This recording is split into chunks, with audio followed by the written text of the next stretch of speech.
And another foul called here, so 3 quick fouls on Mloud. That could be big here in the fourth quarter. Goes on Connley. It'll be 3 on Connley. Free throws coming up for Williamson.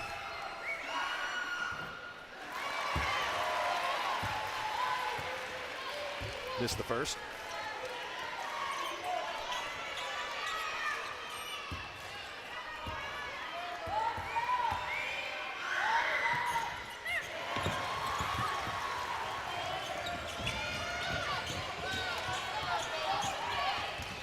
Couple of costly misses there at the free throw line for Hara, 26-24.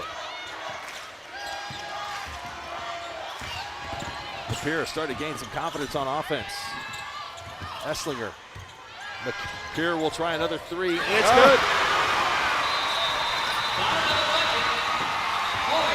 Lapira with back-to-back threes pushes the lead to 5, 29-24, full timeout for the Panthers. We'll take it with them. Stay tuned, 6:37 to go here in the fourth. It's the Redskins by 5. Your gateway to personal banking that's actually personal. Making the most of your hard-earned money. Having a financial partner that gets your grit. Balancing more than just a checkbook. Those glorious personal and professional victories. Saying yes to the thing you want. Because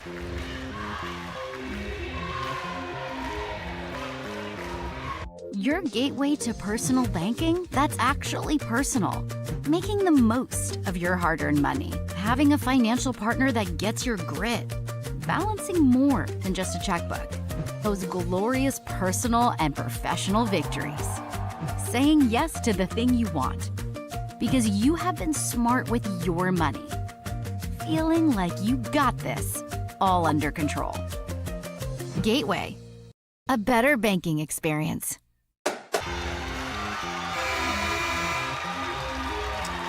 Hara hit most of the threes in the first half, but Chloe Lapira with back-to-back threes here for Mloud in the second half.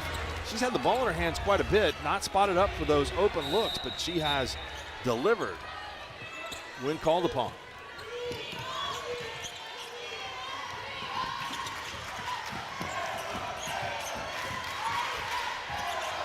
See how Hara responds now. Ball's tapped out of bounds off of Hara to Mloud. It's a good drive to the basket with a good look. Yeah. A couple of missed opportunities for Hara the last couple of possessions. When each of these teams have made a run, the other has had an answer.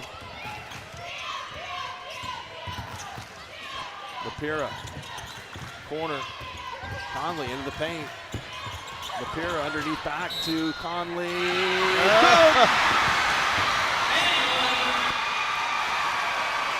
Assist to Lapira, Connley with the basket and a chance to give Mloud their biggest lead of the game. Big smile by Connley, almost a sigh of relief as she's struggled a little bit here today, but big bucket and free throw there. Largest lead for Mloud now, right, Mark? 8 points, yes, largest lead of the game. There's a steal. Connley stepped in front of the cross-court pass, lays it up and in. Mloud by double digits. Gary Vick wants a timeout. They burn their next to last stoppage here with 5:42 to go. 11-0 run, start the fourth quarter.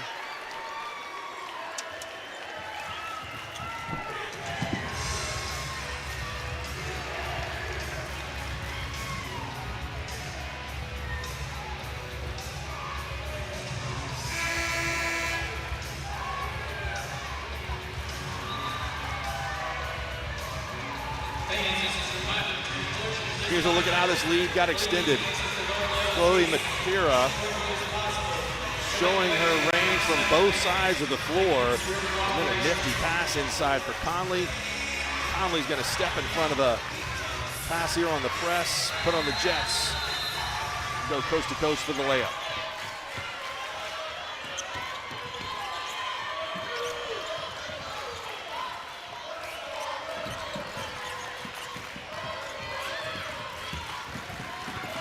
Price drives baseline. Motion offense for the Panthers. 5:25 to go. Vincent picks up her dribble. Ball finds its way to the hands of Carter. Vincent had it tipped away for the moment, got it back.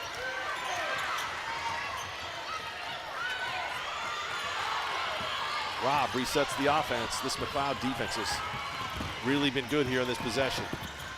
Rob misses.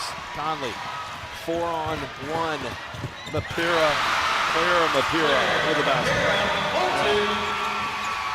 You're starting to see all of Connley's game now. The rebound, the outlet.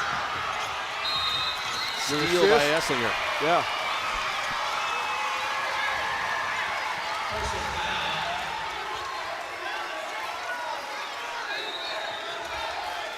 Mloud really has reached another gear. They like to play in transition, and they look comfortable when they sped things up here in the fourth.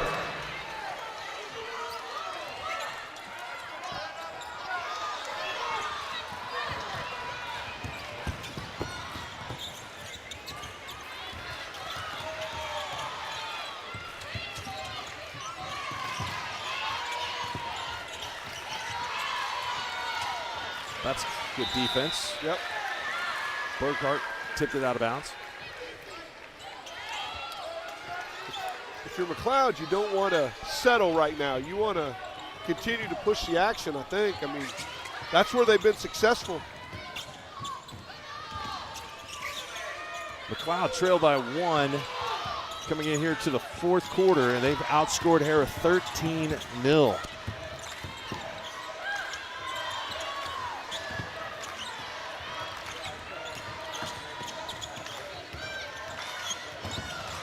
Esslinger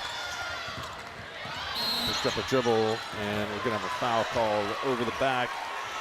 Sailor Eaton trying to deny that pass into Daisy Nemechek.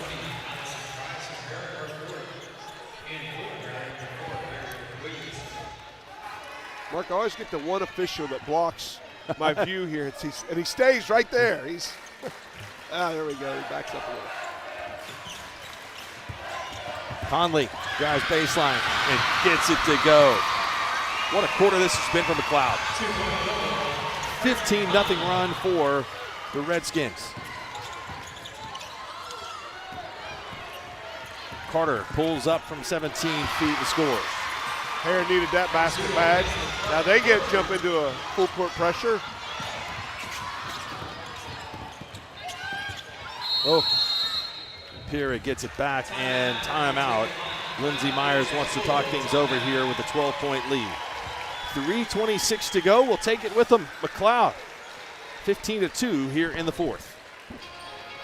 Are you an enthusiastic sports fan? Want to have fun and get in on the action? Heck yes, that'd be awesome. Have great attention to detail. Want to stay active? Definitely. Want to give back to the student athletes in your community? Obviously, yes. Then you'd make an excellent high school sports official. We need more officials across the country because with no high school officials, there are no high school sports. Sign up today at highschoolofficials.com. At WSB, we shape the places, spaces, and systems that define our communities. As a forward-thinking design and consulting firm, we partner with communities to create innovative solutions for today's challenges and tomorrow's possibilities. Together, we forge ahead to build what's next in infrastructure. Let's build for tomorrow, today.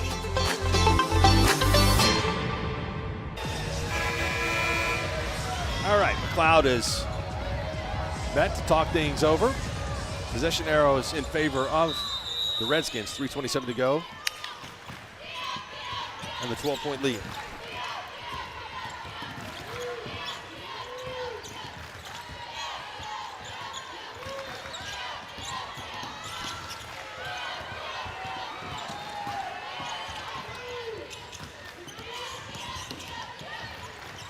Harris starting to get aggressive. Maybe looking at the foul situation. Ball's taken away by Paisley. Part of it right back to Mloud. Mapira, and Mapira backs it out. Push will be called on Allison Price. Scoreboard says she has 5.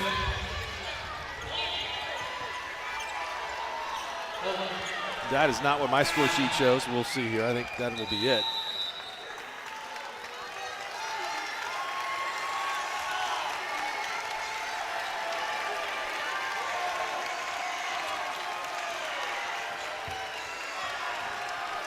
So Price fouls out, finishes with 5 points.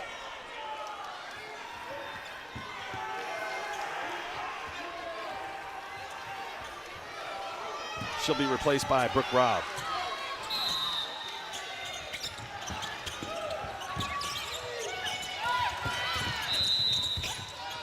Timeout. Myers was able to save that inbounds play. I just assume about a half second away from the 5 count. I think that whistle was getting ready to go, but that whistle hit first. So. All right, here's a look at the 4A bracket and the games that we will have coming up for you today. Kingfisher and Lincoln Christian are next. Bulldogs number 1, 26-2 against the Yellow Jackets number 6, 26-4. Then the final 2 games, this quarterfinal action, Locust Grove and Weatherford at noon, and Douglas and Broken Bow at 1:30. Games will shift to Yukon High School on Thursday and state championship Friday for the first time ever. Friday night. 2:45 on Friday.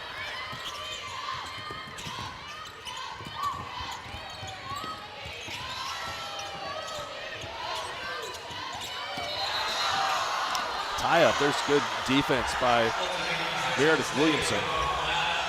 I will switch the arrow, but Mloud keeps the ball. Ball's been down on this end for a long time.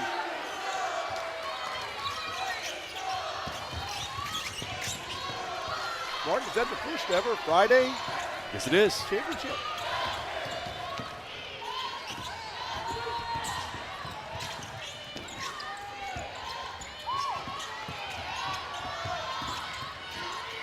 One more class than ever before.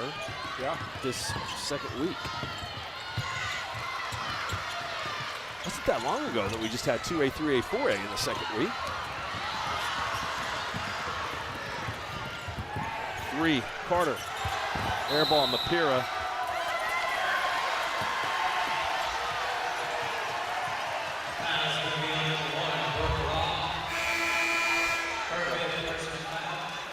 Robb also is fouled out, and it will be double bonus the rest of the way for Mloud. Wasn't that long ago that Mloud had the 3 fouls here to start the quarter. There was a look at the Friday semifinals. Friday finals, excuse me. 6A girls, 1 o'clock. 4A boys, 2:45. 6A boys at 6 and 4A girls at 7:45. Championship Saturday. Should be a good one.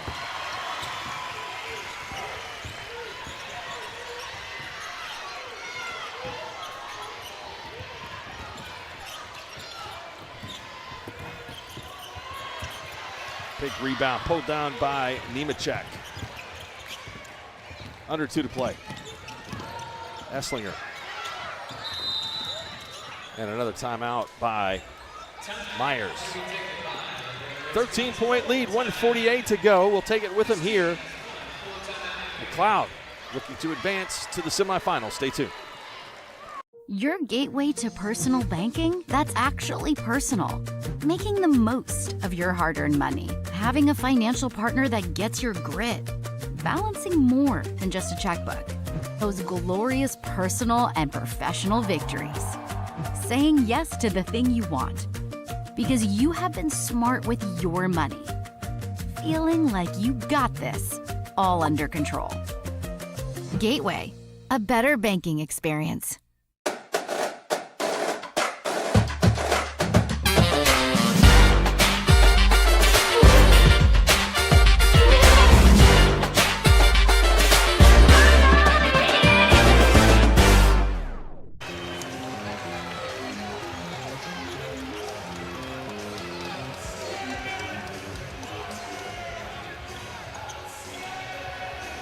39-26, 148 to go.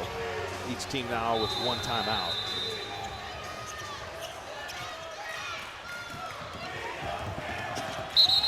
Here got Connley, and she just got out ahead of her feet. Yeah. Turned it over. I think she was going to throw it ahead, and then they closed it down, and then she got stuck with nothing to do. Nice pass and score. Vincent gets her first points of the game. Lapira underneath. Count it from Mloud. Daisy Nemechek on the assist from Lapira. 3 ball, Eaton. No. Rebound tipped up. Nemechek. And what do we have? We have a foul on the Panthers, I believe. Gary Vick not happy with that. Hannah Burkhart draws the foul. 3 on Burkhart, and free throws coming up for Nemechek.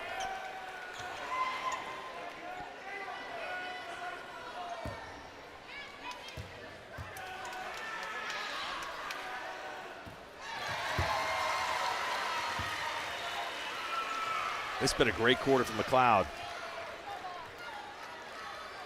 19 points. That equals the effort for them in the first half and then some.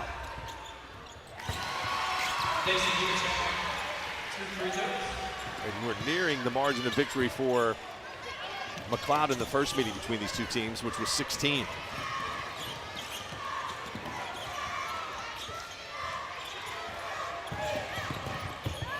Baseline drive and out of bounds. Yeah, points have been hard to come by for Hera. They're not getting good looks, and the good looks they got early, they weren't knocking down. It's been tough this second half. 20-4 is the margin here in the fourth quarter. Look at the dribbling exhibition by Lapira. Layup, no. Connley there for the rebound, no. Carter clears it for Hera. Burkhart drives in. Hacked shooting. 2 free throws coming up.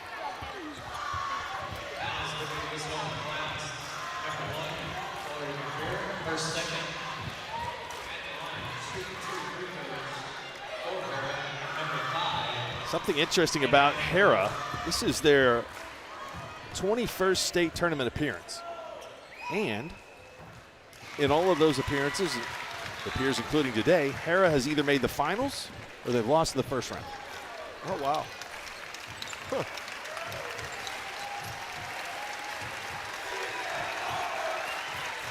So undefeated in the semifinals when they've made it. Right. They are 6-time runner-up. 2-time state champ. And the benches are cleared. Substitutes coming in.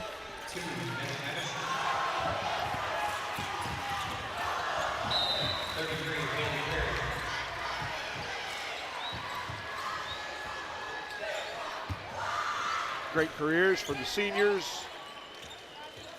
From Hera, Brooke Robb, Meredith Williamson, Sailor Eaton, Allison Price, Maggie Vinson, Katie Vinson.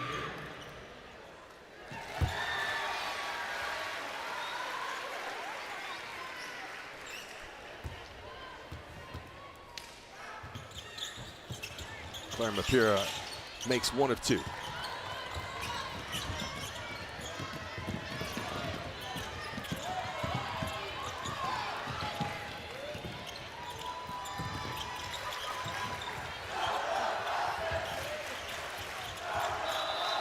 Ball thrown out of bounds off of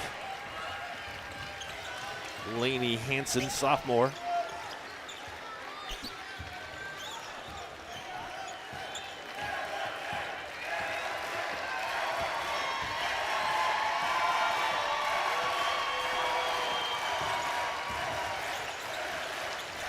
Not gonna let her dribble it out. Yeah, a little fight coming in. It looks like these young players are ready for the next chapter of Hera basketball. First time ever for Mloud at the state tournament, and they punched their ticket on to the semifinals with a big fourth quarter. They outscore Hera 21-6 in the final frame, and Mloud now 29-2 on the season, and Hera finishes the year 24-4. Here are the statistics for you. Leading scores, Creighton Connley with 9 for Mloud. Daisy Nemechek with 9. Emma Esslinger with 9. 7 for Chloe Mapira, 6 for Claire Mapira, and 2 for Tacey Lewis. For Hera, Sailor Eaton was their leading scorer with 7. Hannah Burkhardt with 6. 5 apiece for Brooke Robb and Allison Prince. 3 for Meredith Williamson, 2 for Paisley Carter, and 2 for Maggie Vincent. And Mloud puts that name on the semifinal line to advance. Final statistics in this one. The Redskins shoot 33% for the game, 15 for 45, 26% from behind the arc, 31% for Hera, and only 22% behind the arc, 4 of 18. The Hera turnover margin creeped up in the second half. They had 16, only 9 for Mloud. Final score, 44-30 in favor of Mloud over rival Hera. Coming up next, it's the Kingfisher Yellow Jackets and the Lincoln Christian Bulldogs. Second game, quarterfinal Tuesday right here on the NFHS Network. 1 second from half court. Jumping for joy. First ever. A 2-on-1. Oh! Did he bring it in? He did! It is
Hello.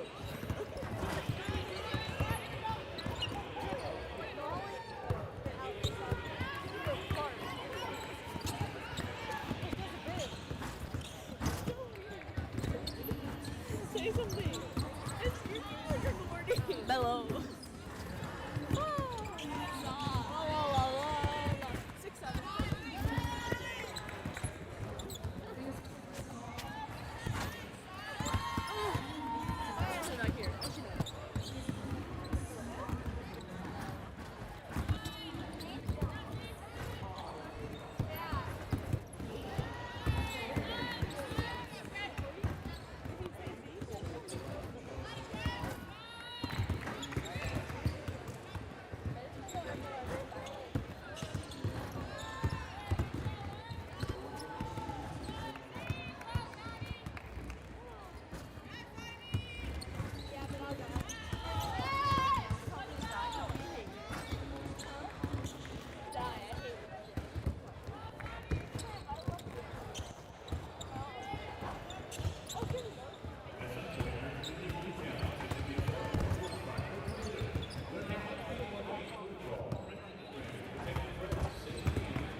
And now, ladies and gentlemen, reserves for Lincoln Christian, number 0, Ivy Wheeler. Number 1, Golden Steele. Number 5, Lane Dooley. Number 10, Brandon Spratt. Number 12, Nia Willoughby. Number 13, Illinois Grove. Number 15, Katie Van Valkenburg. Number 22, Leah Moore. Number 23, Haley Atkinson. Or excuse me, number 31, Haley. Sorry about that, Haley. We'll get to you in a second. And now, ladies and gentlemen, the starters for Kingfisher at guard, 5'5" junior. Number 2, Matt Zaleski.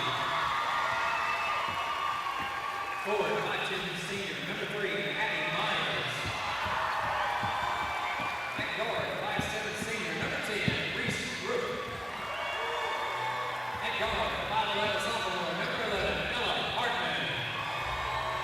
And a junior, 5'7" guard. Junior guard, number 14, Taylor Walker. Lady Jack's head coaches Taylor Young, assisted by Haley Mitchell and Mallory Houston.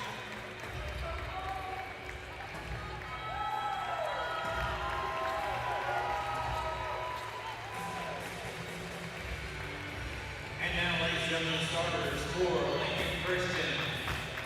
A senior guard, 5'9", number 3, Maddie Stewart. 5'10", 5'9", sophomore guard, number 4, Zaire Woodruff. At guard, 5'10", senior, number 20, Alexis Leyva. At guard, 5'8", senior, number 23, Haley Atkinson. And at forward, 5'11", junior, number 25, Jeff Albert. Head coach for the Lady Bulldogs, Melody Stewart. Logan Forsey and Lady are the assistants.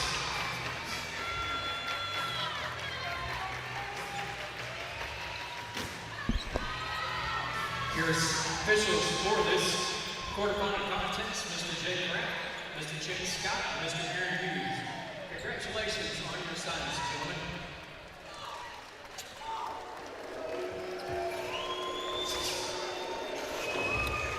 Welcome to Game 2 of the quarterfinals here in the Class 4A girls bracket. Mark Rogers, Shane Wagner with you for Lincoln Christian versus Kingfisher. Lincoln Christian, the defending state champion, coached by Melody Stewart, 26-2, the number 1 overall seed in Class 4A. They will take on the Kingfisher Yellow Jackets, coached by Taylor Young, 26-4, the number 6 seed coming in. And we will jump it up, and Jayla Albert wins the tip for Lincoln. Maddie Stewart kicks it out for Woodruff, and a 3 goes. This Lincoln Christian team is a machine. Yes, they are. And they're going to come out and press you all over the floor. How well can Kingfisher handle that pressure? It'll go a long way to determine how this game's going to go. Here's a look at the starting lineups. First for Kingfisher, Maddie Slazicki, a junior. Abby Myers, Reese Ruth, seniors. Ella Hartman, a sophomore, and Tatum Walker, a junior. Free-throw line coming up. Abby Myers will shoot 2. Maddie Stewart, Azariah Woodruff, Alexa Leyva, Kaylee Atkinson, and Jayla Albert, the starters for Lincoln.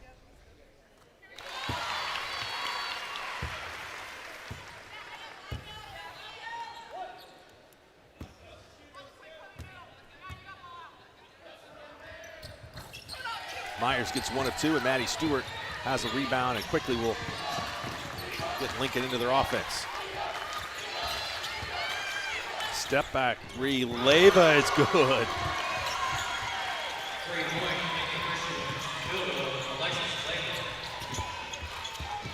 Back-to-back threes to start the game for Lincoln.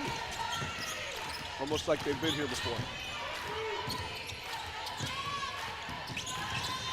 They were runner-up in 23 and 24 before claiming the gold ball. Last year they knocked off Douglas in a very good finals, 39-36. Ruth goes to her left, but she's cut off. Myers working hard to post up inside. Hartman picks up her dribble. Slazicki misses the 3. Rebound to Kingfisher. but taken away, tipped out. Alexis Leyva. Nice move underneath and up and under. Maddie Stewart is there for the rebound and put back.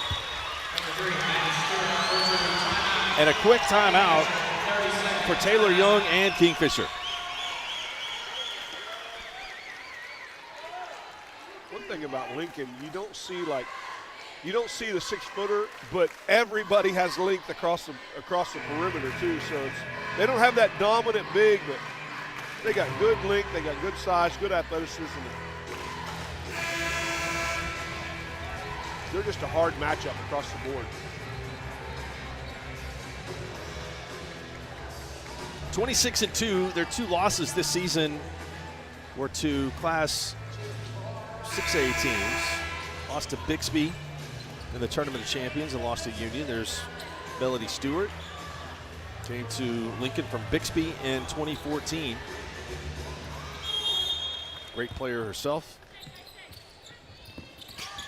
Comes from a long line of basketball coaches, players. Kingfisher able to break the pressure. Maddie Slizicki to Reese Ruth.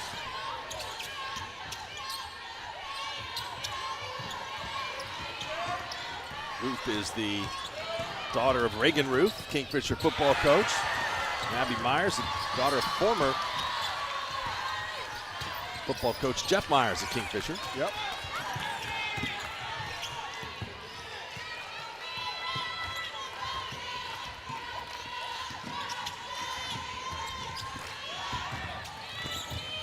Ball poked away on the drive inside for Ruth. Kingfisher gets it back.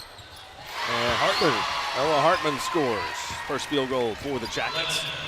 Yeah, Hartman averaging 10 points a game as a sophomore. One of the up-and-comers in the state. Nice drive to the basket and score for Alexis Leyva.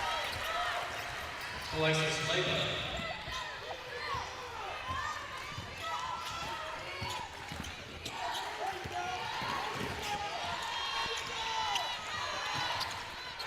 Slizicki. And they're calling over in the back. Leyva had a little physical with her. Yeah. Ivy Wheeler is in for Lincoln.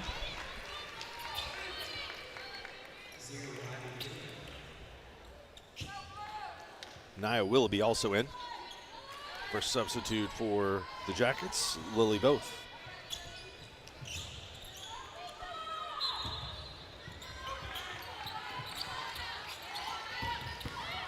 Willoughby is going to be called for travel. Yep. Good D there by Kingfisher.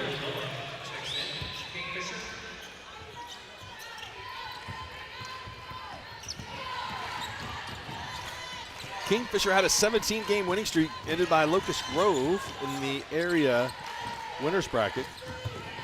And they were able to defeat Berry Hill to make it here to the state tournament. Really good defense by Wheeler.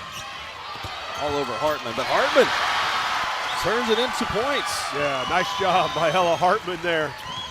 Working it left to right, finally getting the finish. Stewart, contact on the baseline. She was hit, we're going the other way.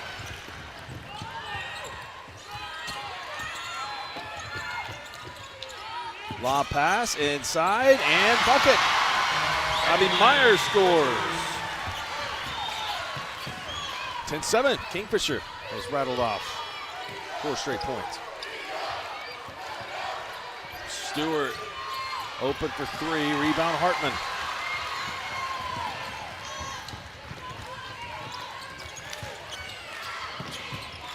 Both drives baseline and ball goes out of bounds, knocked away by Willoughby. There's Taylor Young, 26-4. Only 41 miles, short trip for Kingfisher here to the state tournament. Kingfisher's 4 titles, the last coming in the year 2000. And Azariah Woodruff is back in for Lincoln.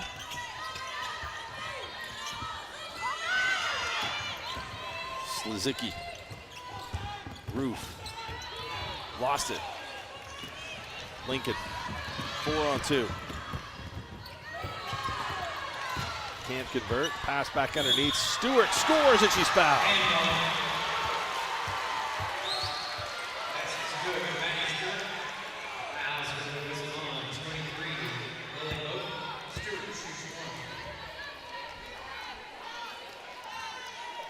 Nice job there by Dooley coming down with that rebound and quick pass back to Maddie Stewart.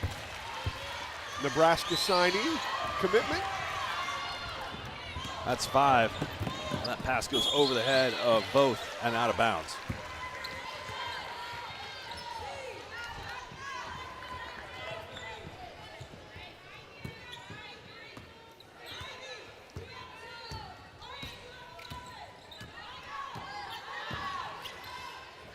Kingfisher running a little zone here now. Stewart goes strong to the basket. Contact again. No foul. Both with the rebound. Officials letting them play early on. Hartman. Slazicki. Roof. Missed the 3, but Stewart could not grab the rebound.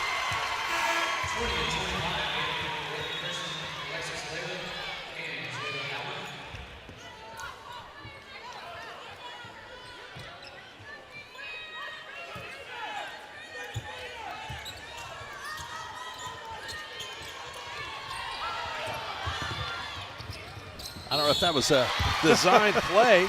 The ball was just kind of tossed in bounds, and Maddie Slazicki came running from outside the paint to grab it for a shot. Earns 2 free throws. I think they were at almost at the 5-second count. She tried to throw it into Lily Voth, but Maddie Slazicki came in and cleaned it up.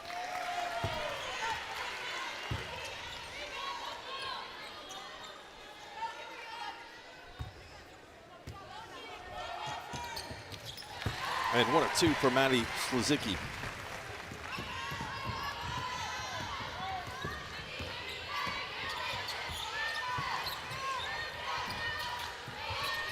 Willoughby, ball tipped away by Slazicki, and will go out of bounds off of Kingfisher. Slazicki was trying to get there before Avery Wheeler did. Liberal substitution pattern coming in for Lincoln. Here are the officials of today's game. Aaron Hughes, Chance Scott, and Jay Kraft. Cross-court pass all the way to Atkinson. Or 3, excuse me, that was Atkinson, yes, missed the 3. Another 3 is good for Leyva. She's got 8 now.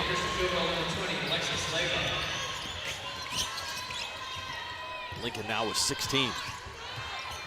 Point total. It has gone up quickly. Not a foul on Leyva.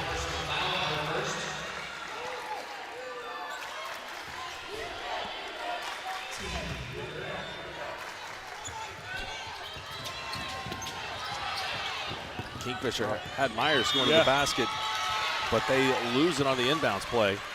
Yeah, Myers and both broke open late. Just didn't see them.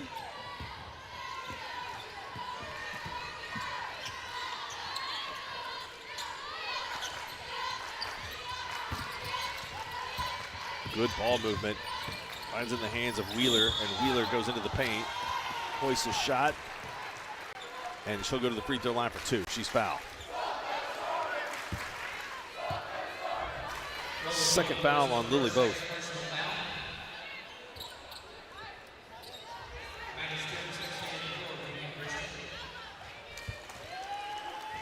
Maddie Stewart replaces Ivy Wheeler. Inbounds play. That may have been on the shot. No free throws awarded. No, I think everybody thought it was, and then they changed it to on the floor on the drive. Slazicki, contact underneath. Hartman fires a 3, and will have a foul on the rebound. Will go on Abby Myers.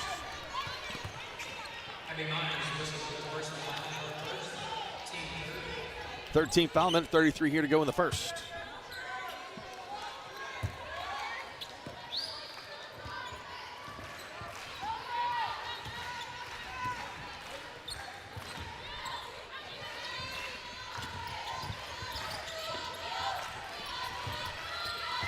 Leva.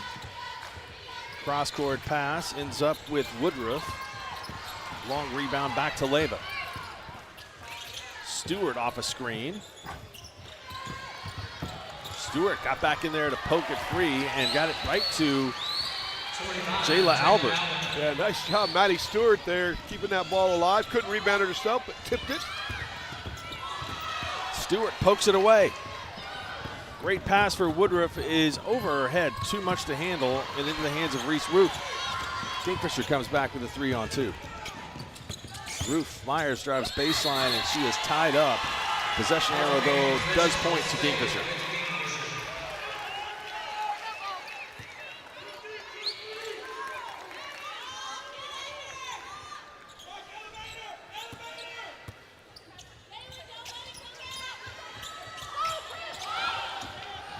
Out of bounds, pass is tipped. Christian's gotten her hands on a bunch of basketballs defensively. And there's a steal by Kingfisher. Slazicki turned the tables. Roof lost it, got it back. Time to put up the shot. Leva throw a baseball pass, and Albert scores. Albert was waiting on the other end for that one.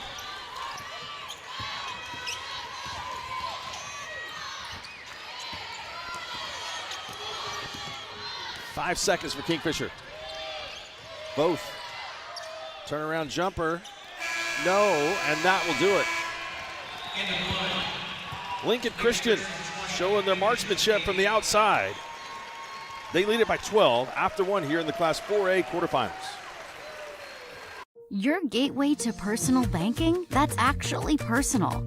Making the most of your hard-earned money. Having a financial partner that gets your grit.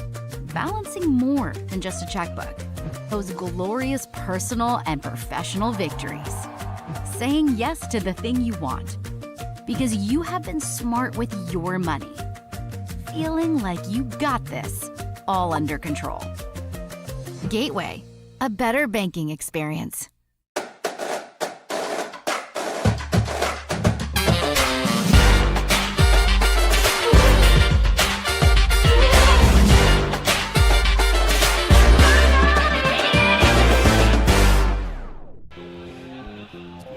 To 8 after one. Lincoln Christian showing why they are the #1 seed in the Class 4A bracket. Azariah Woodruff opens the scoring with her first three, and then Alexis Leva. The game high 8.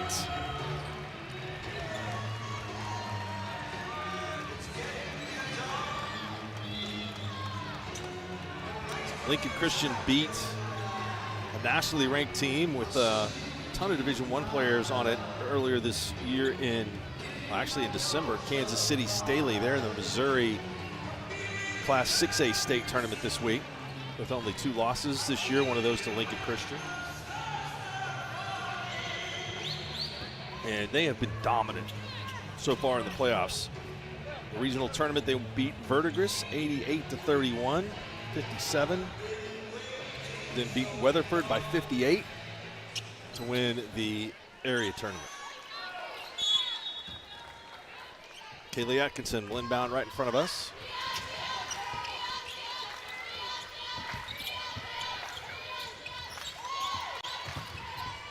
Ling Dooley in, freshman.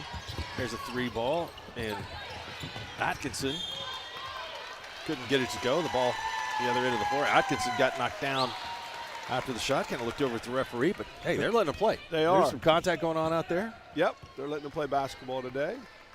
Nothing egregious.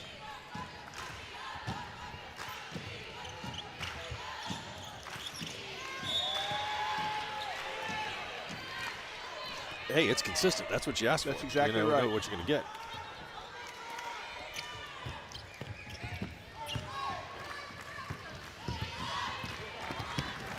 Hartman being guarded by Stewart.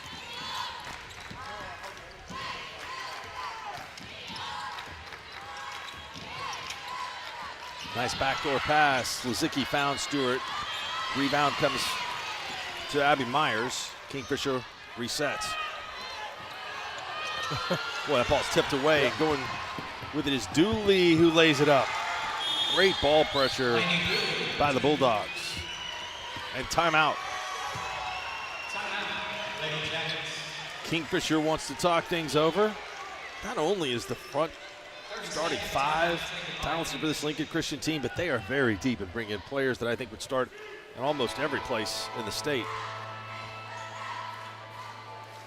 Yeah, their defensive pressure, too, on the ball. And everybody coming in off the bench, too, same thing. It's that same defensive pressure. You know, they don't do anything fancy. They just get up in you and make it hard to see people, make it hard to complete passes, make it hard to get shots. Really good team. Kingfisher's 4 losses. 1 came in the area tournament. 2 to Washington in tournaments this year. The Dale tournament, great girls bracket at Dale. Kingfisher was able to beat Alva, Class 3A state tournament qualifier, for 3rd place in that one. They lost to Washington in the Bertha Teague finals. So 2 losses to the Warriors, 1 to Merritt to open up the season, another team that's here at state.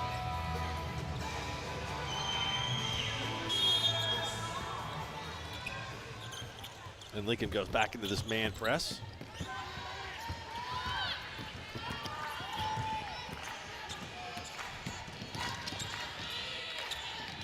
Slazicki and a 3-pointer for Roof.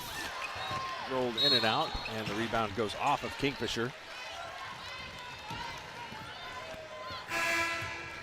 If Kingfisher's going to get back in it,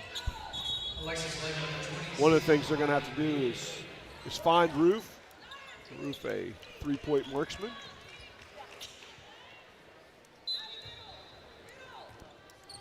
First time pressure for Kingfisher here.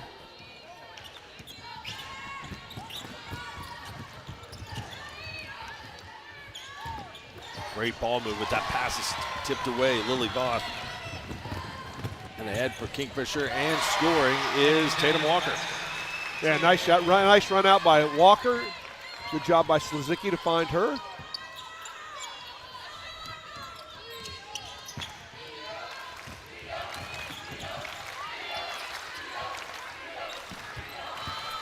Willoughby faked the 3, drove into the lane.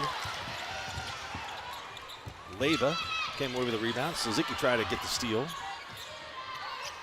And Lincoln backs it out with Leyva at control of the offense. And a tie-up inside, possession arrow going to Kingfisher. I like what Kingfisher's done here. They're trying to ramp up their pressure a little bit, not just sit back and allow Lincoln to pick them apart. Melody Stewart wants to have a word with her team here. 30-second timeout to take a bye. Lincoln Christian.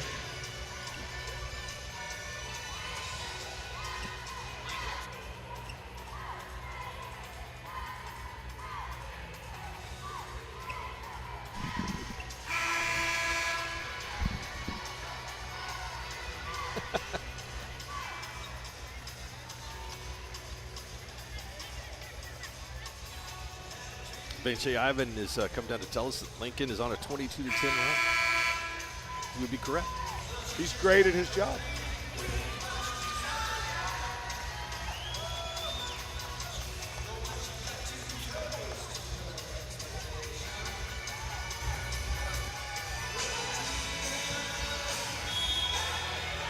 All right, Kingfisher will have it here. The link to the floor. Entry pass in the hands of Slazicki.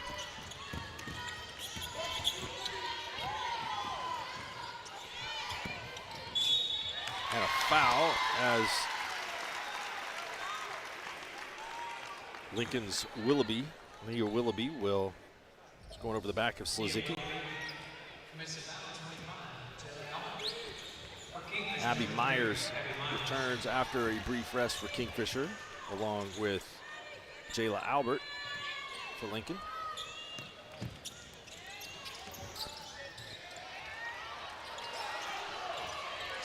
Myers gets free to collect the pass. Slazicki Has the ball poked away from behind by Wheeler.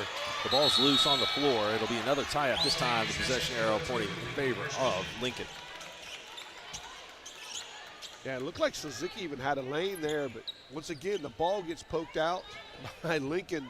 They get their hands on so many dribbles and passes.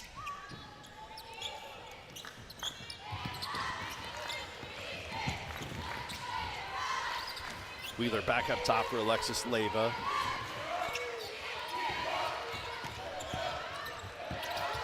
Wheeler threw it underneath, and a foul called on Kingfisher. 2 shots coming up for Jayla Albert, junior. Got Myers on that one. Myers' second foul.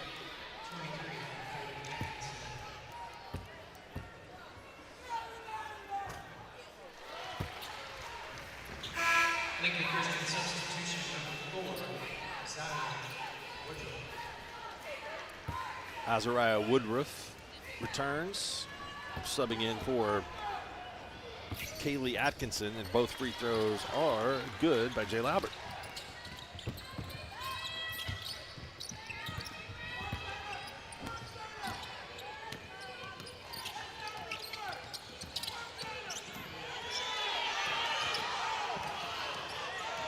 Myers backing down and scores. Nice job. A good athletic turnaround by Myers. She'll be continuing her career at Southeastern. And turnover.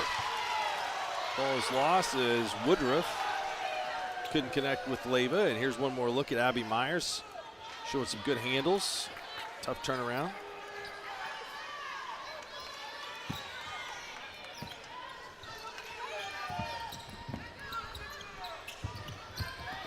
Stewart posted up, turnaround jumper, no. Strong rebound, Myers, and we're gonna have a foul on Lincoln. Woodruff's second foul.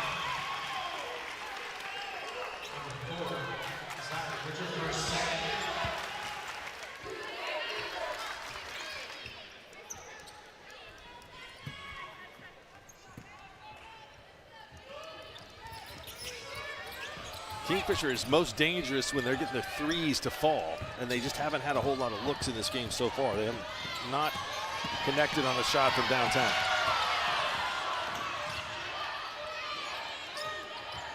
Myers to Slozicki.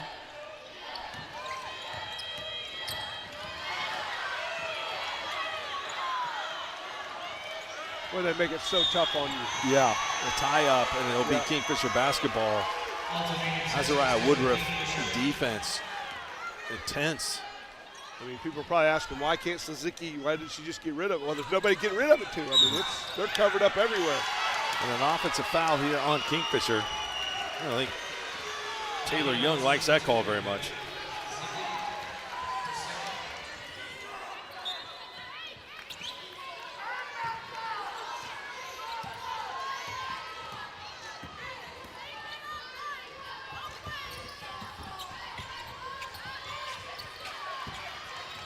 There's good hustle on Reese. That was Myers fighting hard. Come up to draw the tie-up. Yeah, another tie ball goes back to Lincoln. Her and Leyva got slung around a little bit.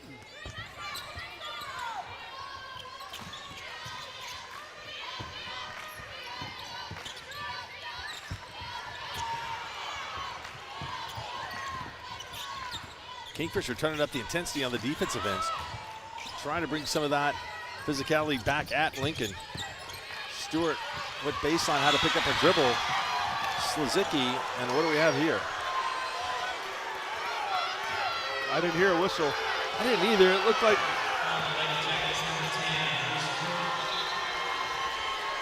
guess they got Roof on the foul. It was loud, and it looked like Kingfisher was going to have the run out, but a foul was called that'll keep it here with Lincoln. That's the third foul on Kingfisher here in the quarter. Inbounds pass right back in the hands of Leyva. She misses that three, and Suzuki goes up for the board. One of the smallest players on the floor goes in there against a bigger group and comes away with it. Yeah, so Zicky's kind of the heartbeat of this Kingfisher team from the point. She kind of makes things go. Nia Willoughby picks up her 3rd foul.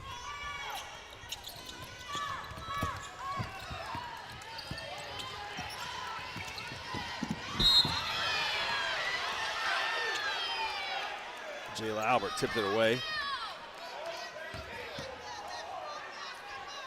Will inbound right here in front of us. Ella Hartman.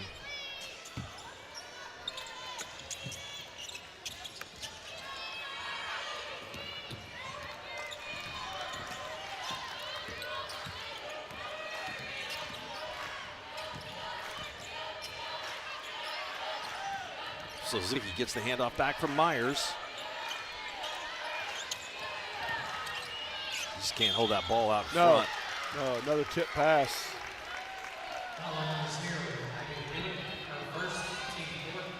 Ivy Wheeler is charged with a foul.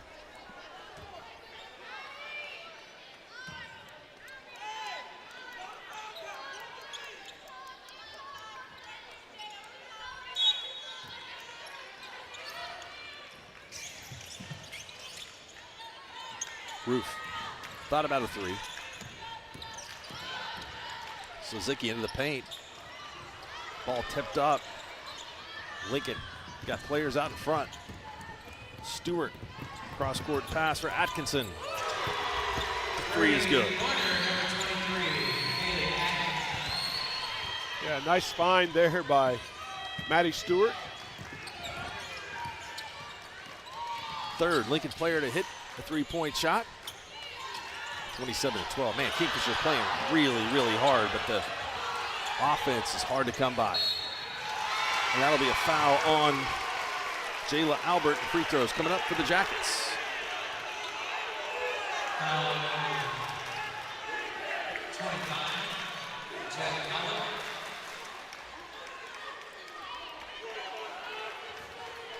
Reese Roof. Chance to get her first points of the game. Kingfisher substitution number 23, Mloud.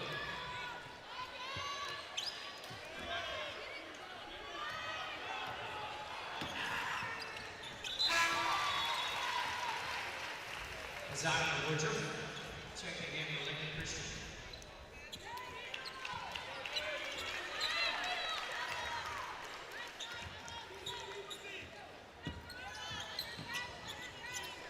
Lincoln, we're going to break this press for Kingfisher.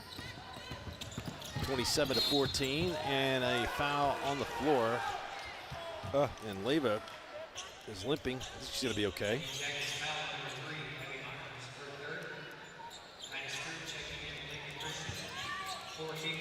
Didn't see what happened there, but she's going to go to the bench. It was after the play, and I don't know if she stepped off the court onto the concrete or if she just rolled her ankle out. Doesn't appear to be too serious.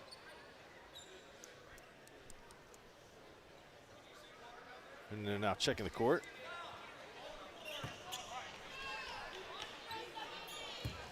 Trainer is going to take a look at Leva.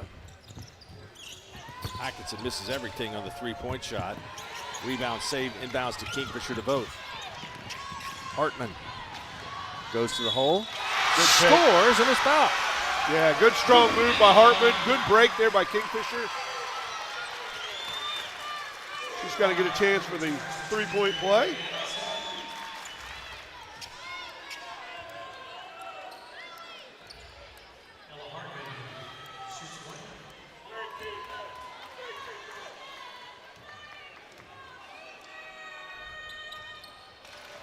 Hartman missed the free throw, so the lead is 11.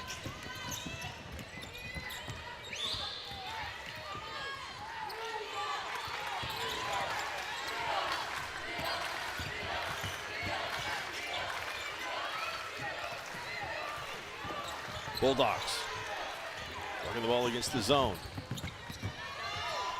Baseline drive, Woodruff cut off. Oh, nice Stewart look. snuck underneath and scores.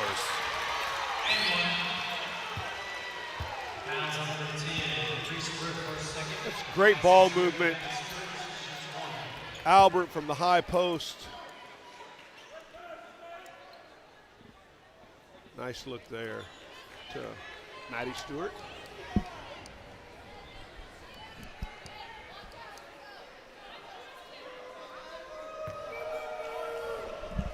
Reese Roof picked up her second foul.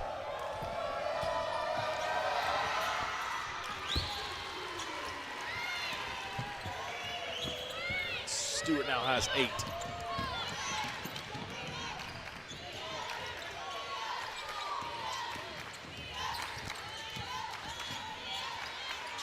Both.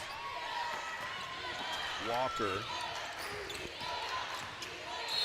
And a foul will be called on Ivy Wheeler, her second, and free throws coming up. Foul on zero, Wheeler, her second. Line shot 2, Let's see what happened with Laban there. Did she step on the ball? Did she? It didn't look like it to me. I don't know. She just kind of got a short step. She's just fine. Going to check back into the game.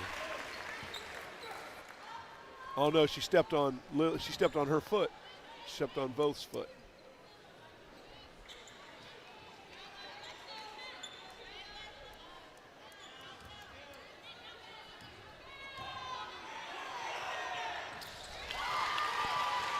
Reese Roof, both free throws are good.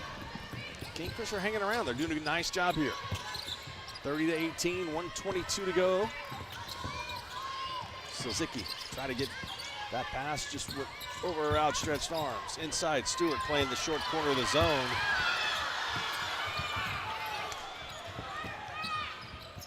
Inside, another player open to the back end of that defense, and Lily Voth picks up her third foul. And Jayla Albert was just kind of hanging around the bucket. Another great ball movement by Lincoln against this zone, being very patient, letting that zone get warped a little on ball reversal. Leyva skies for the rebound. They're going to call a jump ball, so Kingfisher will get it.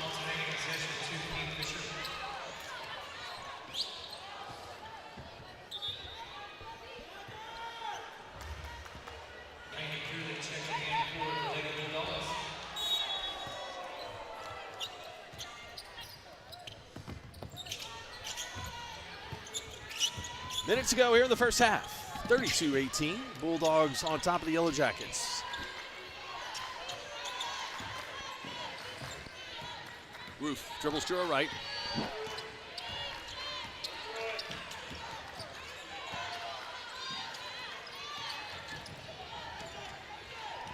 Corner. Hartman over everything. Rebound Leyva. Bulldogs in transition. Leyva backs it out. Cross-court pass, 3 from Dooley. No. Rebound and thrown right over to Taylor Young, who wore the right clothes. That's today. right. That's right. I think she saw white. Yeah. Albert did, and that's a coach there. I don't know that she got out of bed today and said, hey, maybe I'll get a pass if I wear all white. I get a turnover.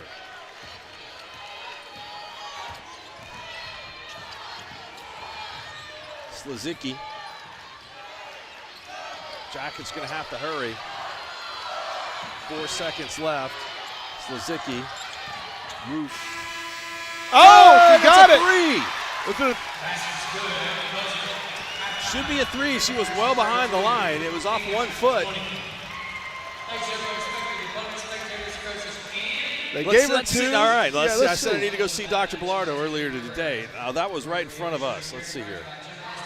3. That's 3. Watch this. Yep. That's 3. They give her 2. Yep, they gave her 2. It's a 2. That was a 3. 32-20. Good first half here between these two teams. One last look at it, and clearly behind the line there, but it counts as a 2 on the shot from Roof. We will return with more coming up at halftime here. 32-20 at the break. Lincoln on top of Kingfisher.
life doesn't slow down. Your internet shouldn't either. With Pioneer Fiber Internet, get extraordinary speed and exceptional reliability. Enjoy unlimited usage, no data caps, and no long-term commitments, and save when you bundle. With fast symmetrical speeds and device prioritization, your whole home stays seamlessly connected. Sign up online at gopioneer.com or visit a Pioneer office today. High school sports fans, relive your favorite moments. Just click the shopping cart below the video player to get your digital copy today.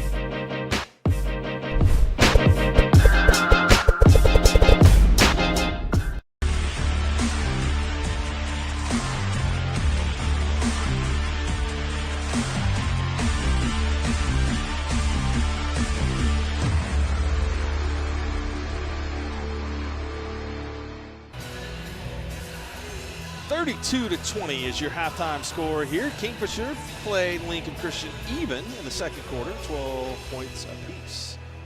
And so here are the first half statistics. The Jackets shot at 41% from the field, 44% from Lincoln Christian. Kingfisher did not make a three-point shot. 33% for Lincoln from behind the arc. Turnovers, 3 less for Lincoln than Kingfisher. 7 steals for Lincoln. Neither team in serious foul trouble. Nia Willoughby with 3 for Lincoln Christian. 2 for Reese Rue for Kingfisher, and Abby Myers did pick up her third.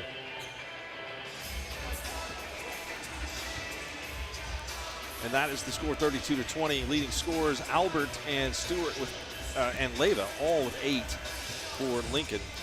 Woodruff, Atkinson with 3, and Dooley with 2. For the Jackets, all starters in scorebook. 6 for Reese Roof, 6 for Ella Hartman, 5 for Abby Myers, 2 for Tatum Walker, and 1 for Maddie Slazicki handling the point guard duties for Kingfisher. About 7 minutes away from the start of the second half. See if the Jackets can make a comeback here against the top seed Bulldogs, 32-20 at the break.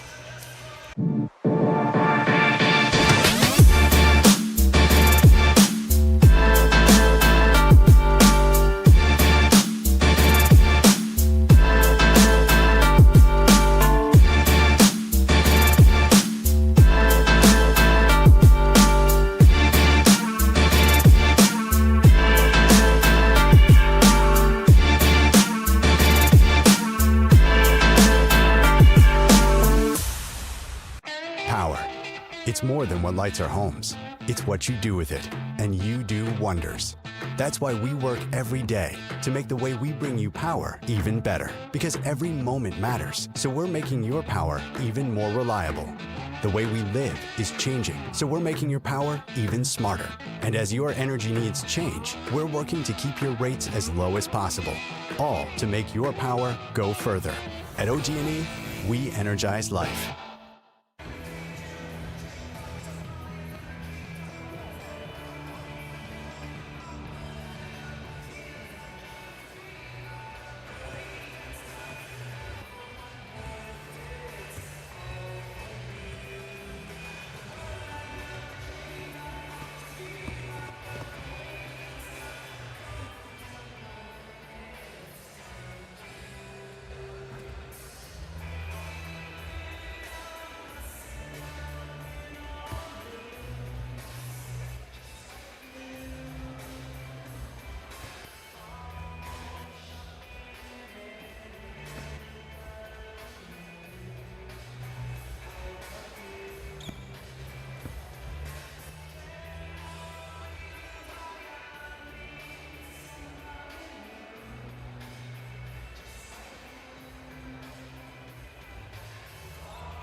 life doesn't slow down. Your internet shouldn't either. With Pioneer Fiber Internet, get extraordinary speed and exceptional reliability. Enjoy unlimited usage, no data caps, and no long-term commitments, and save when you bundle. With fast symmetrical speeds and device prioritization, your whole home stays seamlessly connected. Sign up online at gopioneer.com or visit a Pioneer office today. High school sports fans, relive your favorite moments. Just click the shopping cart below the video player to get your digital copy today.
Welcome back.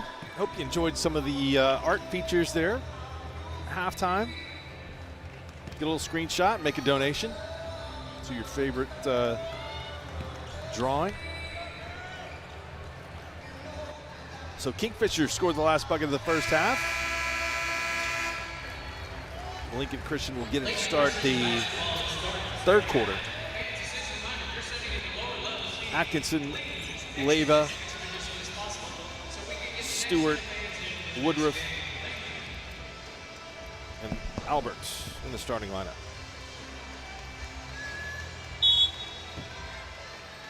Atkinson inbounds to Leyva, and we're underway.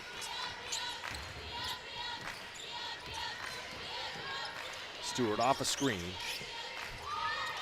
Leyva, lob pass inside and scores.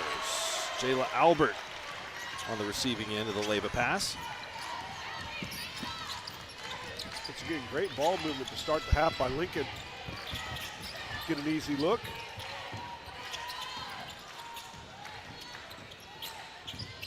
Slazicki in the lane, has that shot rejected. And the ball ends up back in the hands of Walker for Kingfisher. tie up. Kingfisher will get it back.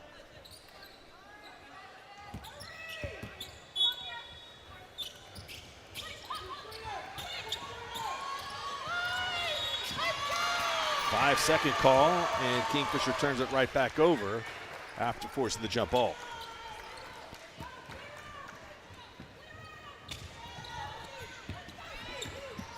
Woodruff. Nice pass, drops it off. Great transition basket on the pass from Woodruff to Albert. 2 quick scores from Albert on the box.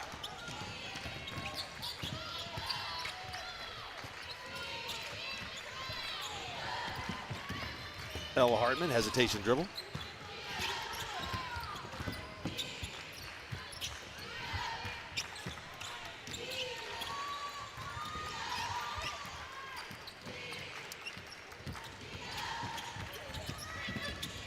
Myers playing with 3 fouls. Hartman, reverse dribble. Kingfisher doesn't have a whole lot of time to get a good look from the outside. Defense is the length and long. athleticism, yeah, it's just so tough to get good looks. Closes out fast.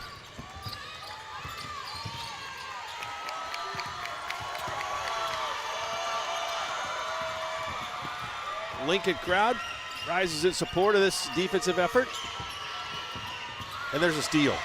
Woodruff stepped in front of it, out all alone, and she is fouled by Slazicki as she runs into the basket.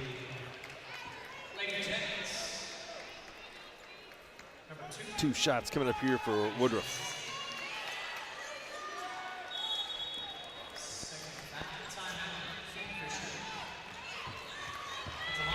Timeout, Kingfisher. Taylor Young wants to talk things over. 30-second timeout. So a great start for Lincoln here out of the second half on some nifty passing.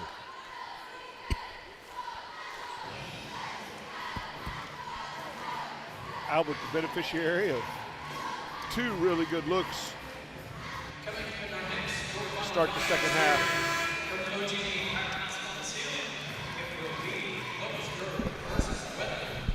Locust Grove and Weatherford on deck next. Weatherford heating up at the end of the season, making a little bit of a run through Class 4A. Weatherford last appearance at the state tournament was 2022. They beat Kingfisher in the first round.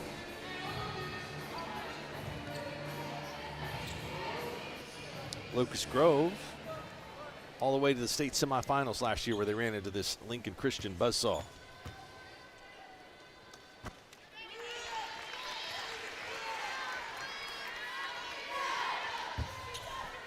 Woodruff left the first short. Second was a little long. Stewart rebounds. And then Woodruff down. She's going to get an opportunity to go back to the free throw line to shoot a couple more. She's still wincing a little bit of pain, looks like, from that collision with the basketball standard. Slazicki, 2 fouls those last 2 possessions. I think they're going to get her out after the shot, looks like. Yeah.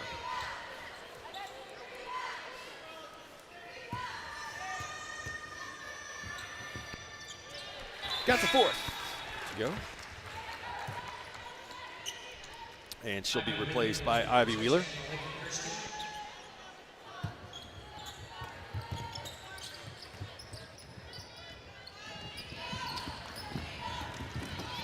Slazicki lost a dribble.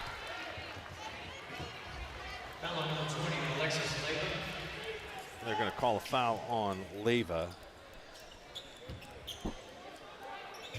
Second foul. Both takes the inbounds pass. Tries to turn the corner on Leyva.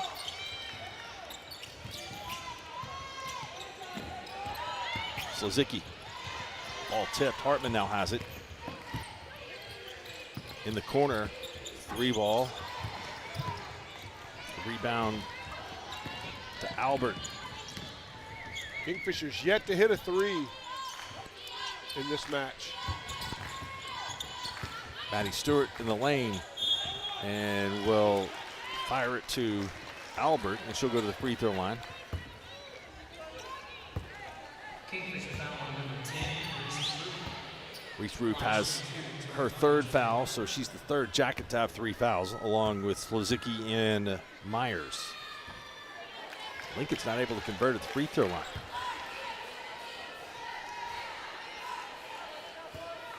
It's 1 of 5 to start this half from the free throw line.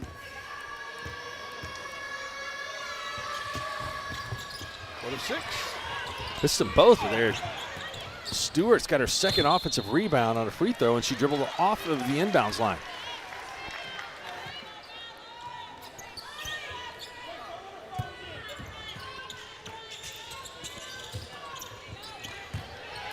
Boy, Slozicki has really had to go against a lot of pressure. Yeah. Dribble the basketball at the floor against this man press.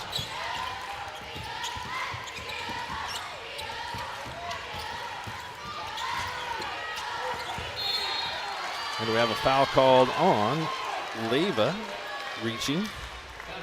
Suzuki's been really good in the second half of the season, being able to get downhill in this Kingfisher offense. But with Leyva's a little different beast defensively now. She's quick and long. Dooley checks in for Leyva.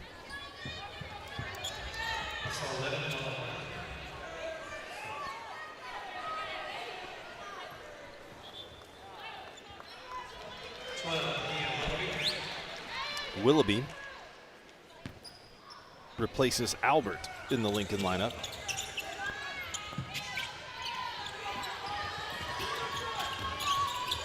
And Atkinson is now guarding Slozicki.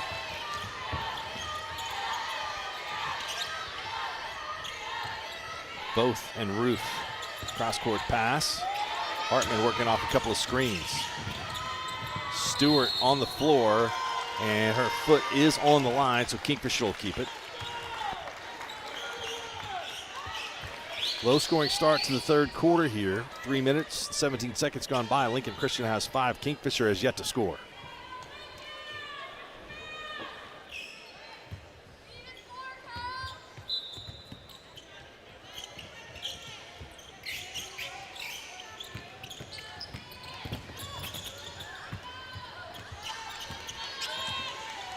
Myers comes out from the block to handle the basketball.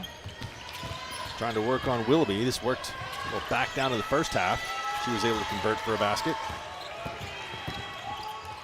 Hartman is going to travel.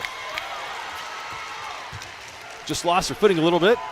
Yeah, I think she was expecting to body up to Maddie Stewart, but Maddie Stewart just kind of backed off, and there was nothing there to support her on that spin. Wheeler crossover dribble, but too much on the pass inside to connect with Willoughby. And the Bulldogs give it right back.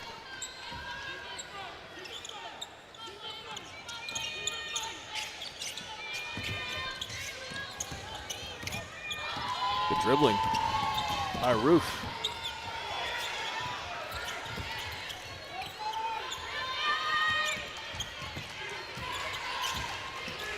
Slozicki dribbles to the left.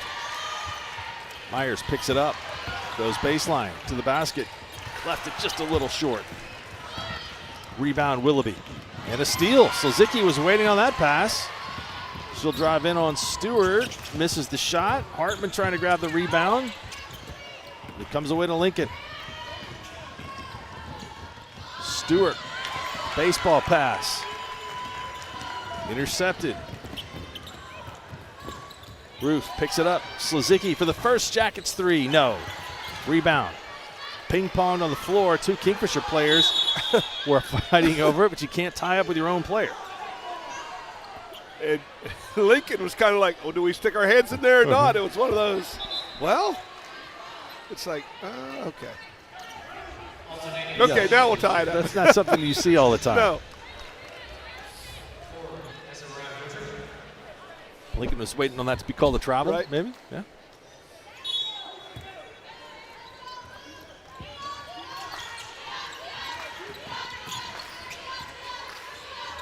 .50 Lincoln in the quarter, 3:09 to go. 3 team fouls on Kingfisher. That will be a foul on Willoughby. It's the third on Lincoln this quarter.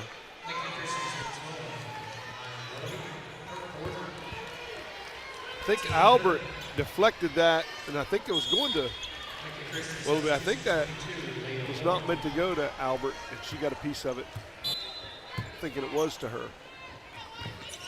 So Willoughby, she's been battling foul trouble most of the game, just picked up her fourth.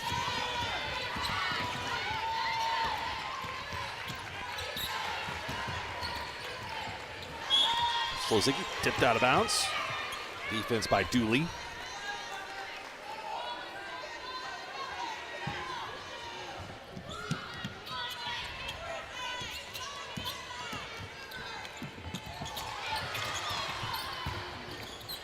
Myers on the block. Turnaround jumper's good.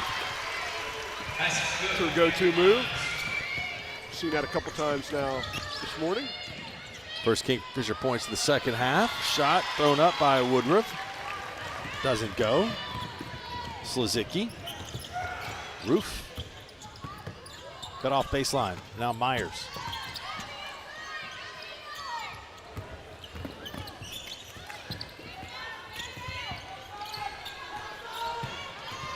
Hartman dribbles and drops it off for Slozicki.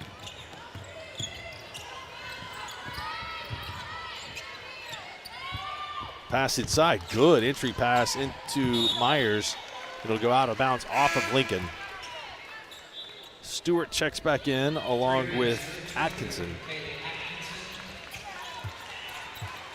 Checking out Leah Moore briefly into the game, and Dooley. Myers in and out, both going for the rebound, and it'll go out of bounds off both.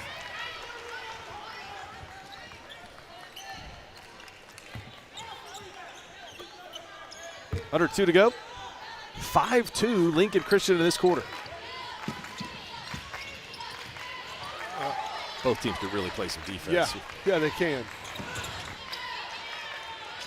Stewart all the way across for a Wheeler three. And the ball careens out of bounds off of Lincoln.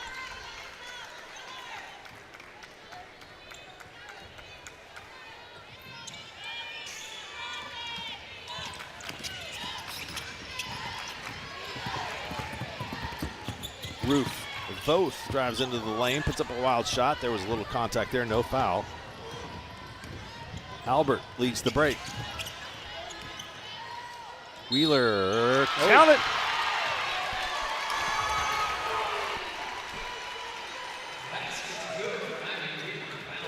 Little bumper car finish. Takes the hit.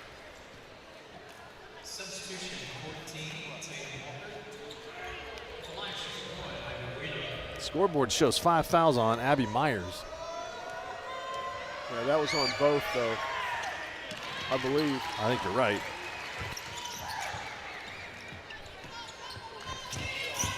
Well, that will remain a mystery. It would be 4 on both.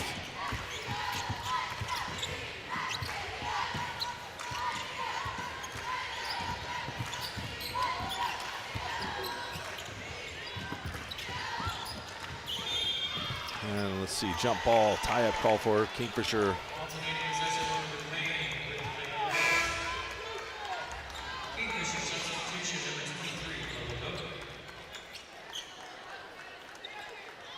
Myers checks out, both checks in.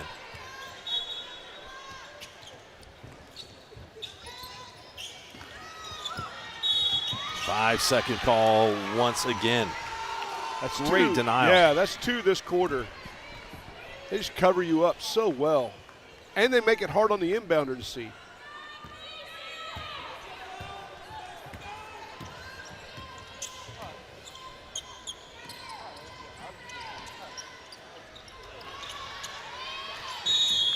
We'll have a foul on Lincoln.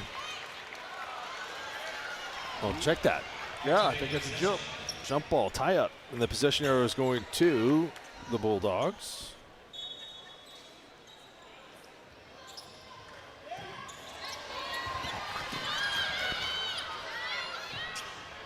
Albert for 3. It's short. A scrum for the rebound, and we'll have a foul on the Jackets and 2 free throws coming up here for Lincoln. That's on Slizicki. That's her fourth. And that's exactly who it's on. I believe 4 fouls on Myers, Slizicki, and both.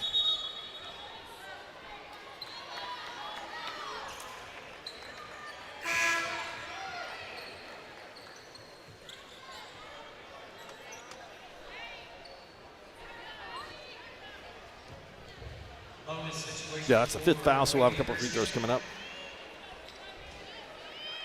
Kendall Burge is in for the first time for Kingfisher.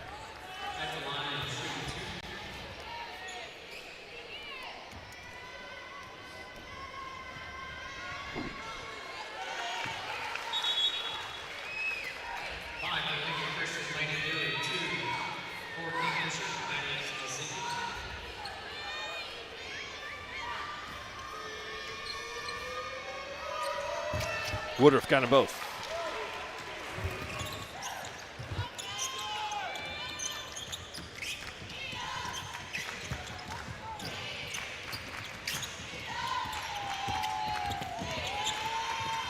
Roof can't get free from Atkinson. All of the Lincoln players can defend. Yes, they can. That'll be a foul on Woodruff.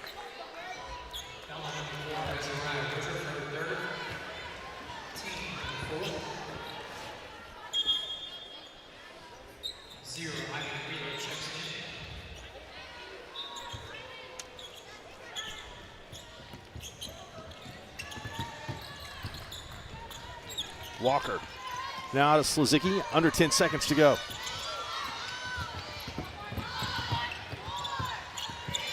Slizicki, step back 2. Both has a chance, and no shot here at the end of the 3rd. Lincoln Christian has the lead, extended out to 20, 42-22 in favor of the Bulldogs. 4th quarter coming up here on the NFHS Network. Life doesn't slow down. Your internet shouldn't either.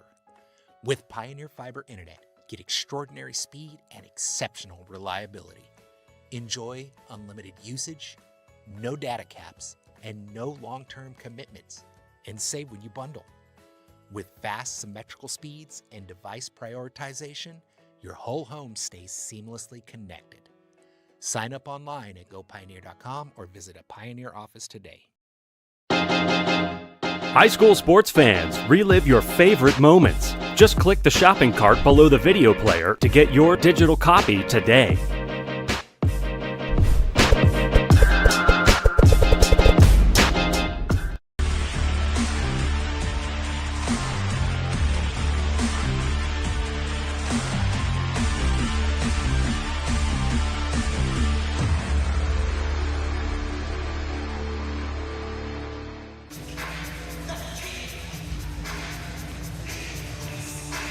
(42-22) in favor of the Bulldogs. Big time foul trouble for Kingfisher here if they are going to mount a comeback. Slizicki, Voth, and Myers all with 4 fouls.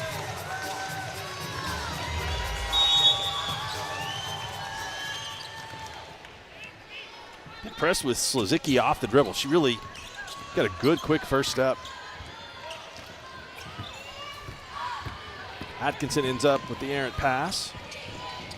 And again, good teamwork. Woodruff to Leyva and the foul. Count the bucket. Very similar to how the 3rd quarter started for Lincoln. Get a good break and a good finish. Odd man break. It was Ella Hartman, first foul.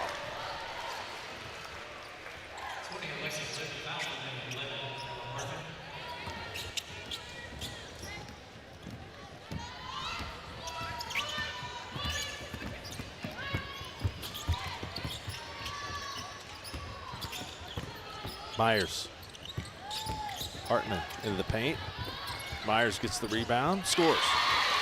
Good job, Myers. Coming up with the offensive board, put back, being physical. There's another drive to the basket, and Myers with the rebound. That ball will go off Lincoln. It did not.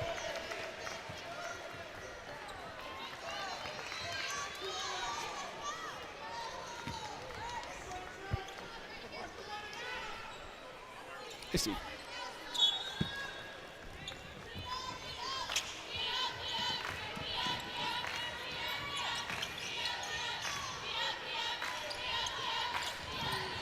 Kaylee Atkinson, 3 is short. Stewart hustling and fighting for the rebound and is able to save it.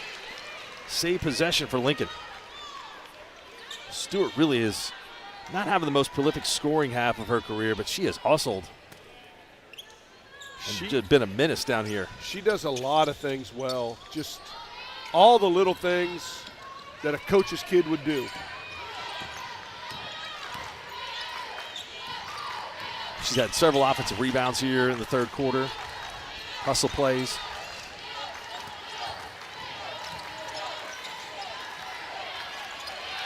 Good deep.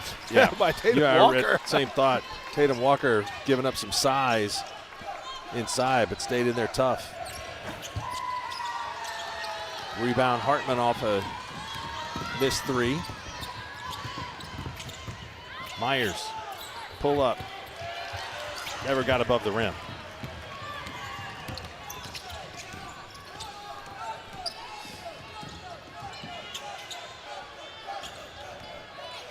Woodruff inside. Stewart missed the shot, got her own rebound.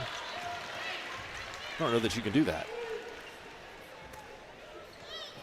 I don't think she knew exactly where she was. She went up and realized she was like dead under the basket.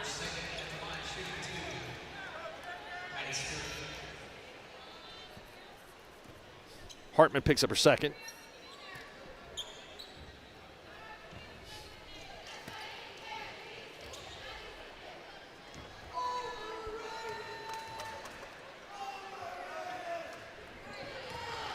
Free throw is good.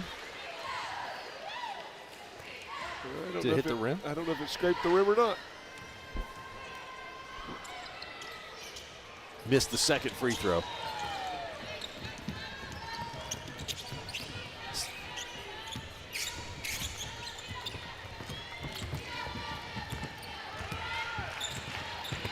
Hartman, nice crossover dribble, and gets to the basket and scores.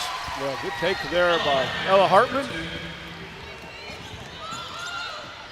Steal. Oh, Slazicki was able to poke it away, but she couldn't keep it in bounds. She poked it away, and it went right past 2 or 3 Kingfisher players who didn't know she had poked it.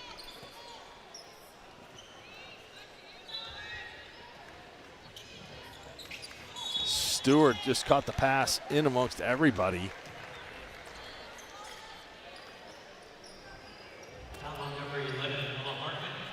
Hartman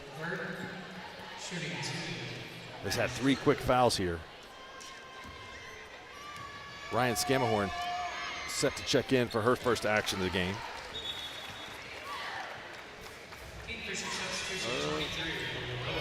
Sorry, that's both. My bad.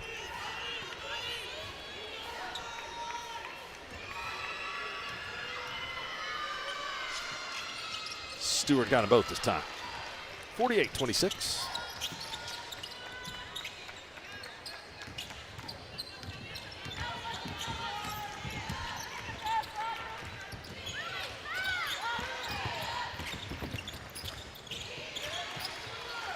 Hartman will try a 3. It's short. Stewart has the rebound. 1-on-5. Stewart goes in, misses the layup. Roof and Reese were there. Roof and Myers were there for the rebound. It's a nice pass inside to both. Turn around, shot short. Rebound out of bounds to Lincoln. 14,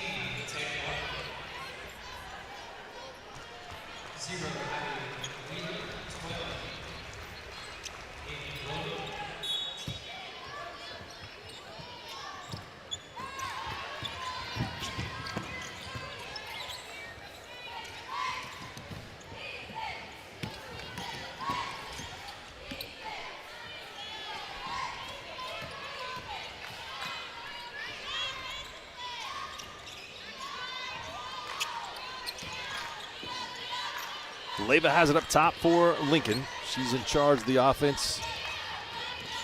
And pass intended for Ivy Wheeler in that short corner. goes out of bounds.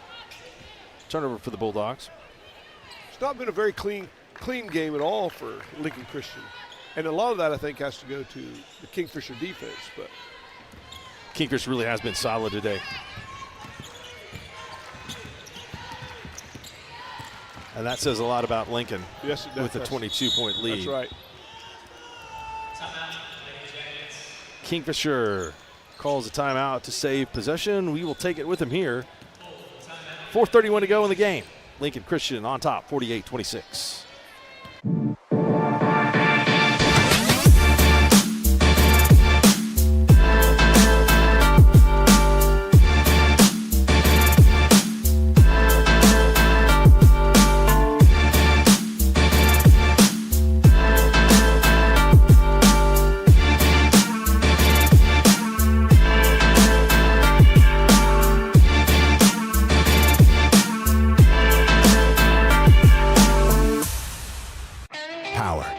It's more than what lights our homes. It's what you do with it, and you do wonders. That's why we work every day to make the way we bring you power even better. Because every moment matters, so we're making your power even more reliable. The way we live is changing, so we're making your power even smarter.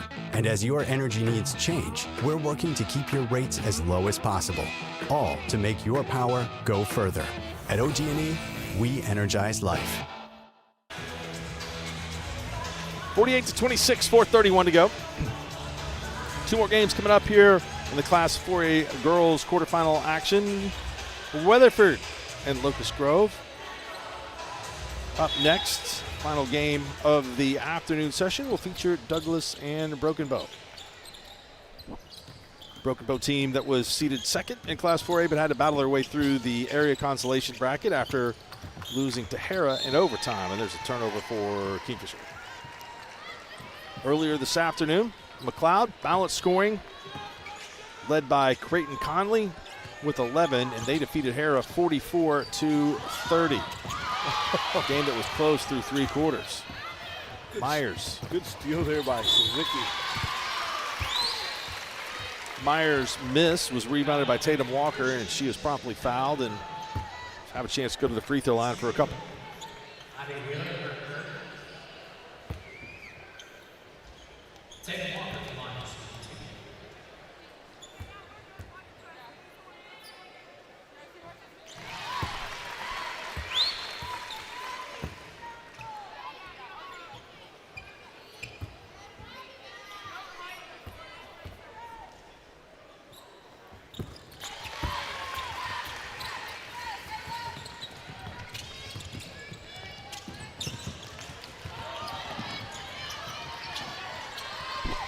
Walker almost got that ball poked away from Stewart.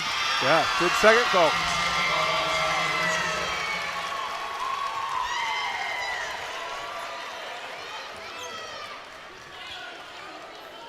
I think Coach Young was helping with that count a little bit.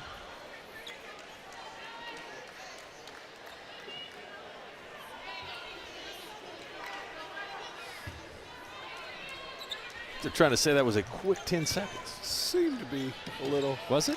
I think it's about the same count we had on the 5-second calls out of bounds.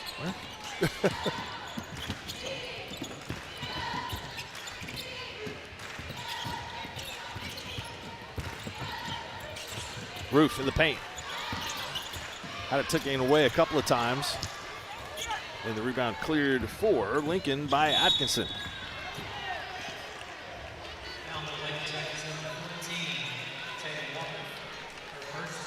Walker only has one foul. Next Kingfisher foul will put Lincoln in the bonus.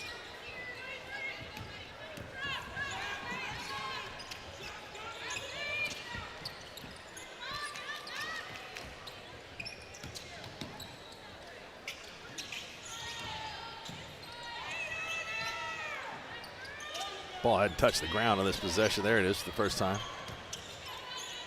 Post-up move, off glass, no. Strong rebound by Willoughby and score for first points of the game. Willoughby's been saddled with foul trouble. She thought, I got to get a move or a bucket in here. Yeah. Something other than fouls on the score sheet.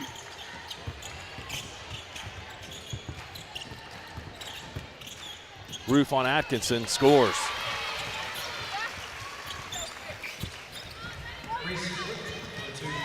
Good drive by Roof.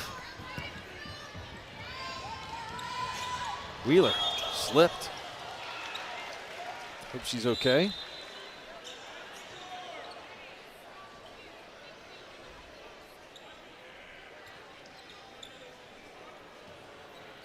Woodruff checks back in along with Dooley.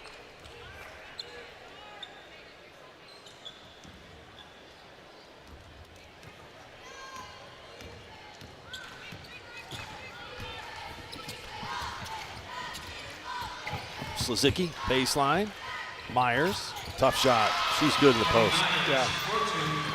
She elevates really well on that turnaround. Shoots it with confidence. Leyva pass almost taken away by Roof. Her third foul. Foul on number 10, her fourth. At the line, shooting 2, number 4. That's Ryan Woodruff.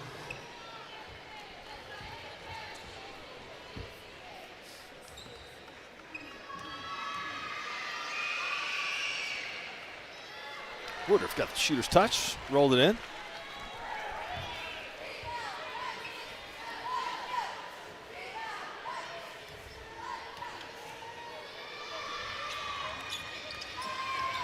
Second one, no. Ball fought for, knocked out of bounds off of Stewart.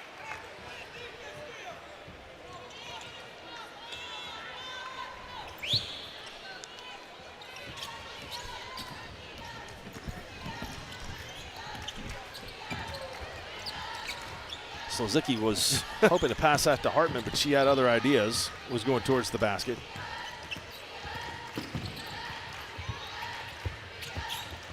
Slazicki, 3, no. Rebound, Willoughby.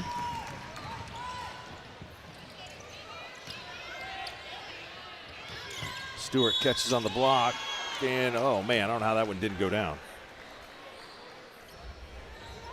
Fouls will be on Kingfisher. 14, taking one for second. At the line, shooting 2, Maddie Stewart. Maddie Stewart got 2 free throws coming up.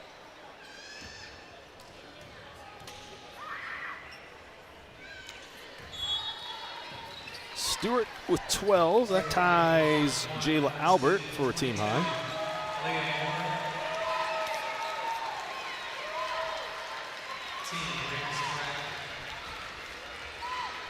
Lincoln Christian getting some of their subs in here to finish this game. Stewart with 13.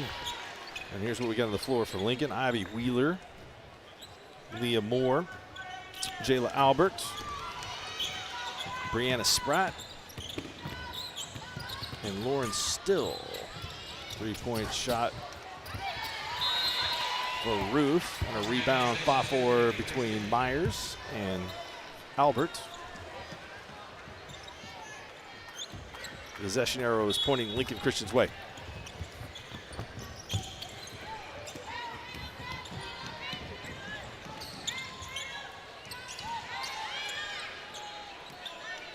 Moore, cross-court pass, Spratt.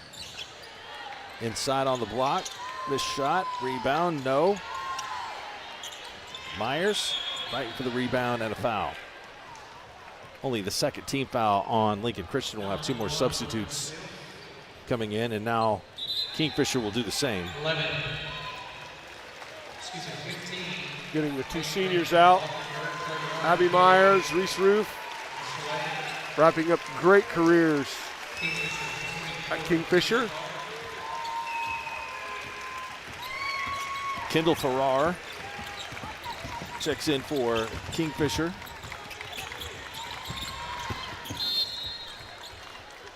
So it's Slazicki, Hartman, Walker, Voth, and Farrar for Kingfisher.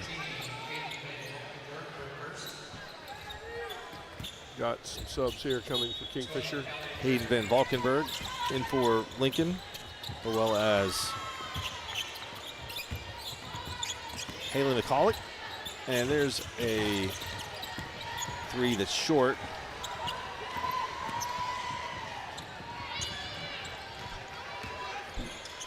Under a minute to go.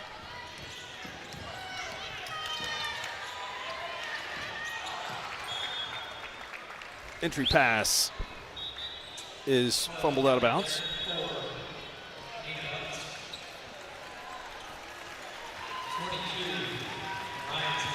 Nina Butts checks in for Kingfisher along with Ryan Scamahorn.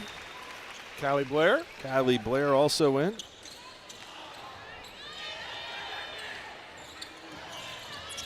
Ball's tipped out of bounds by Kingfisher.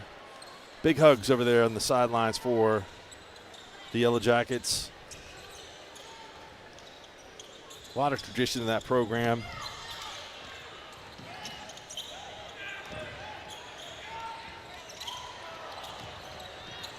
Rebound for Kingfisher taken by Kendall Farrar.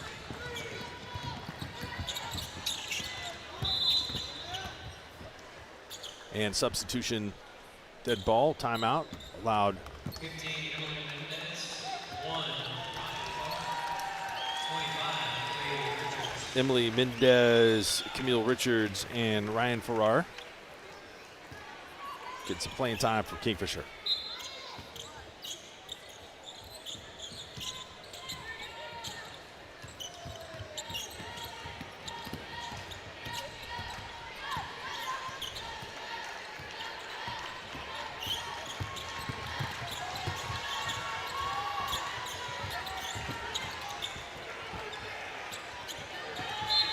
Ball is knocked out of bounds by Lauren Still.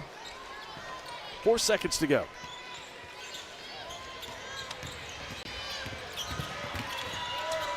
Time will run out as the dribble is lost by Farrar, and Lincoln Christian is going to the semifinals. The defending state champs with an impressive defensive performance here today against Kingfisher. Held the Yellow Jackets without a three-point basket in the game.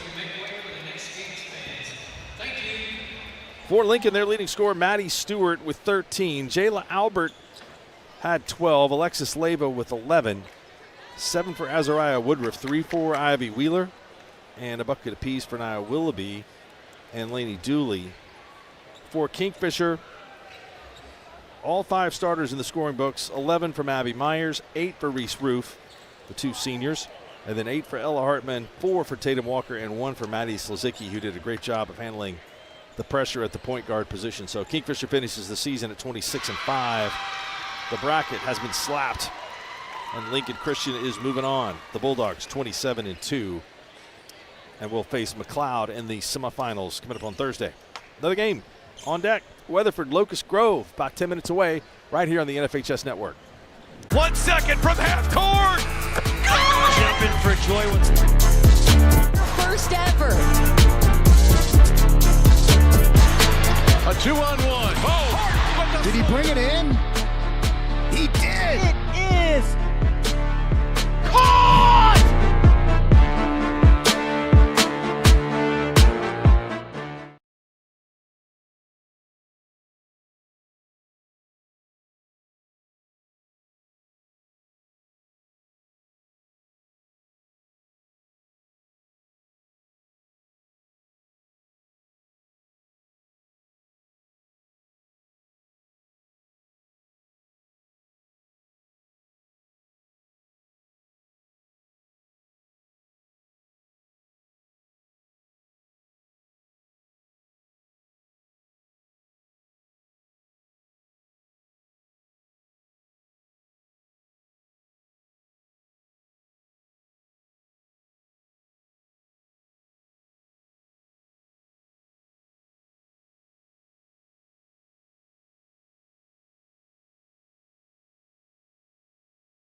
And good afternoon.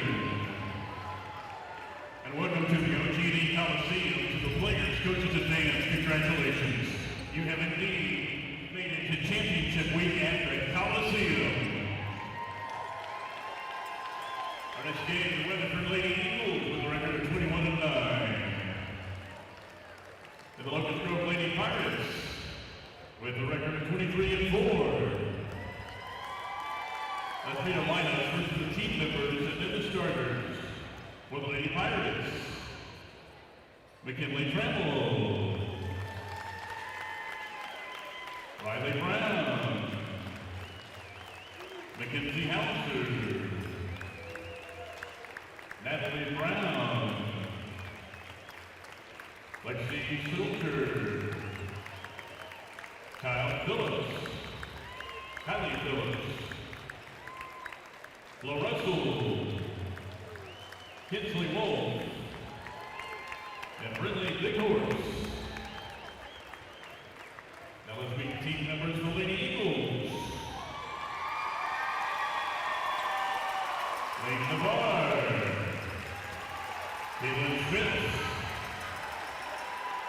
Kinley Mancha, Angie Senka, Gracie Martinez, Addison Blackwell, Whitley Jones, and Colin Daniel. Now let's meet the starters for our game here today. Starting for the Lady Pirates, a 5'9" junior, number 11, Juju Blair. 6' senior, number 13, Claire Hooker. 5'10" senior, number 22, Tatum Stokes. 5'7" sophomore, number 24, Cambria Hooker. And a 6'2" junior, number 32, Olivia Stokes. And coach is Jeff Arthur. Now let's meet the starters for the Lady Eagles. 5'9" junior, number 10, Noah Strickler. 5'8" senior, number 11, Nisha Gibbons. 5'8" sophomore, number 12, McKinley Haggard. 5'6" senior, number 22, Talon Payne. And 5'6" senior, number 32, Peyton Phil. And head coach is Kaylee Morris.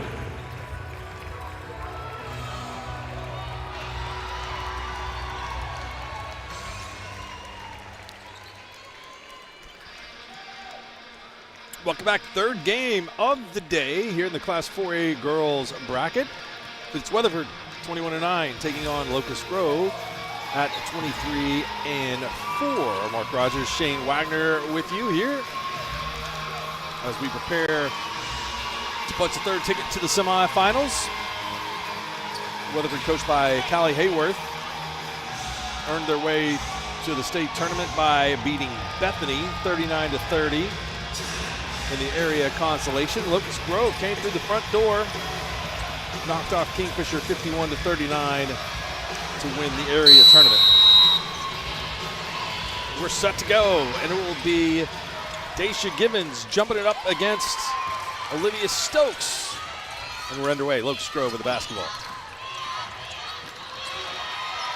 There is a ball loose on the floor. Possession retained by Locust Grove. Stokes' shot misses, and it bounces out of bounds off of Weatherford. Shane, what do you expect in this game? I think just exactly what you see. I think both of these teams are going to get after it. I think Locust Grove's a little better offensively. Weatherford's going to rely on their defense and defensive pressure. And if you've never seen Givens play for Weatherford, buckle up, because she's one of the best competitors in this division, no doubt. Stokes will try a long three, and it's good. Olivia Stokes, first basket of the game. Yeah, Stokes probably one of the most talented players in this division as well. She's 6'2", hitting that three.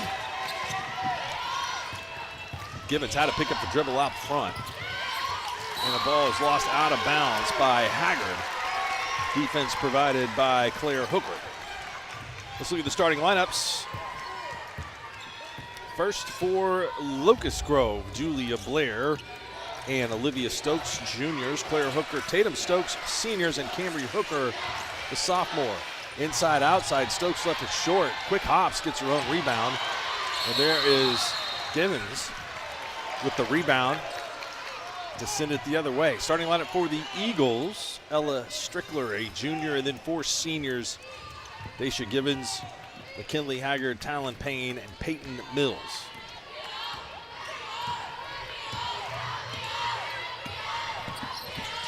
Julia Blair guarding Givens. Peyton Mills for 3. Shots short. Claire Hooker.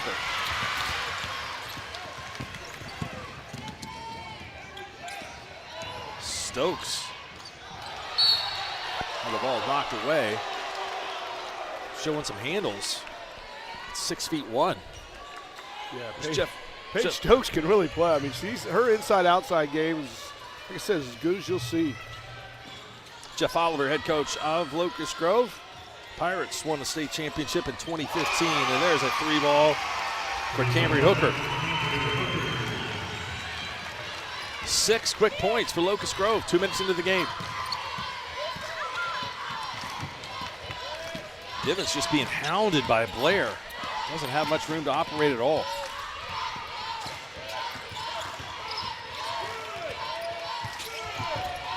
Givens picks up her dribble. Finds an outlet. Kinley Haggard comes to get it. Haggard throws underneath to Givens.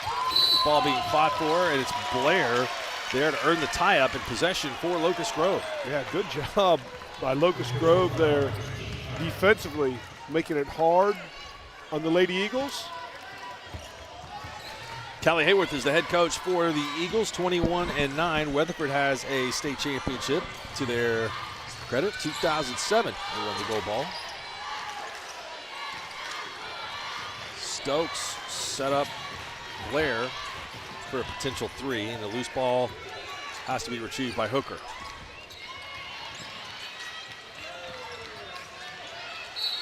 Ball's lost out of bounds, but it goes off the foot of Peyton Mills.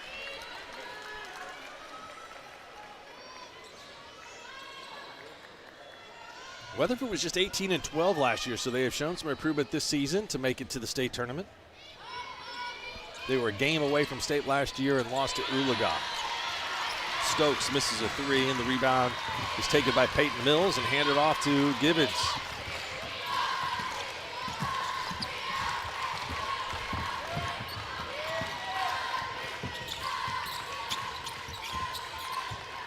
Gibbons will try a 3. Misses wide to the right, and Weatherford can't quite get there in front of the Locust Grove bench to keep possession.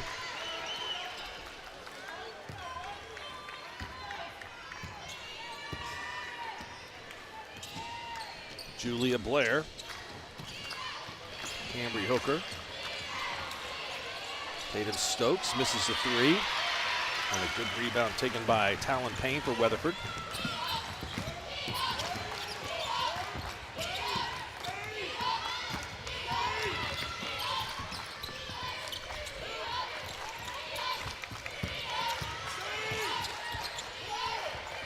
Payne will shoot a high arcing 3, and it finds another but the bottom of the net.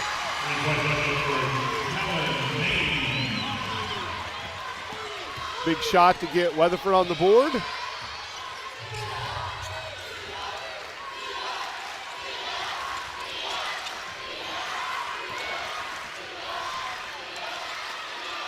Hooker's double team momentarily. Passes back out to Tatum Stokes.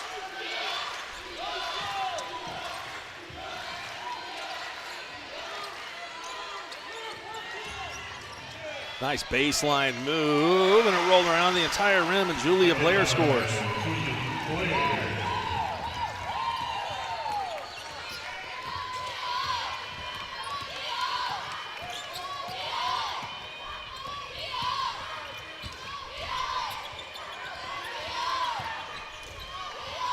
Strickler, Gibbons behind a screen.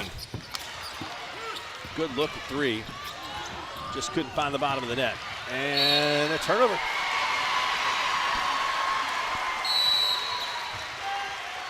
Careless pass. will give it back to Weatherford. Peyton Mills will check out, and Lena Navarre will check in.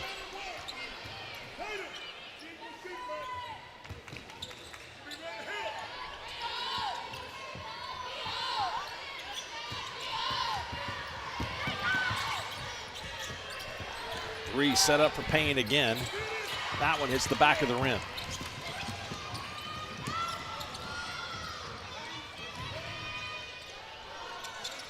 Hooker inside to Olivia Stokes. Pump fake, spin move right at the rim. She's missed a couple of ones close. That was a great move to get to the basket, but it was a little off balance for the shot.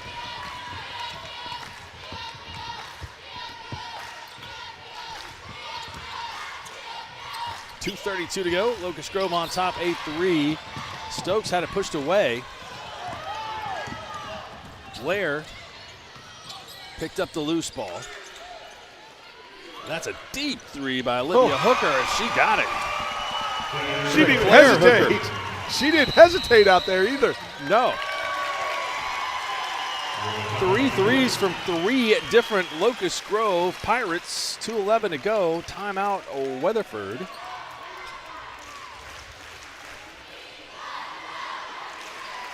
So when you can have a player like Olivia Stokes or surround her with three-point shooters, you got a successful squad. Second one by Cambry Hooker is good. And one more, not even in range. Hooker's so deep you can't even see her. Not even on the camera. I mean, not even in the shot. You got to go to the wide shot. I mean, that is halfway through the logo. That is right where the saddle would go on the horse.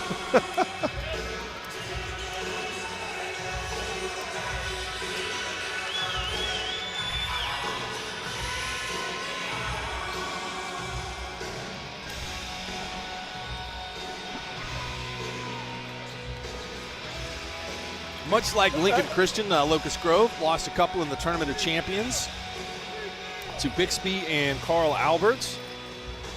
Had a loss to Adair in the finals of their own tournament. They did beat Adair in the finals of the Adair tournament.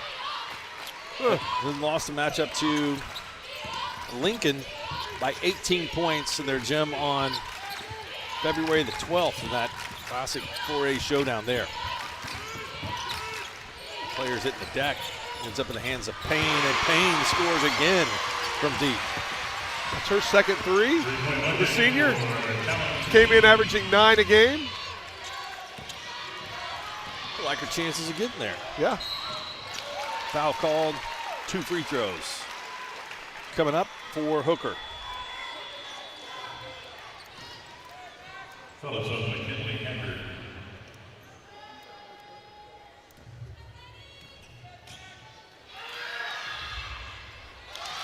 Missed the first. Today's officials: Cameron Ballard, Randy Swift, and Derek Best. Missed them both. Rebound, McKinley Haggard.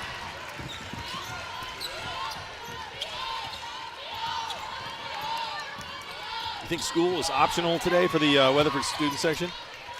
You got a lot of people here.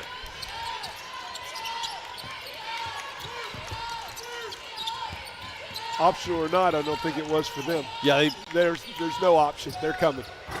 Well, that three looked like it was going to fall right on for Deja Givens. Olivia Stokes. And a pass to Hooker, and she scores. Good ball movement. That was a really good cut by Claire Hooker. You got to respect the three, and so get that traffic going to the basket. It's tough to defend. Blair right back on Deja Givens. Givens uses the screen, pull-up jumper from 17 feet, and the rebound by Blair. Stokes is being bodied all the way down the floor by Ella Strickler, and she finally picks up the foul. Givens has yet to find the range for Weatherford.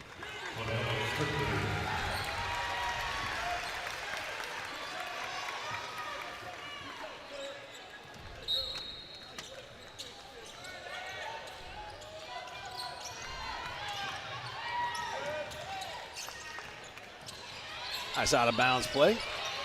Inbounds passer is the shooter. Stokes underneath, and she's going to connect from there. Olivia Stokes with 5. Locust Grove jumps out to a 15-6 lead. 20 seconds to go, and we'll have a foul called on Olivia Stokes. Instant reaction of what? Has there anybody that's ever fouled that didn't think they fouled? Addison Blackwell, sophomore, in for Weatherford, replacing Deja Gibbons.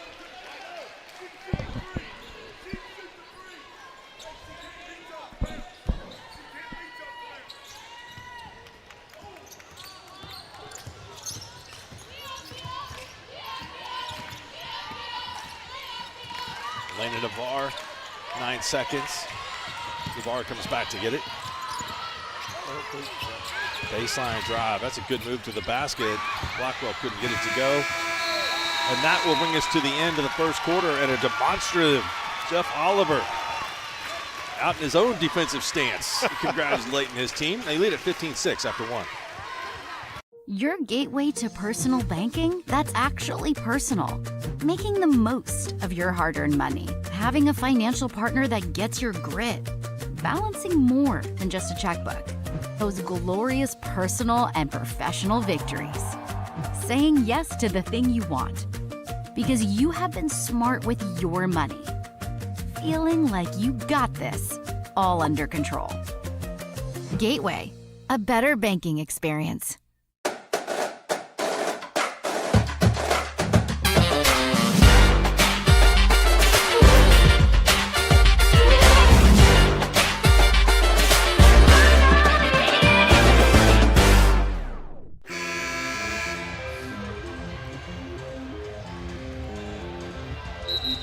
It was a battle of the threes in the first quarter.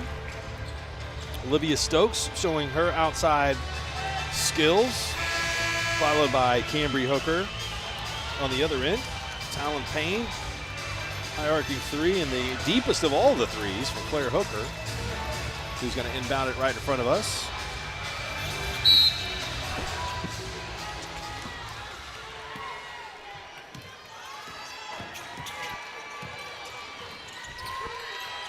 High post action, handoff to Hooker, scores. What a great shot.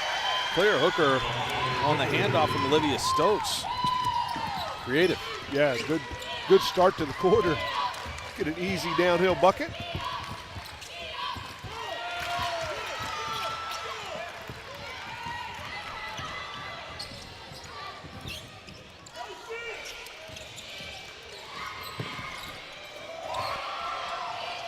Another 3. Locust Grove is playing some good basketball here. They're getting layups, threes, you name it.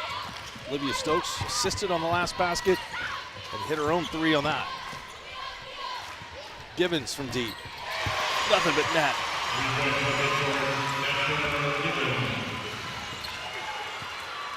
First points for Gibbons. See if that gets her on track a little bit. Weatherford definitely needs her on that end.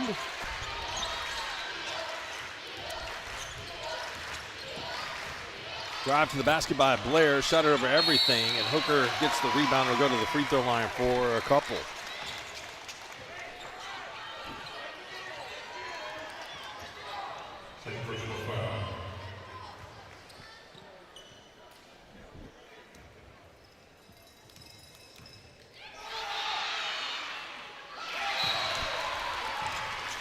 Free throw line is just kind of in between the layups and the threes. It's not a good place to be right now. Yeah, she's 0 for 3, if I'm not mistaken, in this one already. Too close. There we go. Locust Grove cheerleaders appreciate that. Weatherford down 12. 6:30 to go in the second quarter. No mascots yet these first 2 games, huh, Mark? No, I haven't seen an eagle. No. Not a pirate.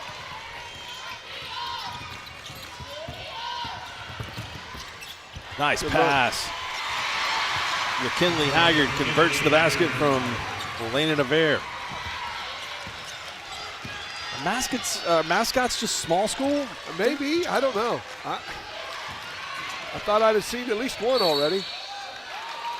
Blair with the assist to Hooker, and she's going to go right back to the free throw line. Is there a Blue Jay? Guthrie has a Blue Jay. Does the Blue Jay travel? Blue Jay travels, okay.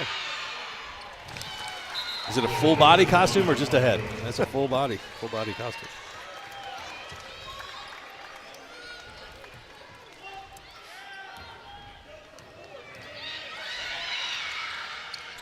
It just took Hooker a minute to get dialed in from the free throw line. I think she's found it now. Hit her last 3.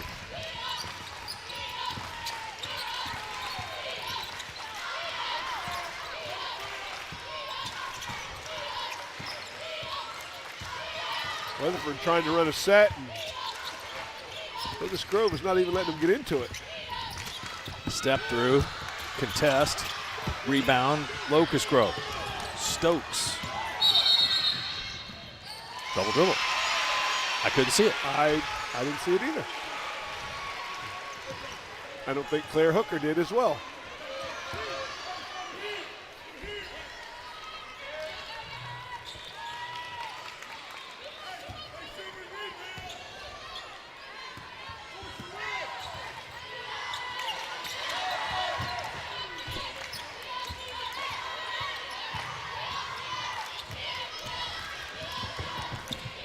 Paige Stokes is hounding Givens wherever she goes.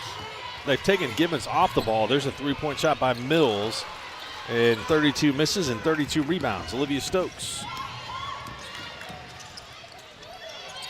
The tallest player on the floor and the smallest player on the floor guarding each other, and there's a 3-ball by Cambry Hooker.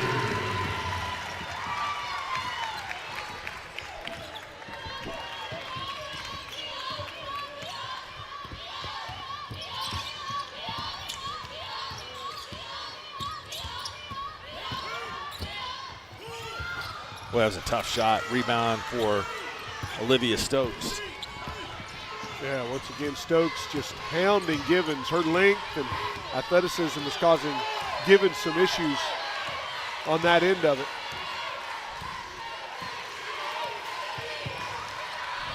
Stokes will try the 3. Shot it a little wide left, and the ball fought for and out of bounds. Goes off of the Pirates. Addison Blackwell returns to the lineup, giving Gibbons a breather. Navarre's done a good job as the point guard. Sophomore, handle the basketball right now.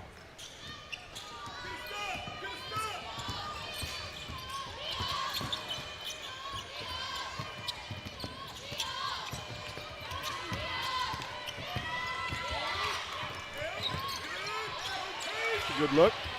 Haggard gets her own miss. Payne wants it. Yeah, I think Hooker got a piece of that one. Boy, nice pass running the floor. Too hard on the pass to Callie Phillips.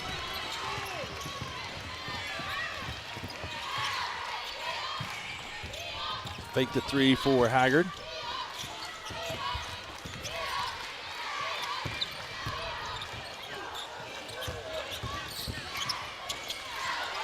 Looks like a hot potato. Payne finally gets control. Blackwell, hesitation, spin. Haggard, got it.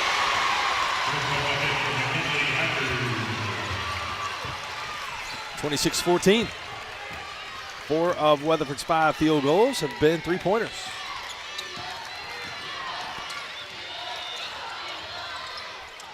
This shot. Claire Hooker couldn't get it to go on the back down.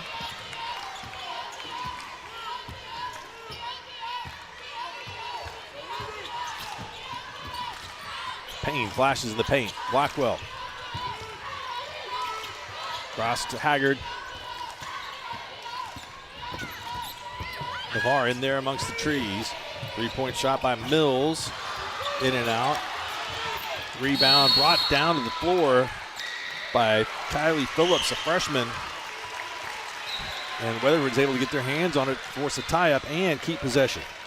Mark, you're right. Navarre's come in and done a good job for Weatherford handling the basketball, finding open people. Really good job off the bench. Navarre broke open, but they find Gibbons for a long three. Blair comes down the lane to pick up the missed shot.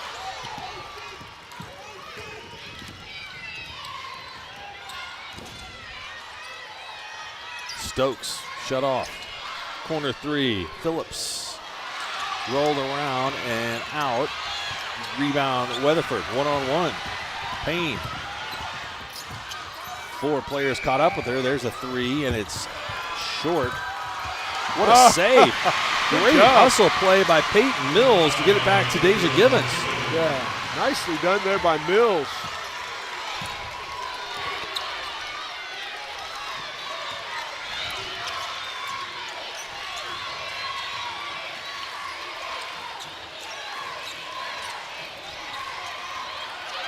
Baseline move, running jumper, scores. That's a nice touch on a tough shot from Tatum Stokes.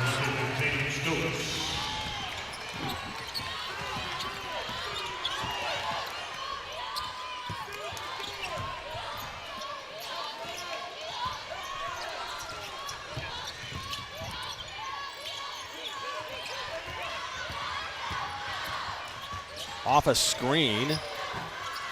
Three won't go, and hustling to keep possession. Taylor Payne, but it's out of bounds off of Weatherford. Claire Hooker, Cambry Hooker come back in. Phillips goes out. And here's a look at the save. Great hustle by Mills.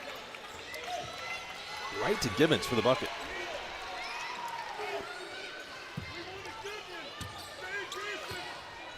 Under a minute to play in the first half. Locust Grove with the ball and a 12-point lead. Blair jets by Navarre. Errant pass. And drive and off glass for Tatum Stokes, her second basket in a row. Just on the other side. Yeah. Floaters from each side. One off the glass, one not.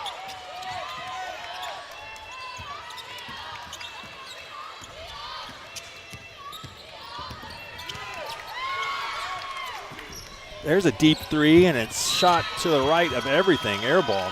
And Locust Grove going to have a chance maybe to get 4 straight here to end the quarter. Haggard and Mills return to the lineup for Weatherford. Gracie Martinez had checked in, and she goes back to the bench. Olivia Stokes going to have the ball in her hand to set up the offense here. 10 to go. Little hezzy move. Stokes lost it, puts it up. Good defense by Weatherford. Came across to double, and that is going to be the first foul of the quarter on Locust Grove. It's been a really clean game. Yeah. I mean, this has been a quick first half. Not very many fouls.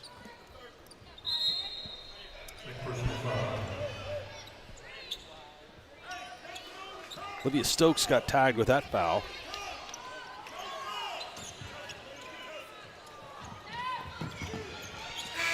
And there is they waved it off. It goes off glass.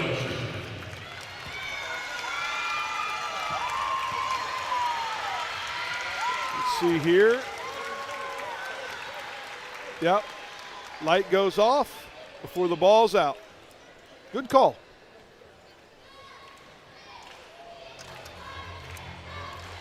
Halftime, 30-16. We'll take a break. We'll come back and look at the first half statistics and leading scores for each team. Class 4A semifinals, it's Locust Grove 30, Weatherford 16.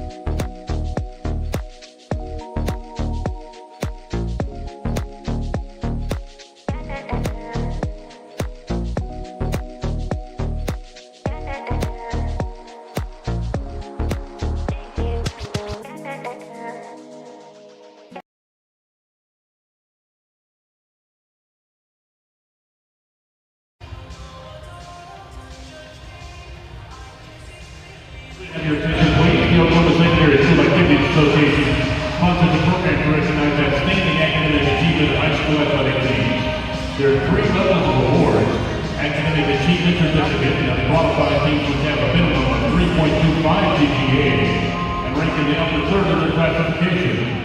Distinguished academic plaque. Qualified teams must have a minimum of 3.50 GPA and ranked in the upper 10% of their classification. And the state academic champion. And that's what we have here. Teams must have a GPA in the highest GPA in their classification. And today, we're proud to present the Basketball Academic Award by Gateway First Bank to the 4A state champion in girls basketball at Elk City.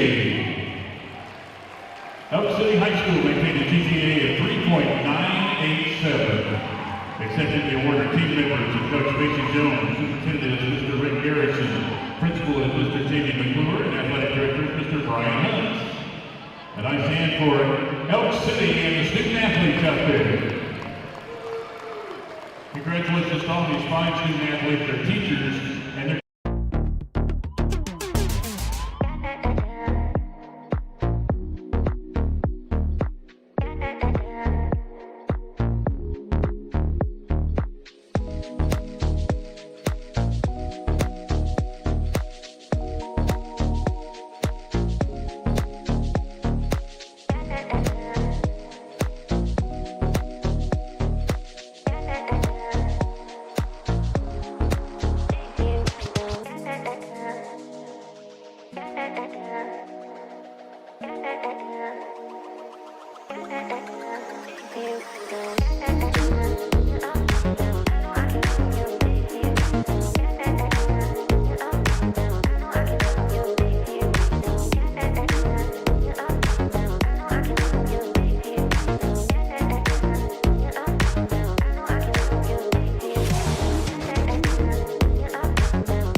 Life doesn't slow down. Your internet shouldn't either. With Pioneer Fiber Internet, get extraordinary speed and exceptional reliability. Enjoy unlimited usage, no data caps, and no long-term commitments, and save when you bundle. With fast symmetrical speeds and device prioritization, your whole home stays seamlessly connected. Sign up online at gopioneer.com or visit a Pioneer office today. High school sports fans, relive your favorite moments. Just click the shopping cart below the video player to get your digital copy today.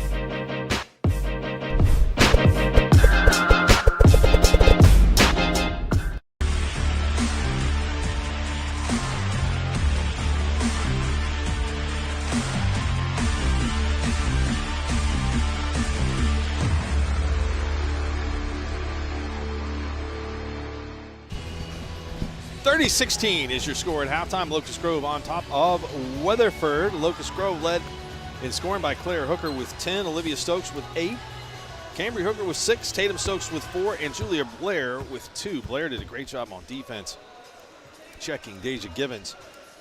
For Weatherford, 5 points apiece for Givens and Haggard, and 6 on 2 threes for Talon Payne. The Eagles, 26% from the field and 50% from behind the arc for Locust Grove. That's tough to beat. Fairly low turnovers, as you talked about, Shane. It was a really cleanly played first half, with the exception of some missed shots on the Weatherford end. They can get that short up and get right back in this thing. We're about 4 minutes away from tip-off of the second half, and it is Locust Grove on top of Weatherford 30-16.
Life doesn't slow down.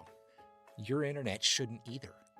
With Pioneer Fiber Internet, get extraordinary speed and exceptional reliability. Enjoy unlimited usage, no data caps, and no long-term commitments, and save when you bundle. With fast symmetrical speeds and device prioritization, your whole home stays seamlessly connected. Sign up online at gopioneer.com or visit a Pioneer office today. High school sports fans, relive your favorite moments. Just click the shopping cart below the video player to get your digital copy today.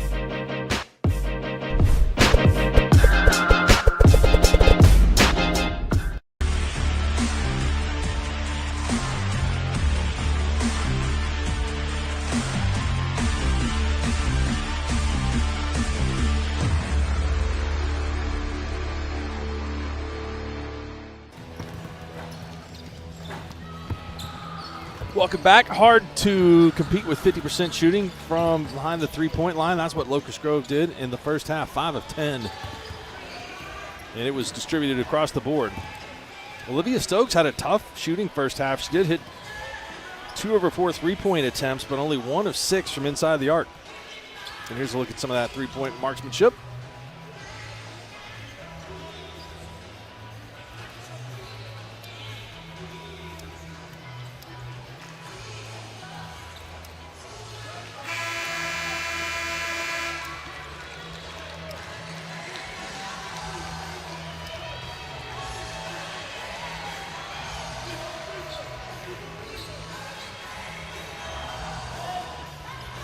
Basketball will belong to Locust Grove when we start the third quarter momentarily. Blair, Hooker, Stokes, Hooker, Stokes for Locust Grove. And Weatherford begins the second half in man-to-man.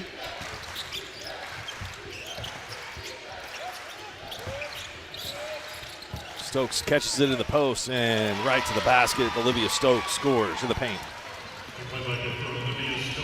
Yeah, they went right to Stokes to start the half. She got an easy bucket on a turnaround.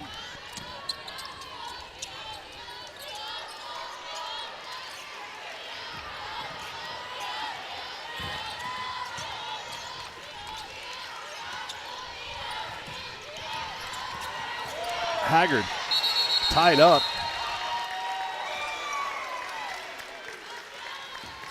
As the players go to the floor for it, Weatherford will get to keep it. Haggard will inbound.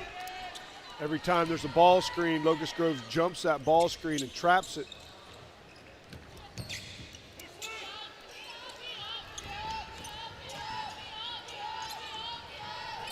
Gibbons across court.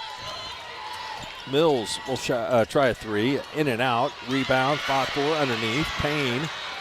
Got it. Strickler.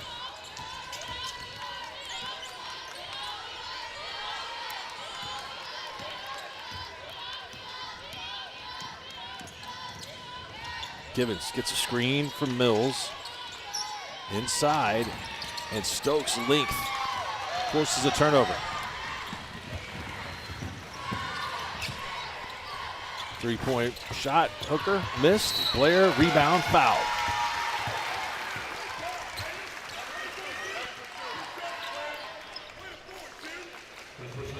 Foul goes on Peyton Mills. It's first.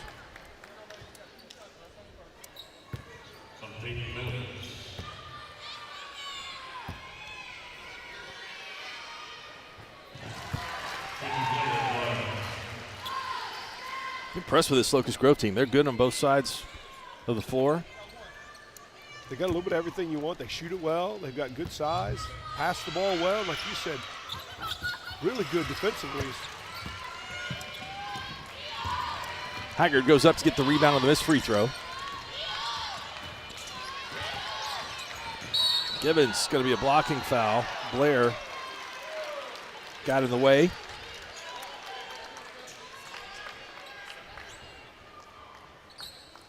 Navarre will check in for Ella Strickler.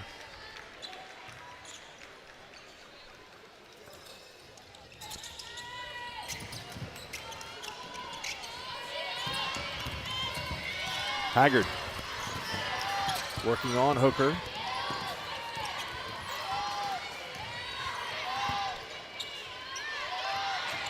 Bounce pass, Gibbons. She'll try the three. Got it.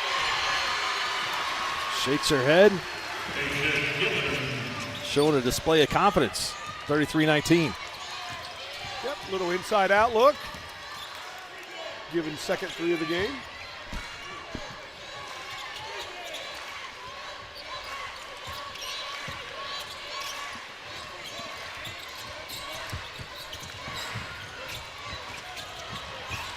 Loose ball on the floor.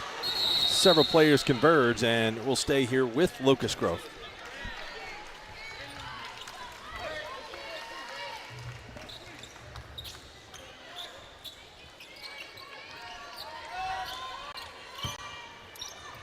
Stokes breaks into the corner. Blair back off the screen for Claire Hooker. Long rebound. Taken by Weatherford.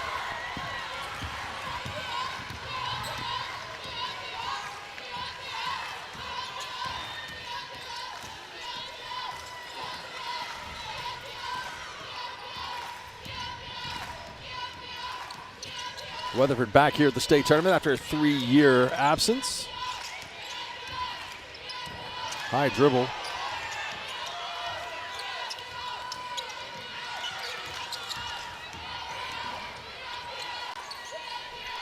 Finally a three for Haggard.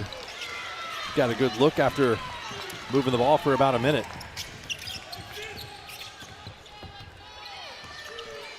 Olivia Stokes behind a screen, sets it up for Tatum Stokes. Pirates not having as much luck here in the second half from behind the arc.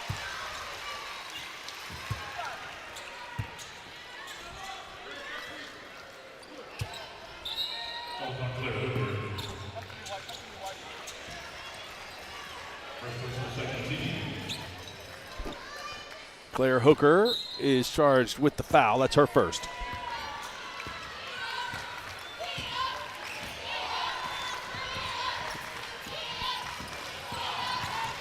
All three here in the third quarter, and the ball thrown over the head of Navarre and out of bounds.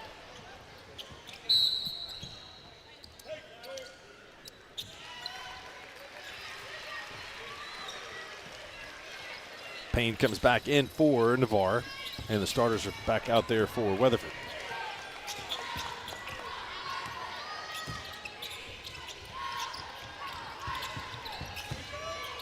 With the exception, that's Blackwell in.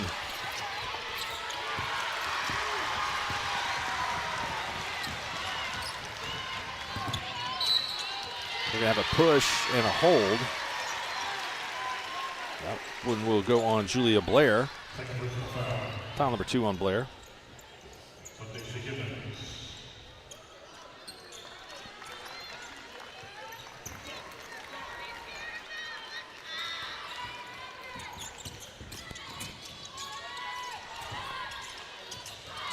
Boy, Gibbons lost it, and Blair was right there to take it away just like that.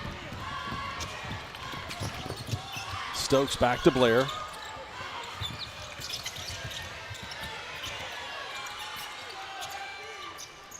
Blair gives it up to Stokes. Driving into the lane. Passes outside. And the three-point shot off by Lexi Soldier. And the other way for a layup. McKinley Haggard snuck out behind the defense and scores on a layup. 33-21, full timeout. We'll take it with them. The Eagles climb within 12. Are you an enthusiastic sports fan? Want to have fun and get in on the action? Heck yes. That'd be awesome. Have great attention to detail. Want to stay active? Definitely. Want to give back to the student athletes in your community? Obviously. Yes. Then you'd make an excellent high school sports official. We need more officials across the country because with no high school officials, there are no high school sports. Sign up today at highschoolofficials.com. At WSB, we shape the places, spaces, and systems that define our communities. As a forward-thinking design and consulting firm, we partner with communities to create innovative solutions for today's challenges and tomorrow's possibilities. Together, we forge ahead to build what's next in infrastructure. Let's build for tomorrow, today.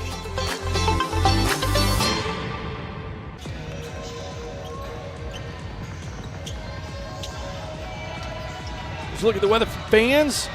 Big group of Weatherford supporters here today. Congratulations also to another Western Oklahoma team. Elk City awarded the academic state championship at halftime. Out of a timeout, good look for 3 for Locust Grove. Shot won't fall from Tatum Stokes in Weatherford. Chance to get this within single digits. Gibbons, it's taken away.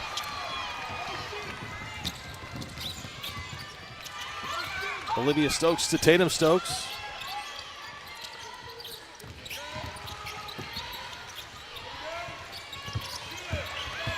Blair Hooker on the block. Outside. Three-point shot is short. Locust Grove's yet to connect on one of those here in the second half. Another one by Stokes is off. And Weatherford finally gets possession but throws it away. 2 or 3 good looks there on that possession, Mark, and like you said, not shooting it like they did in the first half to this point. They've been outscored 5-3.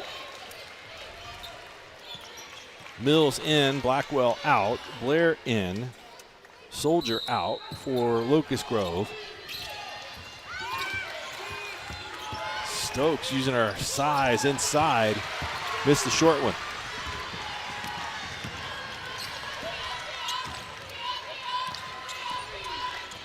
Nice dribble, entry, pass inside, and the layup is missed by Strickler. She was right there underneath, uncontested.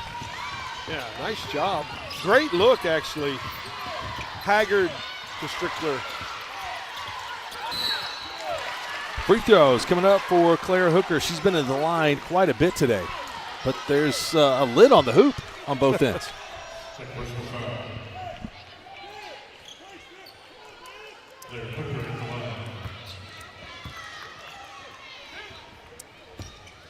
Coach Coach Oliver wants to talk things up a little bit here with his group during this free throw attempt.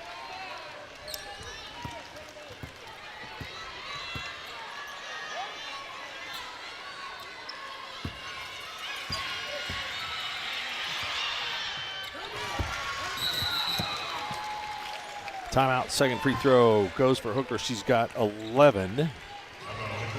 And we'll take a quick timeout here with them. 2:07 to go in the third. 34-21, Locust Grove. Your gateway to personal banking that's actually personal.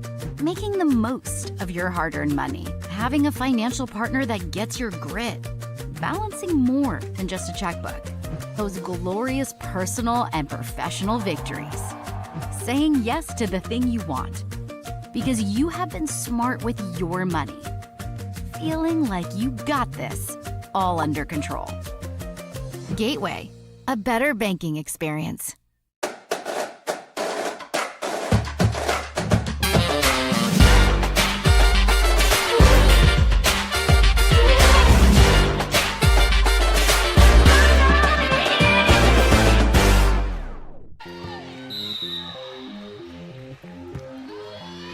Weatherford inbounds, down 13.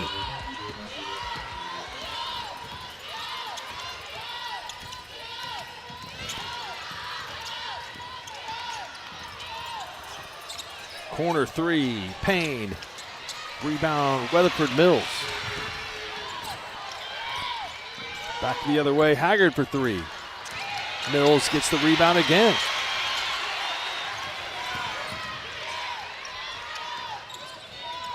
And that pass is taken away by Blair. She's been a menace on defense. She's been really good against Givens.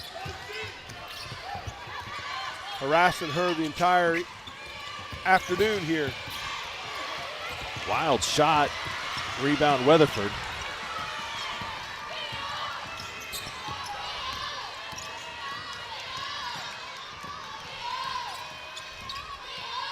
Navarre got a count. And a blocking foul called on Hooker.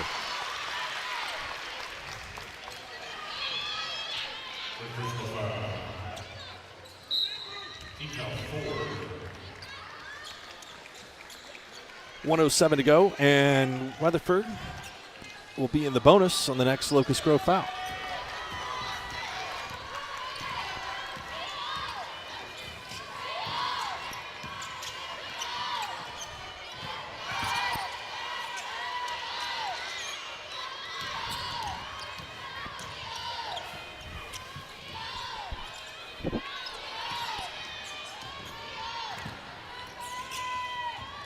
Payne almost lost control of the dribble, and now they do. Olivia Stokes is there for the steal. Goes the other way. Layup's good. And a blocking foul. She'll go to the free throw line for one more. Oh, wait. Okay, yeah. Okay, I think everybody thought it was a charge. But he called a block. I mean, it was. Yeah, he's got a block and one free throw. Right. I think he counted it. And yeah.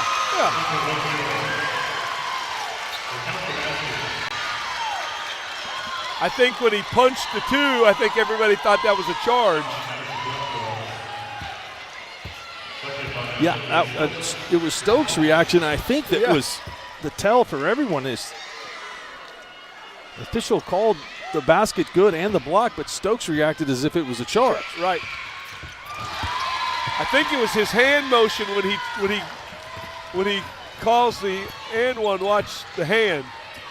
I think that's what maybe everybody saw. Navarre screen set up for Payne. Long rebound to Weatherford. The Eagles are getting a lot of offensive rebounds, just haven't been able to put the ball back in. Three for Mills. She fakes the three. Blackwell to the rim. Rebound Blair. 3 seconds to go. Hooker's going to have to heave it. And that shot is blocked by Navarre. We've played three. Locust Grove extending their lead at halftime. It's the Pirates 37, the Eagles 21.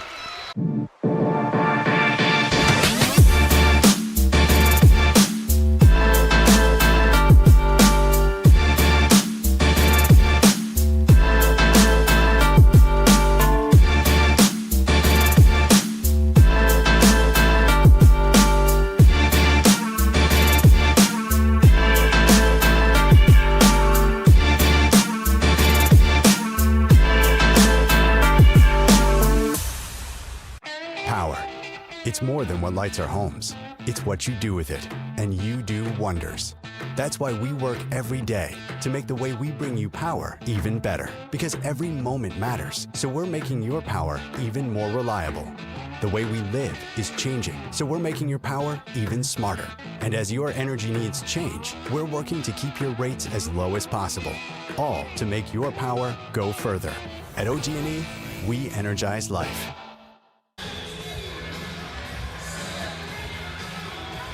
Welcome back, 37-21 Locust Grove on top of Weatherford. 13 points for Olivia Stokes and 11 for Claire Hooker. Pirates didn't shoot it that well in the quarter, but they were able to have the advantage 7-5. Their man defense has stymied Weatherford.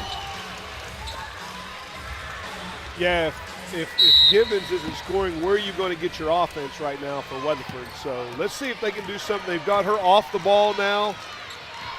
See if they're going to do something to get her set on a little flare. There it is. Yeah, good call.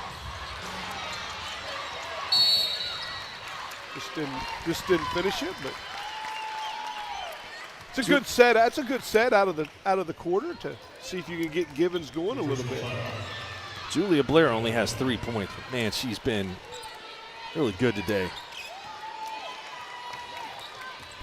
Playing the point guard role and playing defense. Yeah, she's caused all kinds of problems for Gibbons. Kylie Phillips, freshman, missed that shot. Weatherford's able to leak out in transition. Stokes gets back for the rebound. Another missed opportunity for Weatherford on a kind of an open look. And we're going to have a foul. Or is that out of bounds? Out of bounds. And really, defensively, Weatherford's done a good job, too, against Locust Grove. They just struggling scoring it. Gibbons gets it back on the give and go and opened the lane. She goes in and scores. Nice job for the Southwestern Oklahoma State SWOSU signee.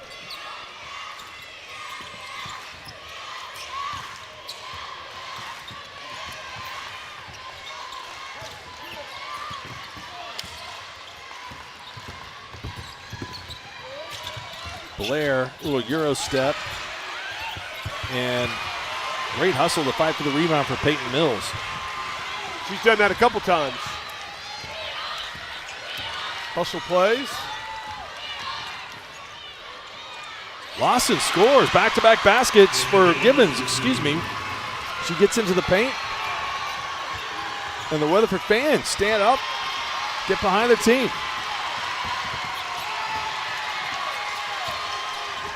Somebody over there firing him up a little. Missed shot, rebound. Strickler. Gibbons finds Payne in the corner. That one goes. Oh. You got a grown man losing his mind over there. That's got the Weatherford people fired up. That plus 7 straight points. Well, let's take a look at how this happened. Gibbons getting downhill. That seemed like a decent start. There's a good follow-up, and this is officially a rally right there on the three-pointer from Talon Payne. 9-point game.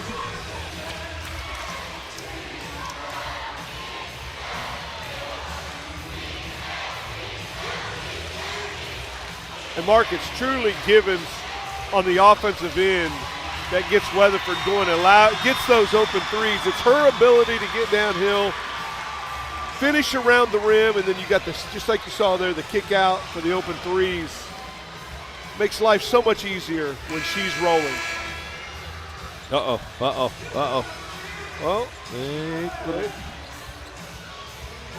I don't know if he was telling him to keep up the good work or. I think they're being good sports about it down there. Maybe they're asking them to get into it. I don't know.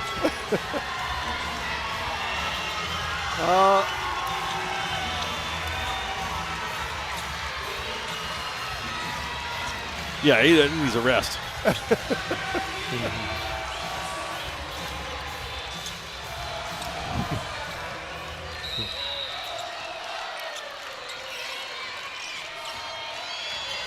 All right, Locust Grove, 5:49 to go. You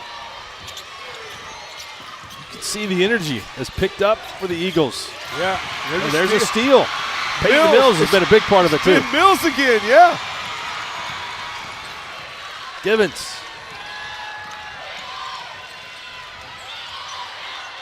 Blair making things difficult. Haggard. Ball knocked out of bounds off of the Pirates. Yeah, Julia Blair. Can't say enough about the game she's had defensively.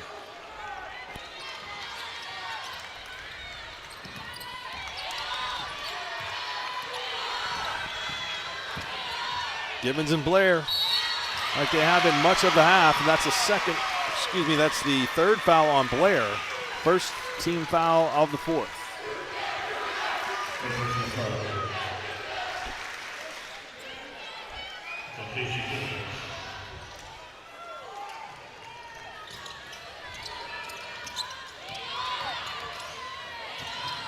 Givens gets it back, working on Blair. And the shot won't go, but Blair's fourth foul, so that's big in a couple of ways. You get Givens to the free throw line and Blair with a fourth foul.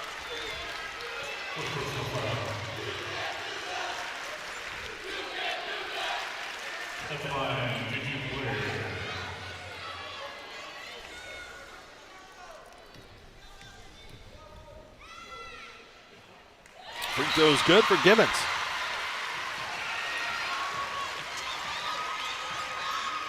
Leads cut to 8. We'll see how Blair being on the bench affects the defense for the Pirates.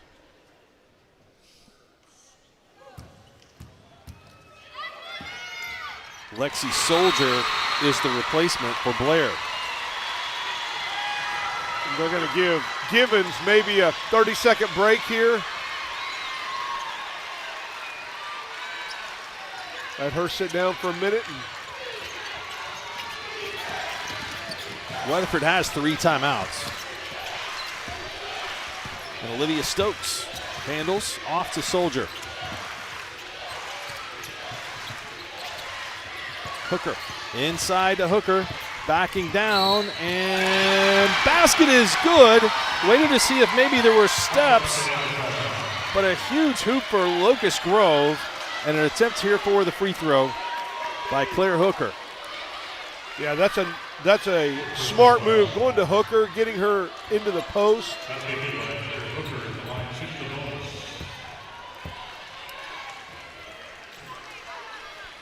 Just like that, Givens is back, or I would assume to be the rest of the time. Hooker up to 14 points. 10-point game.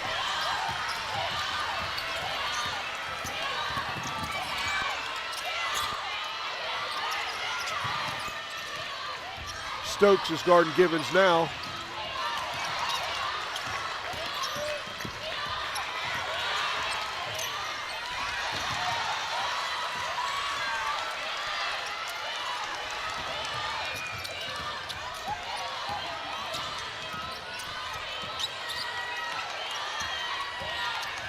Locust Grove making it tough. Givens trapped and had nowhere to go with it. Threw it up. Pass intercepted by the Pirates. Cambry Hooker and a foul.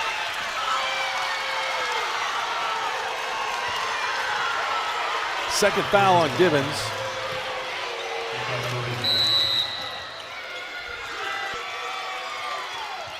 Blair back in with the 3 fouls, replacing Tatum Stokes.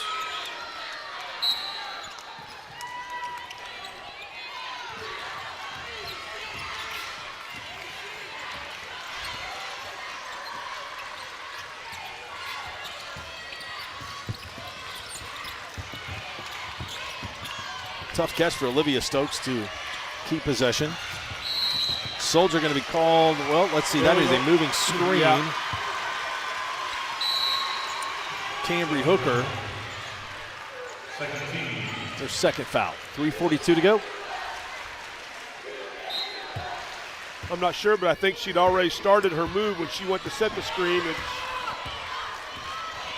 would be an automatic illegal screen.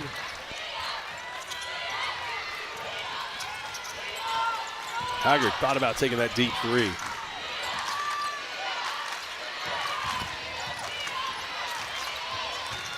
Stokes, tough matchup for Gibbons.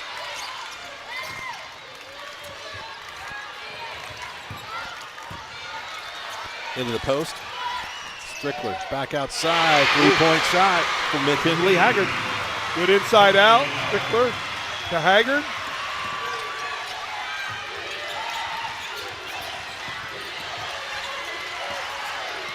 Blair being chased. And timeout called by Locust Grove. They used their third. 2:55 to go. We got a 7-point game. Locust Grove on top of Weatherford here in the Class 4A girls quarterfinals. Are you an enthusiastic sports fan? Want to have fun and get in on the action? Heck yes. That'd be awesome. Have great attention to detail. Want to stay active? Definitely. Want to give back to the student athletes in your community? Obviously. Yes. Then you'd make an excellent high school sports official. We need more officials across the country because with no high school officials, there are no high school sports. Sign up today at highschoolofficials.com. At WSB, we shape the places, spaces, and systems that define our communities. As a forward-thinking design and consulting firm, we partner with communities to create innovative solutions for today's challenges and tomorrow's possibilities. Together, we forge ahead to build what's next in infrastructure. Let's build for tomorrow, today.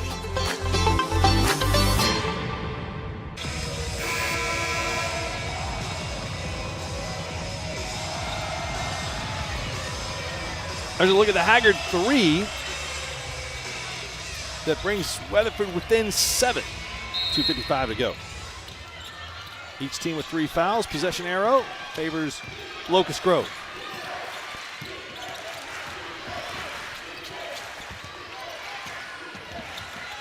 Lena Navarre, the sophomore, been defending the ball. There goes Olivia Stokes to the basket, and a great play, and she scores on the motion offense. Yeah, a little dribble weave out front. Got Stokes going downhill. And the big block on the other end. Stokes got the block on Givens, and the frustration foul by Givens on Stokes.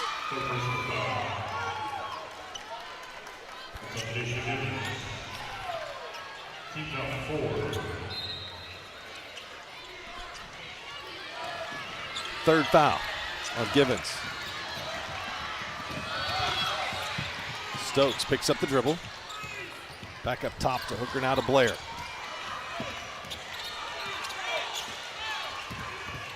Blair almost had it poked away.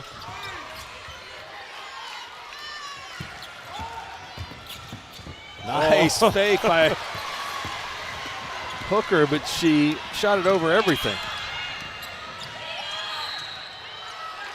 Free throws coming up here on the shot for Haggard.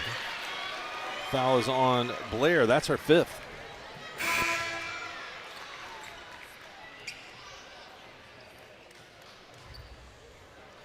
Blair has fouled out.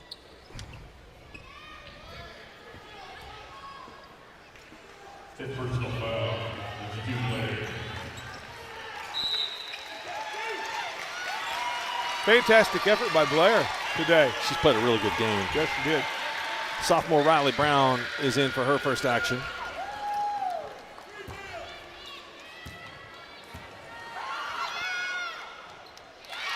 Free throw is off the back iron.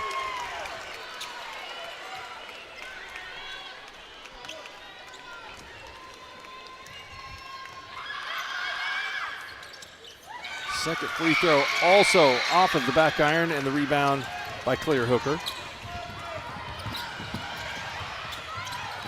And she throws it away. 1:45 to go. Weatherford needs points. And the 3 ball up and good.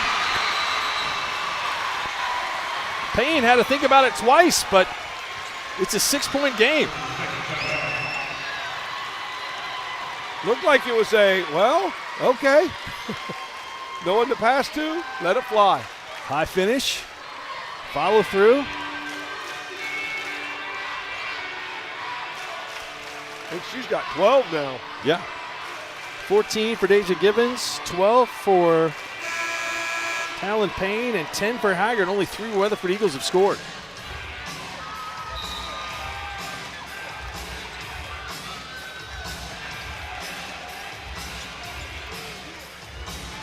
Not over yet.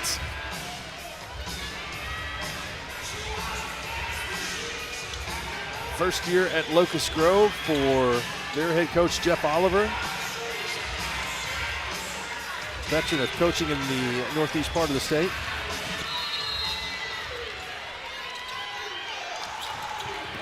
Pirates inbound it. Stokes is going to handle the dribbling with Blair out.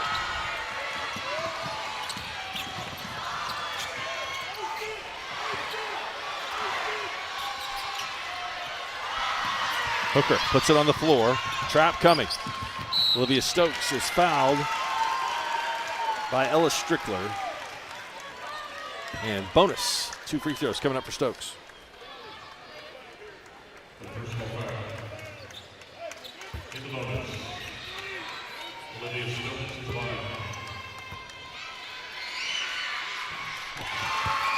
Stokes makes the first.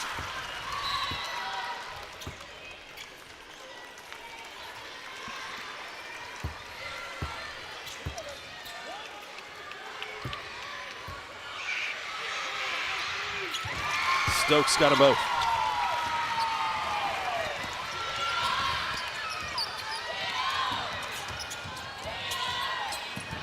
Weatherford's got to go quick, but it hasn't been quick for them. Oh, good pass underneath. And let's see which way this ball is going to go. It's going to stay here with Weatherford. Strickler just kind of put her hands over her head like, can't get one of those to go.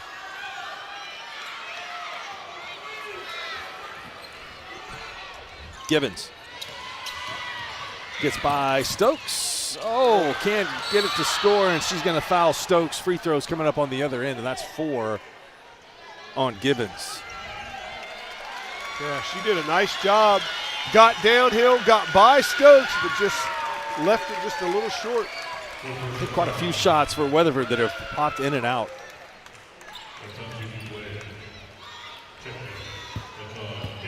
57 seconds for Locust Grove to try to hold off this fourth quarter rally. Got a couple of youngsters over there that have decided to go shirtless. Saying shirts? Yeah, they'll try to get this rally going. And I'll tell you what, that is a mullet for the ages right there. Where's the telestrator today? Yeah, this.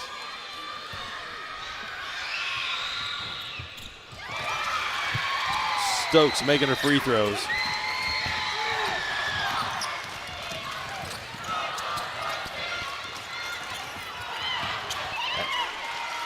Gibbons lost her footing and just threw it right back out to Tatum Stokes.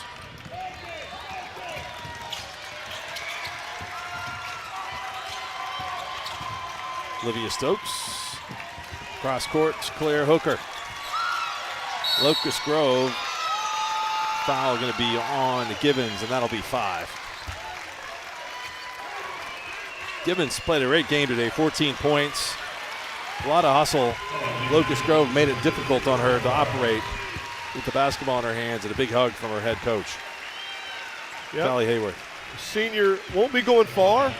Actually be staying right around home, but she'll be playing next year in Weatherford. Claire Hooker has had an uncharacteristic day at the free throw line. She has it. There we go, 1 of 2. So Locust Grove going to be going back to the semifinals for the second consecutive year.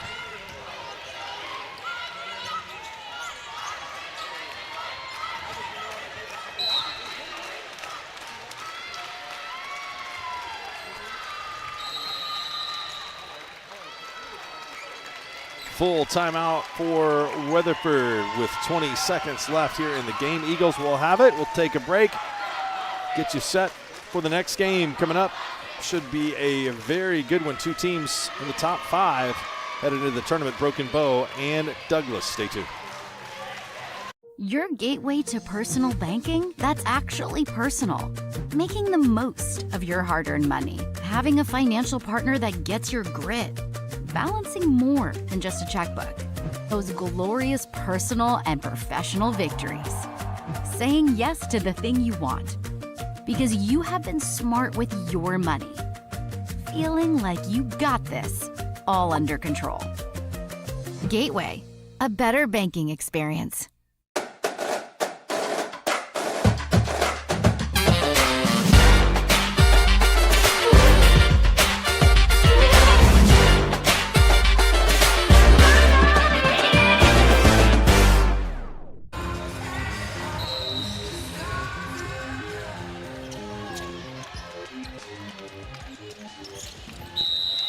Ball is knocked out of bounds by Tatum Stokes of Locust Grove.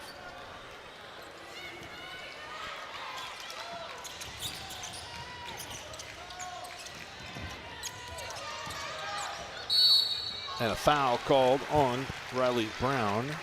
Free throws coming up for Ella Strickler.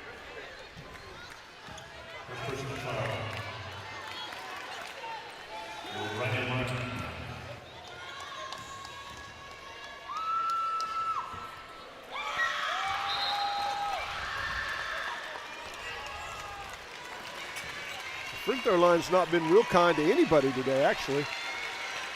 Addison Blackwell checks in for senior Peyton Mills. Big hugs over there on the sidelines also from Callie Hayworth for Talon Payne and Peyton Mills. Peyton Mills actually played a really nice hustle game today. Came up with a lot of rebounds, loose balls. Just nice job by the senior.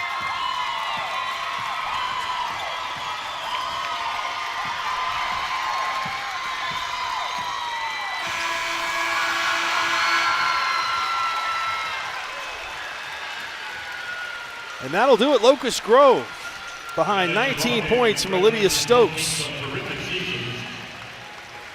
Holds off a Weatherford rally in the fourth quarter to win 47-37. 15 points for Claire Hooker, 6 points from Cambry Hooker, 4 points from Tatum Stokes, and 3 for Julia Blair. For Weatherford, Deja Gibbons with 14, Talon Payne with 12, McKinley Haggard with 10, and Ella Strickler with 1. And the bracket is out on the floor, and the honors are going to go to Claire Hooker to move Locust Grove on to the next round, where they will await the winner of our final girls quarterfinal of the day. According to our clock, that's coming up in 97 minutes and 30 seconds. Seems like it's a little long. I think. I don't know. Maybe they think that no, we got one more game here. I'm going to say 10 minutes. I believe that Tony Wilson will be along to take over the play-by-play.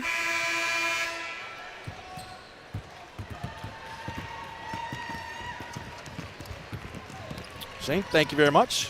Appreciate it. Enjoyed it. You get a sporting mark? Excellent work. Tony will be up next. Final game and final semifinal berth on the line here between Broken Bow and Douglas. Stay tuned to NFL Chase Network. 1 second from half court. Jumping for joy. First ever. A 2-on-1. Oh. Did he bring it in? He did. It is. Caught!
judges for the Trojans. Rhino Brown. Chloe Smith. Ariana Kingman. And Isaac Crawford. Jaden Gabler. Randy Gibson. Melissa Newman. Now let's meet our starting lineups for our contest here today. Both Lady Savages. The 5'4" junior number 4, Genesis Smith.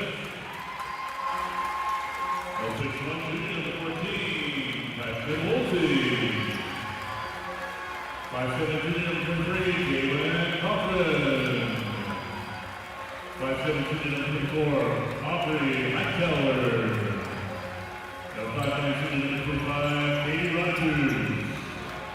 Head coach is Toby Dean. And let's meet the Trojans.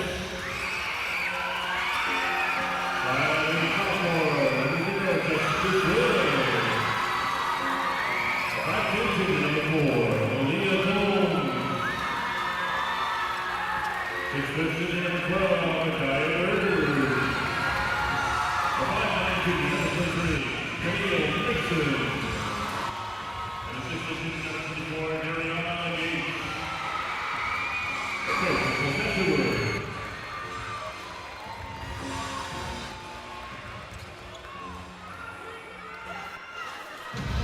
Welcome back, ladies and gentlemen, to OG&E Powerhouse Arena.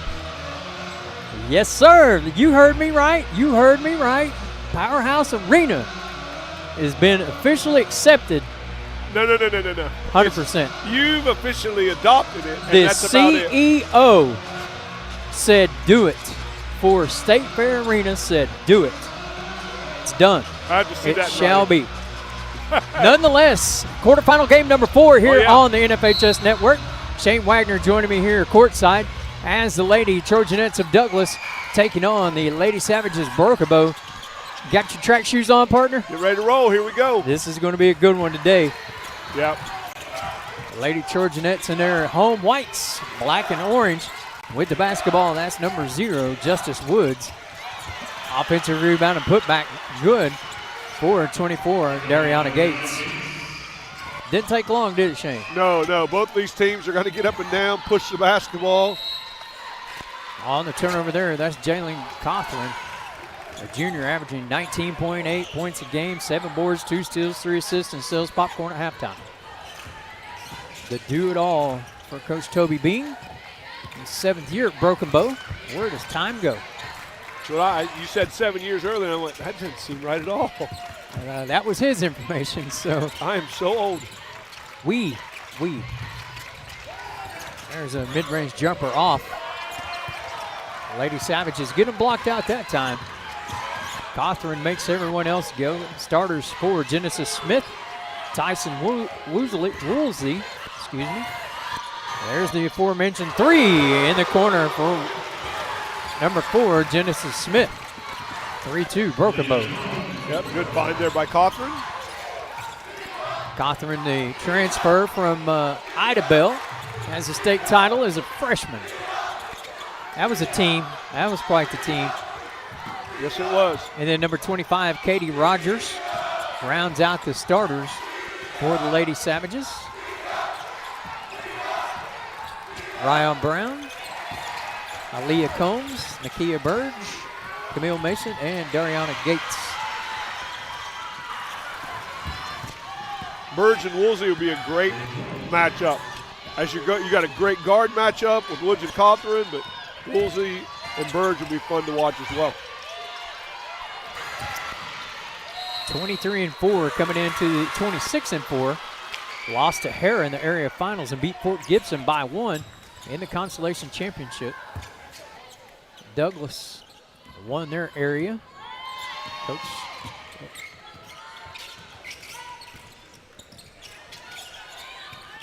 Letitia Combs.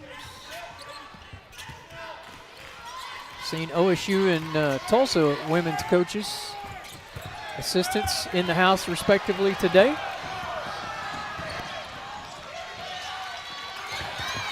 To the rack, missed it, a little bit strong for Cothran. It's going to get down the floor, and it's going to get in the air in a hurry. Yeah, good rebound there by Woolsey, hustling back, tracking down that three from Woods. There's not many teams that's going to match Douglas with their height, but Woolsey does at 6'1", wearing uniform number 14. I don't know if Broken Bow's seen anything athletically like they're seeing today.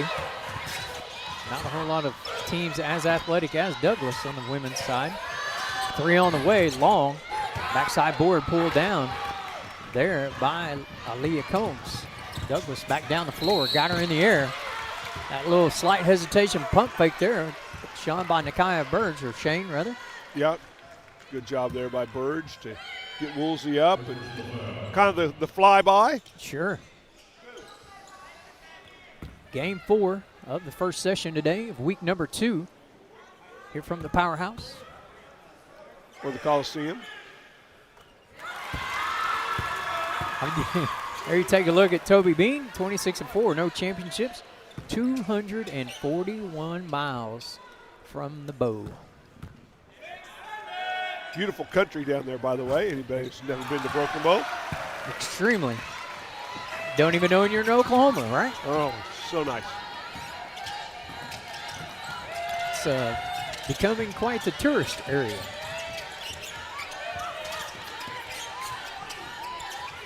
(5-3) Douglas. Shot up. There you go. There's Cawthorn. Good look. Good find down there. Jumper back for Douglas. Offensive rebound. Put up no good. Another one. Foul going to be whistled. I believe that's going to go against Genesis Smith. Okay, I was wrong. Woolsey. That's going to be 2 on Woolsey. That's pretty big there in the first 3:51 or 3:41 of the game, excuse me.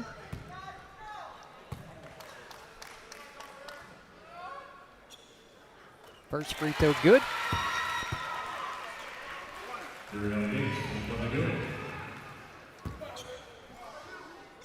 Second free throw forthcoming.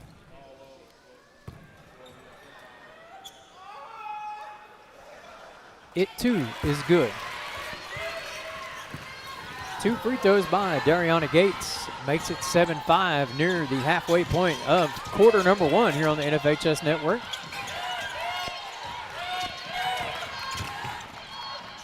Oh, alternating possession. Nice hands in there by Camille Mason. Yeah, she just reached in and grabbed it. Tied it up. It'll stay with Broken Bow. Hey. Loose ball. Jump again, and that one will go to Douglas.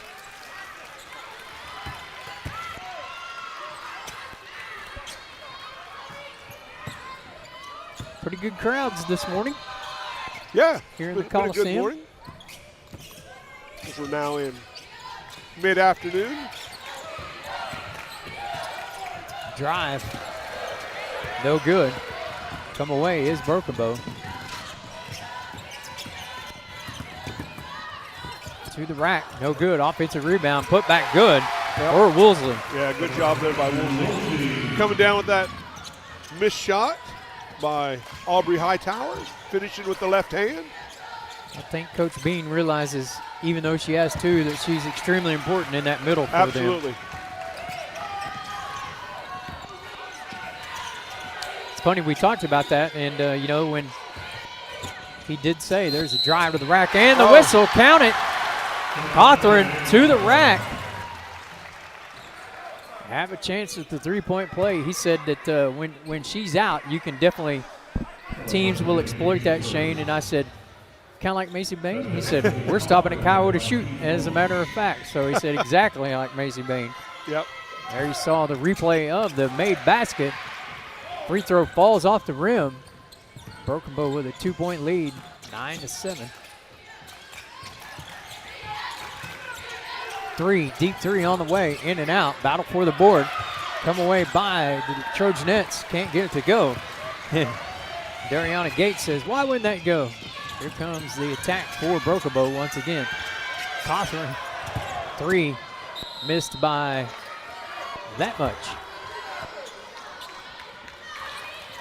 Mr. Derek Dunbar on the call today. We'll see the officials here in just a minute or two.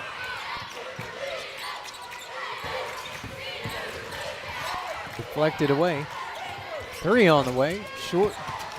Backside board going to be pulled down. I'm a little surprised Douglas isn't attacking Woolsey, trying to get her out of the game with that third foul, but so far.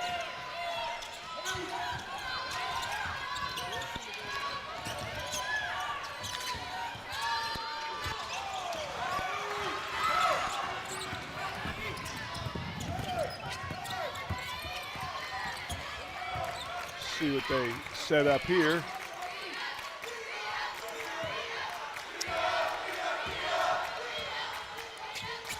It's like almost like a double high post set, huh?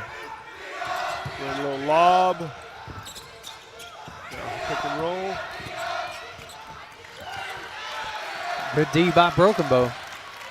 Kind of packing it in on them, aren't they? Yep. Challenge them to shoot the perimeter shot, and it's in the air. I'll tell you what, with the exception of 2 times, Broken Bow's really done a great job of limiting the opportunities for the Trojanettes to grab those offensive boards. That's pretty tough.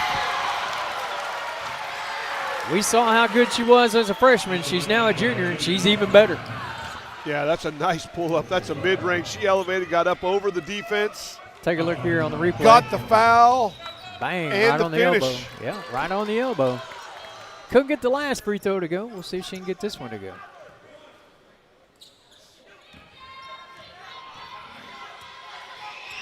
That one's good. 12-7, 5-point Broken Bow lead. Kylie Burris into the game for Broken Bow, replacing Genesis Smith. Well, I tell you what, I'd be going at Woolsey. I'd be going at Woolsey any way I could right now. Try to get her out of the contest. Foul going to be whistled. Let's see who it's on. 11. Yep, Burris. Kylie Burris. Just entered the game.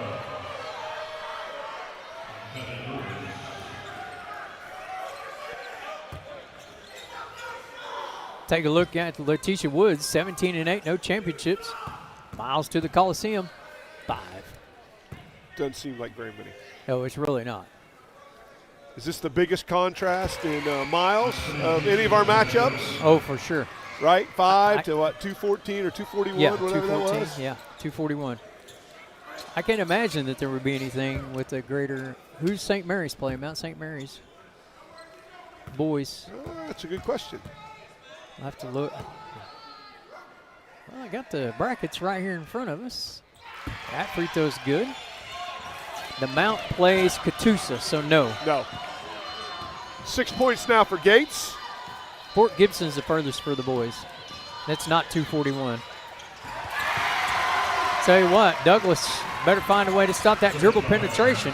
Yeah, Hightower and Cawthorne both being able to get to the rim poses a little bit of problem here for Douglas. Deep three. Got it. Finally, they get one to go. That's 23, Camille Mason. She shot that like she knew what she was doing, That Tony. was logo depth. Looked like, man, that was way out there. Broken Bow taking the last one.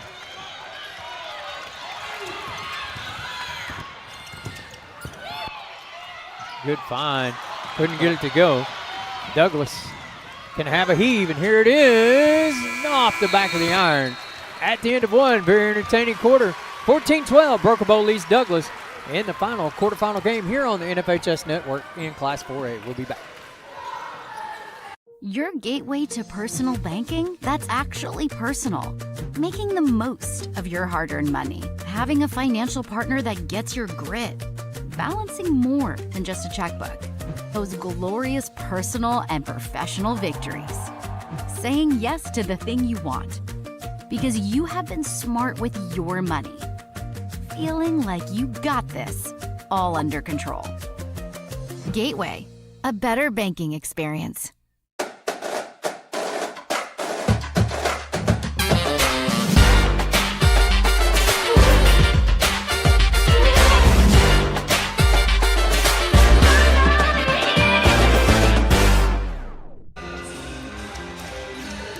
Welcome back.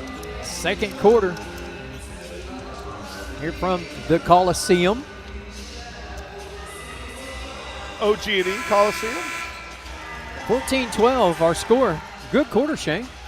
Yeah, that was a good quarter. There you take a look at the game officials. Derek Dunbar, he'll be the one putting it in play. Alex Doubt and Kurt Thurman. It's a good crew. Good crew. Really good crew. Had good crews today. Oh.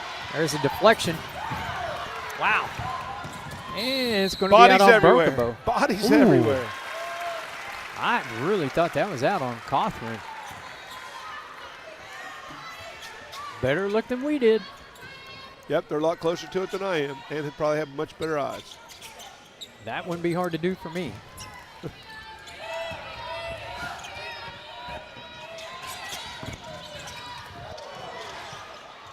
Nice. Yep. Nice move there. Cawthorn to Woolsey. Woolsey, the daughter of boys coach at Broken Bow, Ryan Woolsey. That is correct.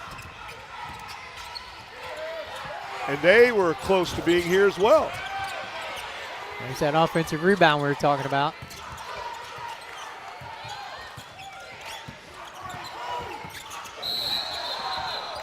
I think they're going to get a walk. Yep, Yeah, I agree. Yep. Derek's going to have a foul on the baseline. I think they all three had something. Yeah, it looked like.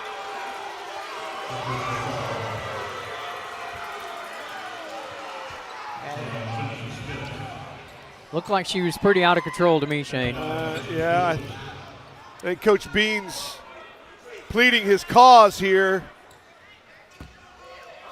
saying, hey, well, this guy's like way out here. Right.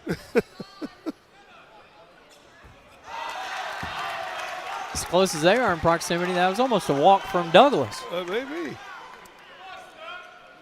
He just kind of shakes his head. All right. First free throw is good for Justice Woods. Second one's good. First one missed. Yeah. Oh, I'm sorry, yes. Backwards. Only a sophomore, 3 D1 offers so far.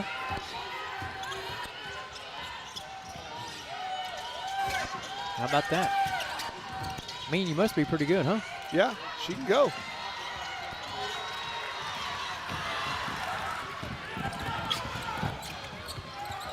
Tough move. That'd have been a high degree of difficulty if she'd have made that one. Yep. Tell you, I had my first chance to see Locust Grove in this third game. They're waiting the winner of this one in the semis, but Olivia Stokes, buddy. Woo! She's a good player. Hello. Yep, she's a good player. Hello. Just a sophomore.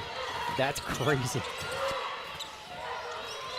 Jeff Oliver, longtime girls basketball coach. Yep, over on the east side. First met Coach Oliver when he was, I believe, at Talahena several years ago. Basket by 23, Camille Mason. Pretty interesting. He told me the story how he ended up at Locust. So it was a roundabout way. Deep three, off the iron, no good. Cleared by Nakia Burge. Hadn't heard much from Nakia today. She's pretty salty in her own right. Yes, she is.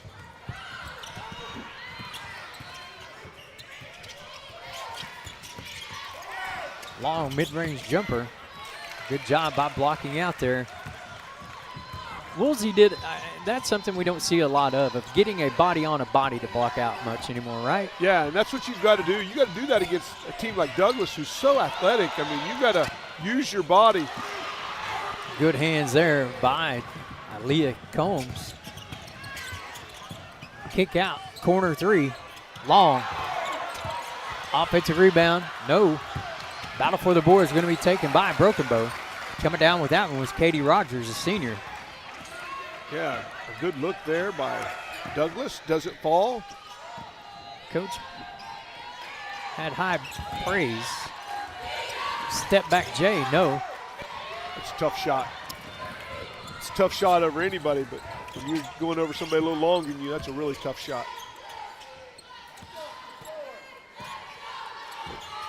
Douglas is going to set up something here.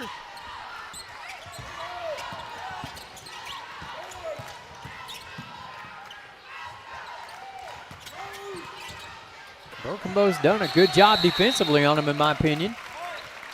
Yeah, they've taken away driving lanes. They're making it really hard to get into the paint off the dribble. Talking to Wendy Wells at Shawnee, about her upcoming quarterfinal game, it's like we play an over-the-top defense where we're going to make you shoot it over the top of us, and they're one of the most prolific defenses in the state, giving up only 35 points per game. They'll be at OU on Thursday, but that seems similar to what Broken Bow's trying to do to Douglas today. Right. You got to shoot it over top of us, and when you do that, you got to make sure, like you talk about, they got to make sure you box out, and rebound that first shot. Don't give them seconds. They've had probably 4 or 5 tough shots there. There's another one. Offensive rebound put back and the foul. That's going to be on 25, I believe, Rogers. Yeah, Dariana Gates has had a really good first half here. Gates has had a great first half for the Lady Trojanettes. One of the more iconic mascot names. Take a look at it there. There's the foul and the basket. Yeah, not the Trojanettes, the Trojets. Right, Tony? Yeah, Trojets, not the N. I apologize. Right, not the Trojanettes, the Trojets. Which is even more rare. Right. And somebody else is a Trojanettes, right? Is Jinx? There was somebody last week, I believe. Canute? Yes. Is it Canute? I think Canute, it's Canute. Yeah. Excuse me, state champion Canute. State champion Canute. In case Jeremy Gray's watching, he'll be yelling at me. 4:21, 18-16. Been a war of attrition so far. Oh, off the foot. The Trojets. Here they come. Charge. Yep, that's where they're going. Good call. Cawthorn stood in there, absorbed it. Here we go. Take another look, Shane. I mean, she didn't move. She was there plenty of time. But to me, in my opinion, that's so easily avoidable, right? Right. Just take a half step right and go on all the way to the basket. But now the defenders, you're already past. Good job on defense against Cawthorn there. Turnover.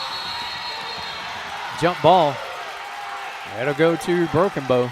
Stay with Broken Bow. Yeah, we were talking about how good Broken Bow was doing on the other end, but Douglas on this end making it hard. They got a couple baskets early, Broken Bow did, by breaking them down, but Douglas has tightened that up. And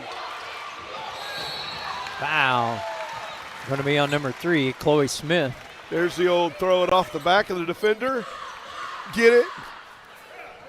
Get fouled. It's almost like a Three Stooges play, huh? Boy, don't say that to the Westville coach. When they had Roland beat, they tried to throw it off of them and threw it away. Oh. Take a look. Man, she almost crossed the line too early, but did not. Nope. Cawthorn came in averaging 19. She's at 8 now as we're halfway through the second quarter. Low mid-range. There's that open spot we've been talking about last week and now this week. Justice Woods. Yeah, first bucket by Woods. Nicely done off the mid-range.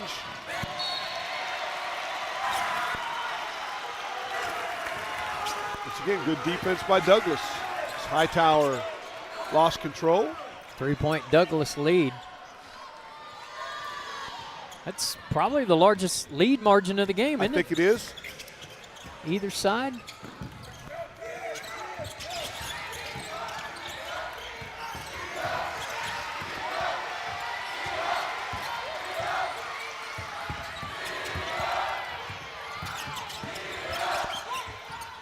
skip pass. Broken Bow student section behind us imploring their team to play some D. Not a whole lot of defense against that long shot. Another offensive rebound, put back no good. And Broken Bow clears. Yeah, if you're going to play that type of defense, you have to limit second shots. Well, Douglas does such a good job of crashing, though. It makes it super tough. Down low comes the double team. Jump ball. Coach Bean trying to get a timeout, but nobody could see him. Yeah, nicely done that time by Douglas's Chloe Smith, getting in there, digging into that post feed and tying it up.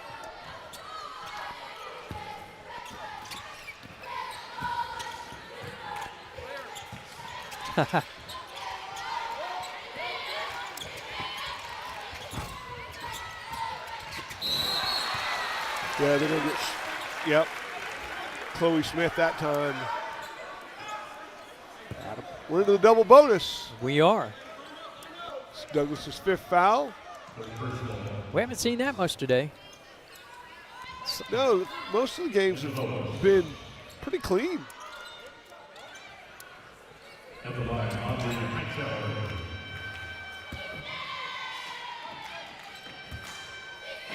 First shot up.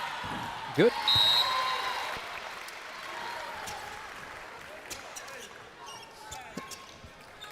Jeremy Gray said, I am watching. LOL. I figured as much. Second one good, too. Makes it a 1-point Douglas lead.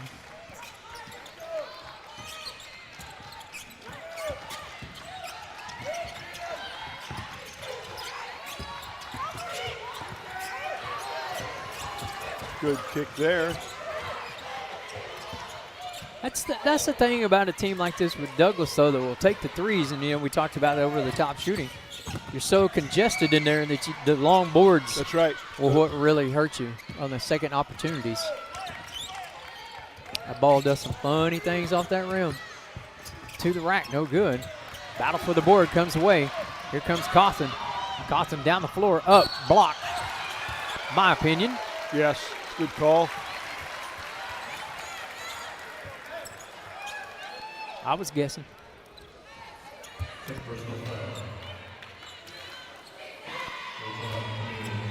You see it, just that slight little rock back before the contact. Cawthon at the line. First one good. Coach Bean said she's the catalyst that makes Broken Bow go. Yep. Team leader, guards other team's best players. Super athletic, as we've already seen. Can score from anywhere for the Lady Savages. Hit 5 threes in the regional finals game.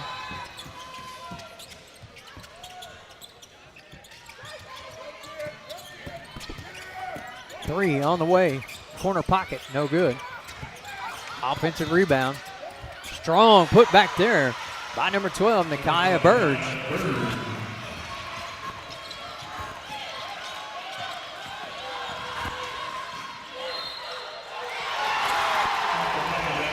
Count that one.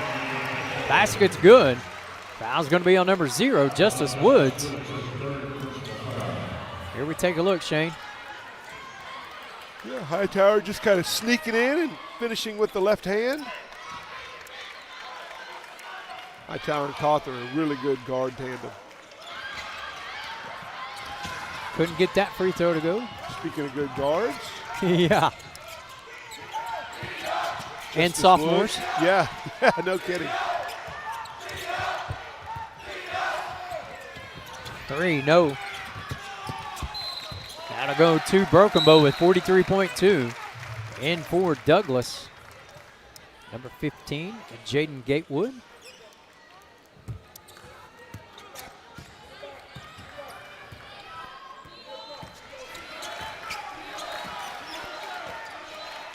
See if Broken Bow holds for one. We're at 33 seconds. Looks like they're going to probably hold for one. I would think they would. Or try at least.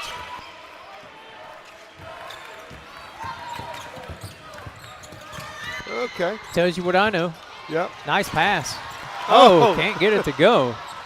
Smith right there, Genesis Smith. Yep, that ball bounced around and popped back out. Good look.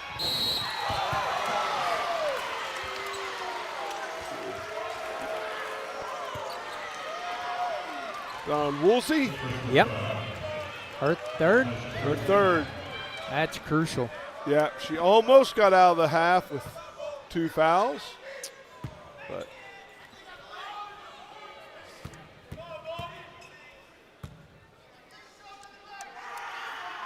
6.1. First free throw, no good. Ball don't lie. Because it doesn't talk. Second free throw. True to the mark. 23 apiece. got to get this in. And they did not. They turned it over. Good job there by Douglas coming up and denying the inbounds, stealing a possession. These two got to know what's going on and That's start exactly making their right. way down the floor. I mean, it's easy for them to clear, right? Once the ball gets inbounded. 3 off the mark. And that's going to do it for the half. 23 all, right where we started, tied up. We'll be back with stats here in just a few minutes on the NFHS Network.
Life doesn't slow down. Your internet shouldn't either. With Pioneer Fiber Internet, get extraordinary speed and exceptional reliability. Enjoy unlimited usage, no data caps, and no long-term commitments, and save when you bundle. With fast symmetrical speeds and device prioritization, your whole home stays seamlessly connected. Sign up online at gopioneer.com or visit a Pioneer office today. High school sports fans, relive your favorite moments. Just click the shopping cart below the video player to get your digital copy today.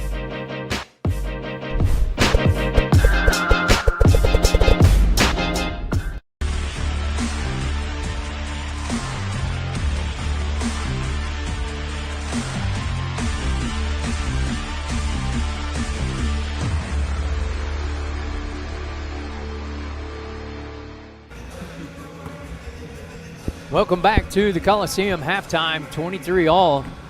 Shane, you know, taking a look at these stat sheets, the one thing that jumps out at me, Douglas, 1 of 14 from beyond the arc. Yeah, that if you got your calculators out or your phones, that's 7% from 3. That's pretty abysmal. Yep. 8 of 18 total field goals for the Lady Savages. You know, it's 15 more shots taken by Douglas. Yeah, they're owning the offensive glass. 9 offensive rebounds to just 2 offensive rebounds for Broken Bow. Second chance points, Douglas has 12, and there's if you're not shooting it well, yeah, you've got to get second shots, and that's what we're seeing right here from Douglas. But by the same token, defensive rebounds for Broken Bow, 17-9. I mean, it oddly enough kind of evens out for total rebounds, 19-18. And like you said before we even looked at these, it's probably going to be pretty close. 14-12 and 11-9 both quarters to get us 23. Largest lead, Douglas 7. 12-7 Broken Bow, 5 points. 7 lead changes, 4 ties. An 8-1 run and a 7-0 run by Broken Bow. So it's going to be interesting to see how this second half plays out. And I would say that Coach Woods probably gets a little more away from that three-pointer and just tries to go to work inside with Burge and company, wouldn't you think? Yeah, you would think so, especially now that Woolsey has 3 fouls. And right. That her picking up that third foul with 6 seconds to go in the half was big. Huge. For Broken Bow. Huge. All right, second half coming up as we get ready to see who advances to the semis right after this on the NFHS Network.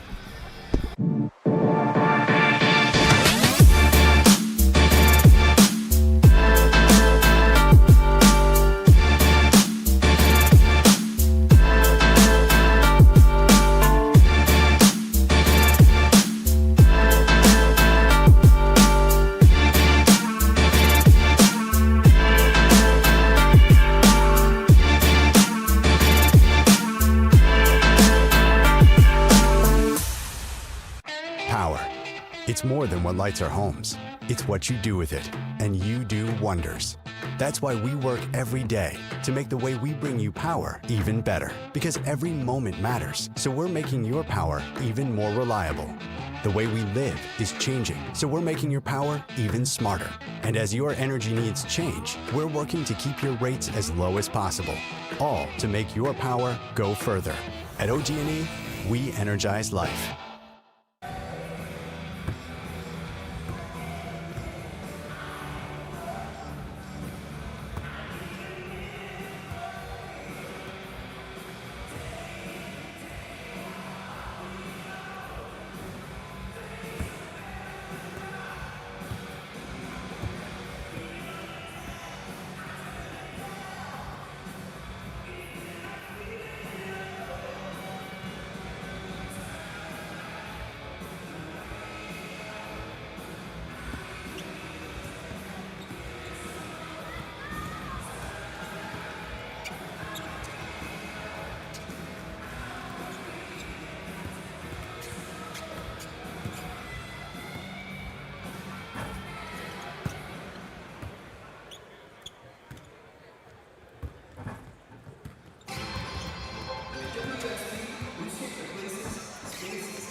Are you an enthusiastic sports fan? Want to have fun and get in on the action? Heck yes, that'd be awesome. Have great attention to detail. Sports fan? Want to have fun and get in on the action? Heck yes, that'd be awesome. Have great attention to detail. Want to stay active? Definitely. Want to give back to the student athletes in your community? Obviously, yes. Then you'd make an excellent high school sports official. We need more officials across the country because with no high school officials, there are no high school sports. Sign up today at highschoolofficials.com. At WSB, we shape the places, spaces, and systems that define our communities. As a forward-thinking design and consulting firm, we partner with communities to create innovative solutions for today's challenges and tomorrow's possibilities. Together, we forge ahead to build what's next in infrastructure. Let's build for tomorrow, today.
Second half action ready to start.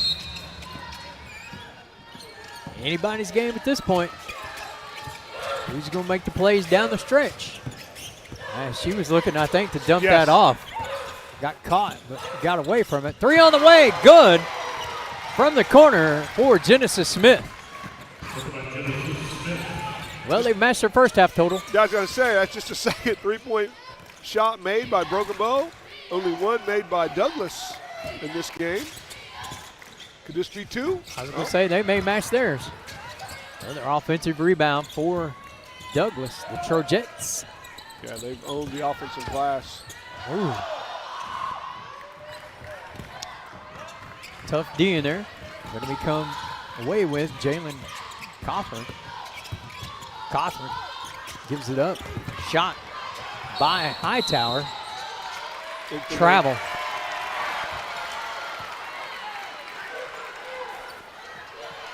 I don't know the rule on that, but I know when you go down with the ball, it's travel. I don't know if it's when your rear hits the floor. I don't know what. There's one of the best officials sitting right beside you. Yeah. So we need to talk to Harlan Burgess about that. Good gracious, can you imagine if that dude had a headset with us? Oh boy. That'd be an interesting broadcast. Basket breakaway good for number 12, Micaiah Burge. You haven't mentioned where he's from, Tony. It's the first Nope, time I'm not saying it. I'm not saying it. I get this little voice in my ear if I say anything. 3 on the way, no. Backside board pulled away by Douglas. Here they come on the attack. Nice shot. That's the one thing too, Shane, that Douglas did not get into their transition offense in that first half. No, they didn't. And there's a good example of it right there. I mean, they run the floor so well. I mean, Micaiah Bird, just a little floater, about 12. They're going to get an offensive foul. Nope.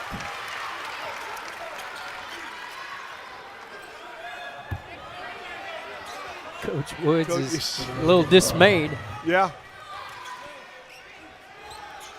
At the line, 23, Cawthorn.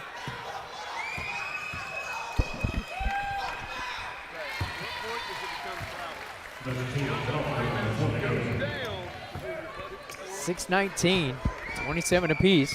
There you see Coach. Tisha Woods. 1 point Broken Bow lead. Lob in the middle. Kicked out. Little high-low triangle game. I was going to say, is she cleared yet?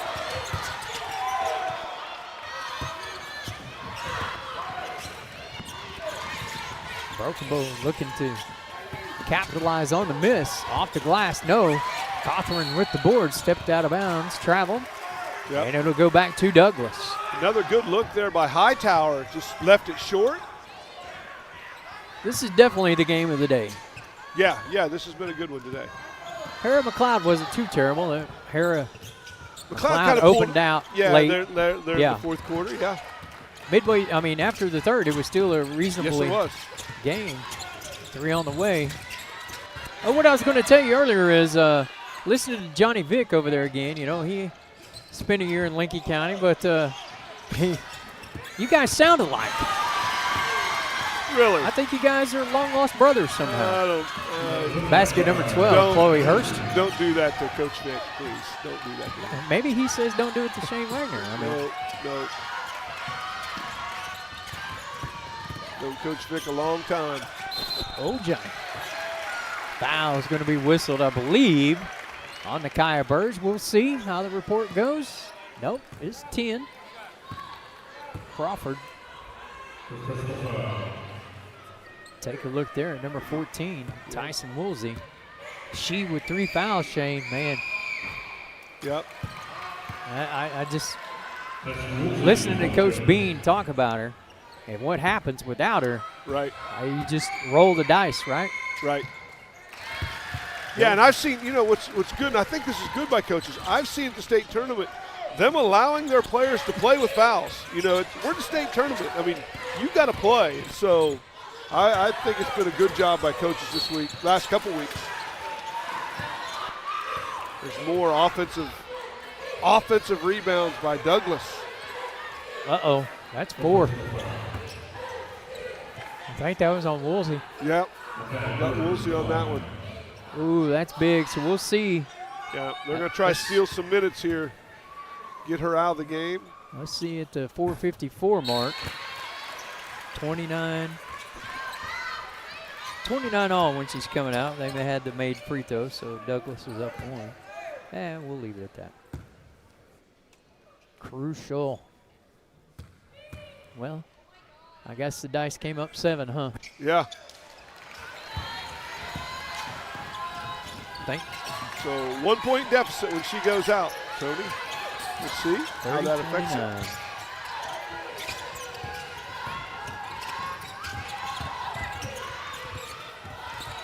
Hightower again gets stripped this time going in.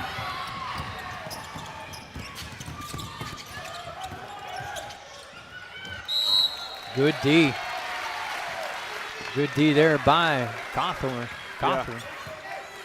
Yeah, Woods kind of got in a little too deep and double teamed. Tried to back out and just lost control.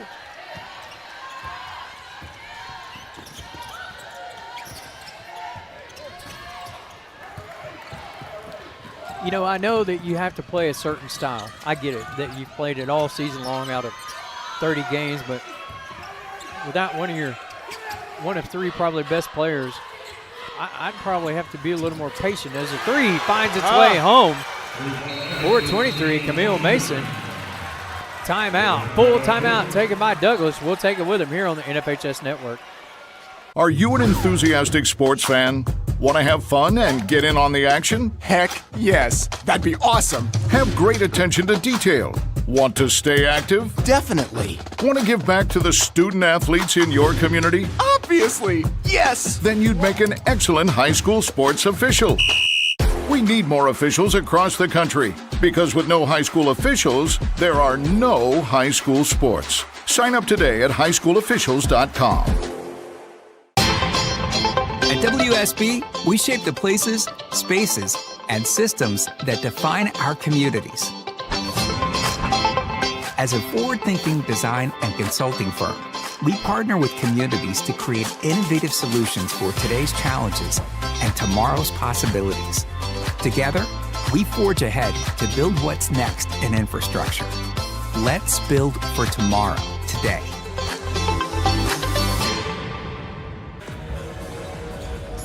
33-29. Looky there. No excuses. She's geared up, ready to go, huh? Yeah, looks like the youngest assistant that we've seen at the state tournament the last 2 weeks, right there. For sure. Not even close. Hanging out on the bench.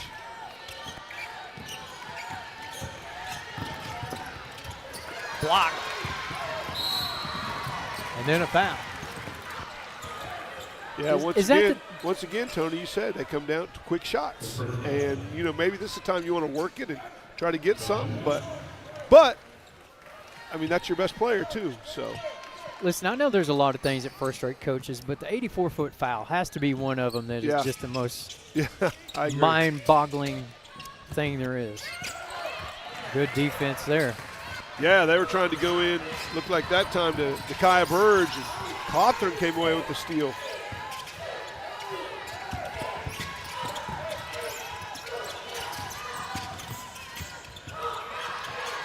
Mid-range jumper good by 15, Anaya Griffin. Yeah, Griffin came in, replaced Woolsey, and hits the first shot of the game for her. Foul's going to be whistled on Katie Rogers, I think. Yep. Yeah, that time they went right to Gates. Last time to Burge, this time to Gates. They're going to wear out that middle, looks like, Tony.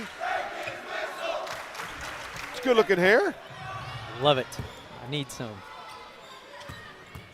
Did you see my AI hair, Shane? I did. Yes. I would do it if I could. 24, Dariana Gates at the line makes the first one. I could never get that much hair right there. Nor could I. No chance. No, yeah, zero chance. Short. Douglas with a 34-31 lead. 3 minutes remaining in the third.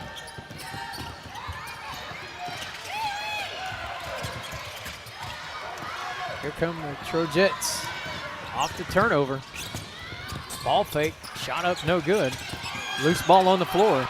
Broken Bow comes up with it. Timeout, Savages. Yeah, we're going to get a 30-second timeout. And Coach Bean, he told you earlier before the game, when Woolsey's out, he said, we're just a completely different team. And you're seeing that now. It looks like they're coming down and they're taking quick shots. They're wow. And he may have, and Woolsey may be back in here after this. I think Coach understands that and says, hey, you just got to go in and protect yourself and keep us in this. She's such a presence.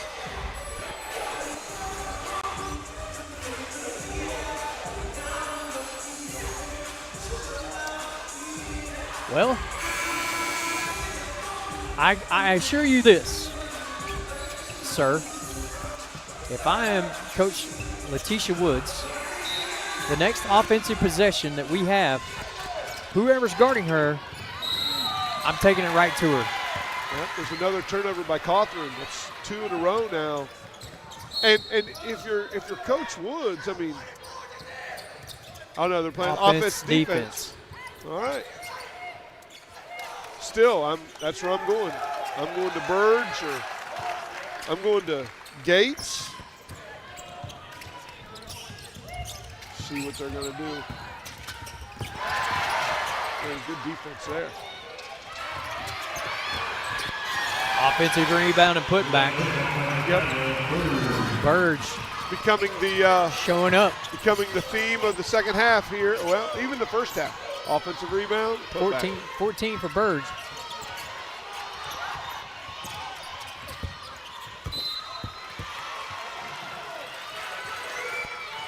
Broken Bow struggling now just to get anything.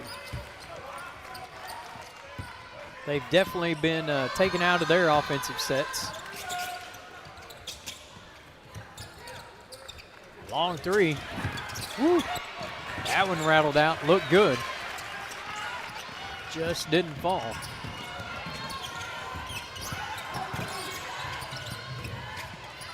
Contested three. Yeah. And it had the opportunity to take the open one and took that little dribble down. Took the dribble and the step back, and you had the open three in rhythm, and I don't know why Cawthorn didn't take that one.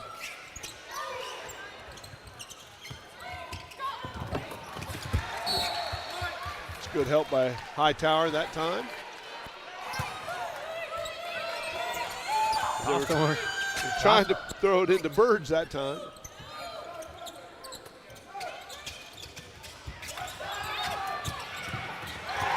Block. Douglas retains it. 3 on the way. Short. Battle for the board. Broken Bow comes away with it. There's a long pass across the way, down low. Green's giving him good energy off the bench. Sure. She just doesn't have the size of Woolsey. Block out of bounds. That'll be Douglas's 3rd team foul. Man over there on the PA today in the 2nd game of the morning. Those fans were live officials over there today. Lots of officials. And one. That'll get your offense jump started. Yeah, much needed bucket there by Cawthorn and Broken Bow. She throws it in, gets it back, and then goes right around. I got you. Little bump over the front. Chance for the old-fashioned three-point play. Burge going to have a seat.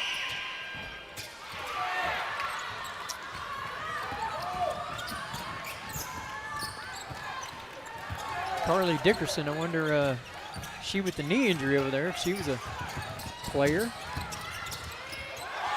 I think you know what I'm saying, right? Yeah. Basket by number 0, Justice Woods. Nice finish there by Woods. But she's been quiet today, Shane. Tough move. And basket's good. Cawthorn trying to impose her will to get this Berkamo squad back into the game. Alternating possession. It's gonna stay. Jump ball. Yep, I think it's going to stay Douglas.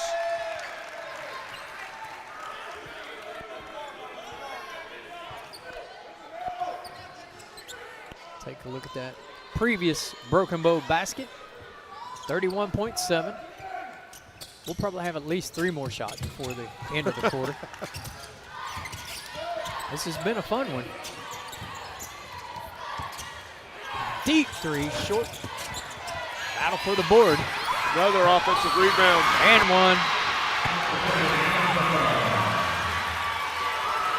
Basket's going to be good for Dariana Gates. Yeah, Gates has been huge on the offensive glass. Take a look at him.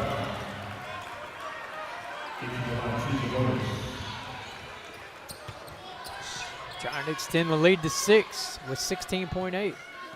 Okay, there's one shot. Okay. It's 13 for Gates now. And most of those are on offensive putbacks.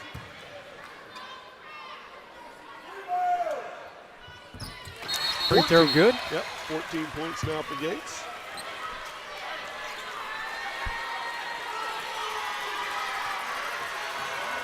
Got a warning, I believe, been issued to Coach Bean.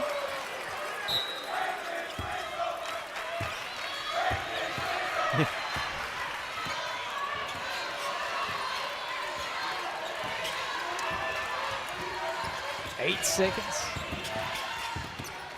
Ball out of bounds, stays with Broken Bow. I think that ball went on out into Reno. Out on the Reno Avenue. I don't know where that thing went. Here come Woolsey for this last 5.7. Got to be careful here not to get an offensive foul. Nice.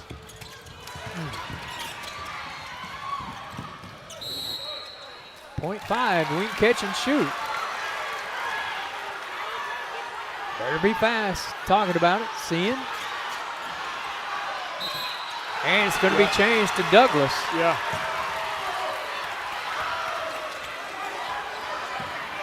Coach Bean, after being warned, man. He wanted to say something. He sure did. All right, that's going to be the end of the 3rd quarter. Douglas has extended the lead to 6 as we head to the 4th here on the NFHS Network.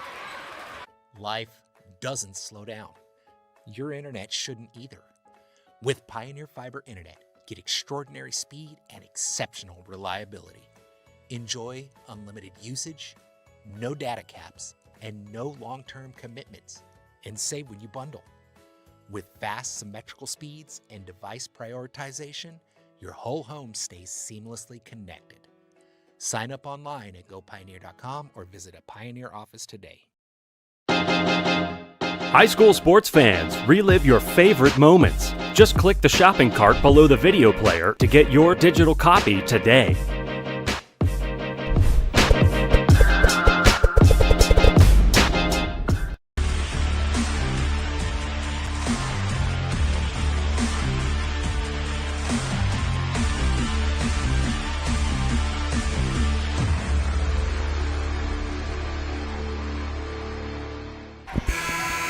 Welcome back.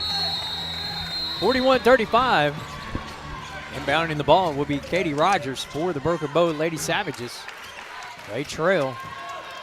Woolsey's going to start this half. Trying to find the last piece of the puzzle for the semifinals. 3 on the way, short. Coming away with it is Justice Woods. Foul.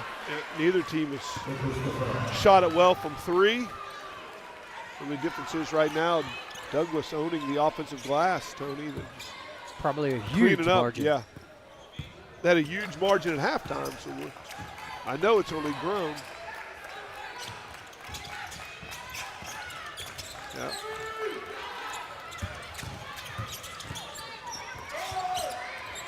Just inside the line. Good for Dariana Gates. Yeah, it's 16 for Gates. She's had a really good game today for Douglas. Foul.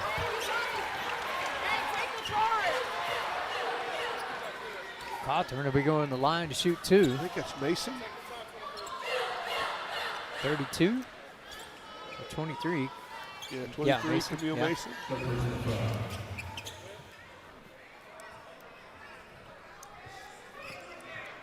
Boys action coming up at 4:30. That will be Blanchard and Cascia Hall. Coach Lee Mayberry and the Commandos, Jeff Ward and the Lions. Cardiac Lions. Made a big comeback. Down late 13 under quarter. 3. Yep. Is that the game at Bridge Creek you and Harlan were talking about? No. We had a 2A game there the other day. Pretty dandy one. Yeah, Cash and Wildcats knocked off CHA.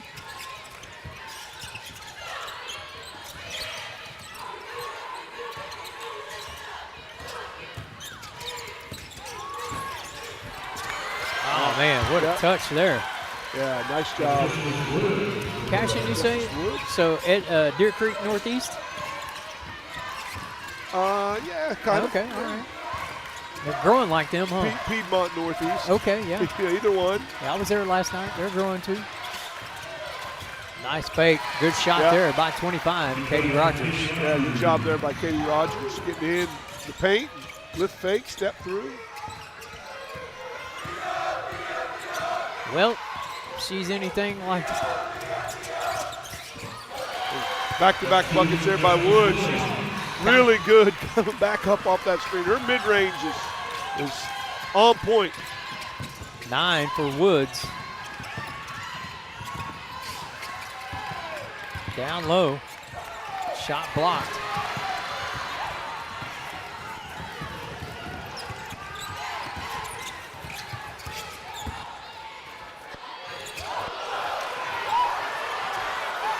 Well, you don't get the finger roll to go, but you get your offensive rebound and putback. Right. Timeout, Broken Bow. 6 straight for Woods. Full timeout. We'll be back right after this on the NFHS Network. Your gateway to personal banking that's actually personal. Making the most of your hard-earned money. Having a financial partner that gets your grit. Balancing more than just a checkbook. Those glorious personal and professional victories. Saying yes to the thing you want. Because you have been smart with your money. Feeling like you got this, all under control. Gateway, a better banking experience.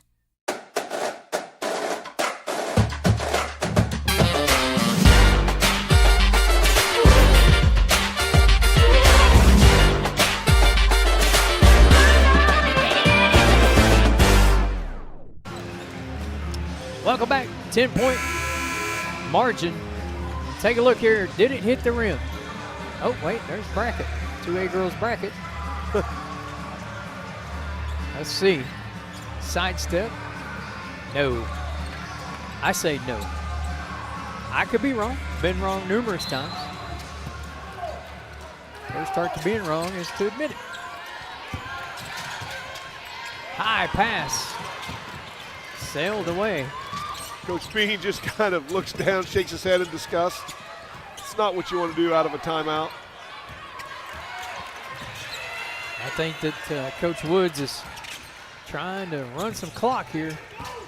Probably going to see a motion offense. Okay, never mind, my bad. Fight for the board, comes away by Broken Bow. Hands everywhere. Going to get a whistle, 2 whistles. That one's going to be on number 4, Aaliyah Combs. Checking in, number 3, Chloe Smith. You see Coach Bean. Coach Woods there, like, why are you fouling? You don't need to foul. What are we doing? Straight up. Got him in the trap. Oh. Another errant pass. And that's going to be out on Douglas. Kicked it out. Coach Bean trying to calm everybody down. We all need to rise. There's a Ronnie Phillips sighting in the building.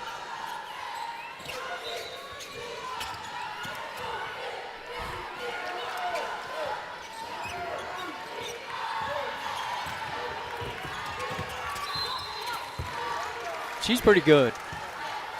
Yeah, Codrick's pretty good. In fact, she's real good. She'll be at the line shooting 2, trying to cut into this deficit. 300 seconds left. Yep.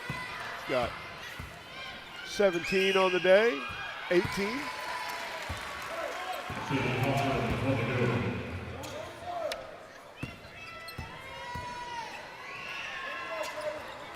$19.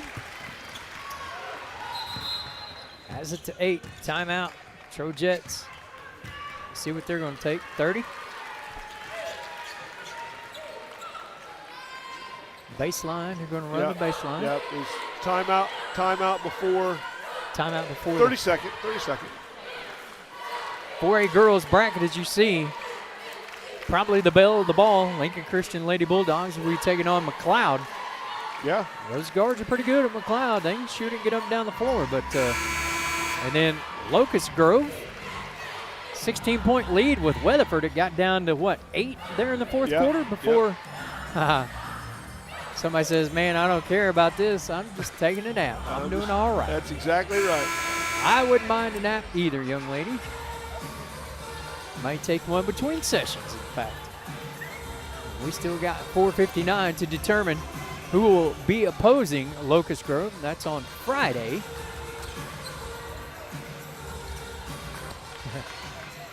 $8 o'clock at UConn. 6 o'clock at UConn. Got finals games here at the Powerhouse on Friday night. OG&E Arena, Coliseum. 6A, 4A, boys and girls. In fact, you and I have one of those games, Shane. Yep. This 4A bracket right here. Shane and I will be able to be fortunate enough to bring you the finals.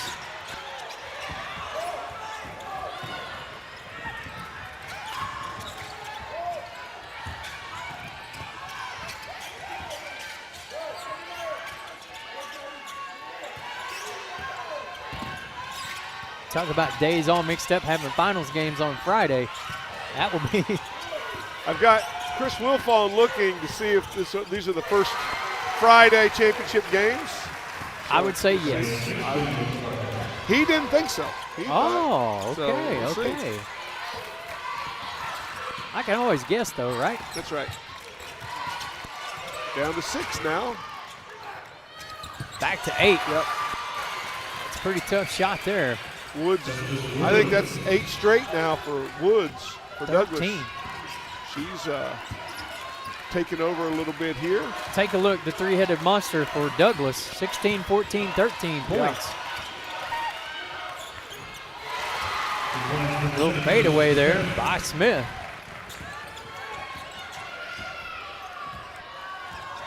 Broken Bow's going to extend this defense out a little bit.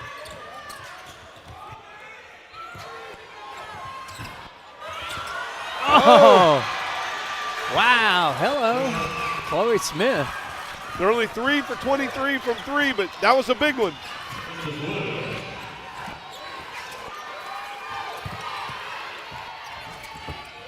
Nice job there by Woolsey.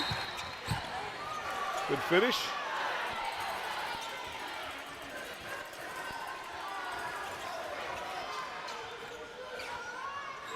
Wow. That's truly a shooter's touch. We call here a timeout. No, I don't know what's going on. There's something here. Full timeout. Mr. Lester is on the floor.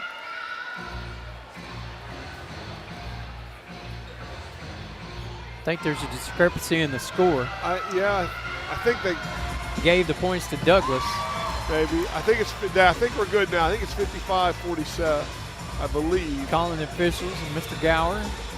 They might be checking on this shot up here, whether it was a 3 or not, Tony. I don't think they can. I mean, I think they got to go with whatever it is they call it.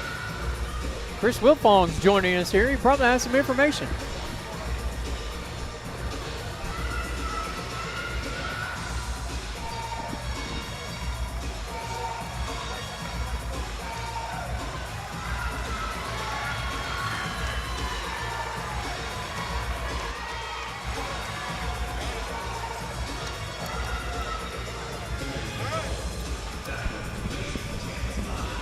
All right, Chris. Thank you for the information, Mr. Otani. Shane, what'd you find out? So there has never been a Friday championship game. However, according to Chris Wilfong, there was one scheduled in 1920. However, the semifinal games went so late, they bumped it to Saturday. So there's never been a Friday state championship game. Yep. I think we have a scoring discrepancy, so that's what the R, Derek Dunbar, is at the table.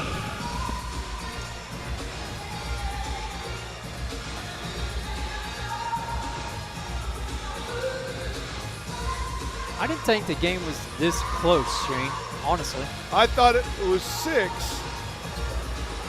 And then she hit a 3, and then we had a 2. So that would be at 7. And that's where we are. Okay, that's where we are. Yep. It was a 6-point game that hit the 3 to go up 9. Broken Bow just scored 2 to cut it to 7. Okay. All right, there's a basket by Broken Bow. Here's the.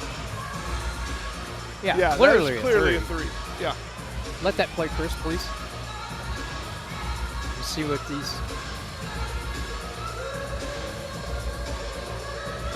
Yeah. Okay, yeah, it's indicated as a 3. Yeah. Yep, that's right. Yes. I believe the score's right now. I believe it is a 7-point game. What was the score when they made that basket down here, I wonder? I didn't even look. That 3 should have put them up 9. And then the 2 on this end. Yep, we're right. Yeah. Jamie have it the same? But hey, that's a good job of stopping. Make sure that it's right. That's the main thing. Yeah, absolutely.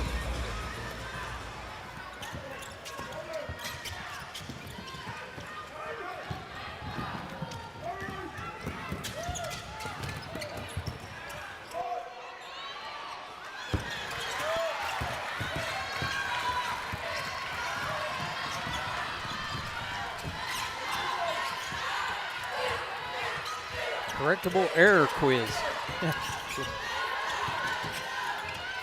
If Broken Bow can get a bucket here to cut into this 7-point lead.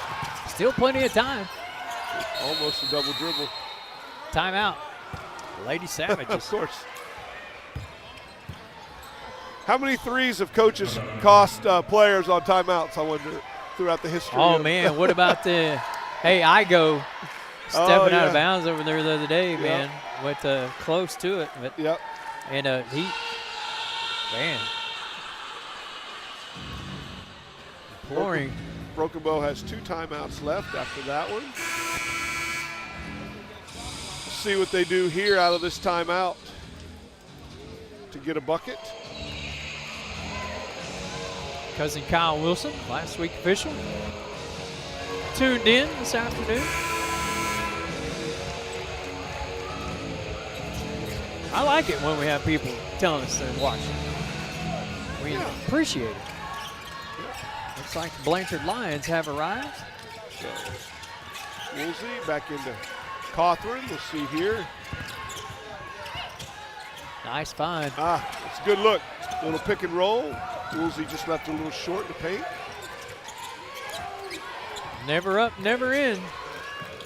That one was a little below the rim.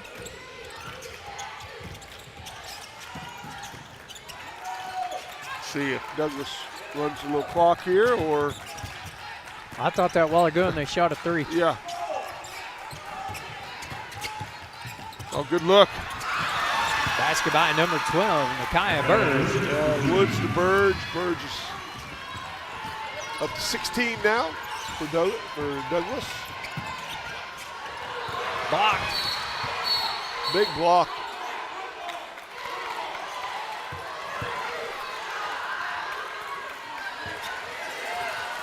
Foul's going to be on 32, Brooklyn Anna.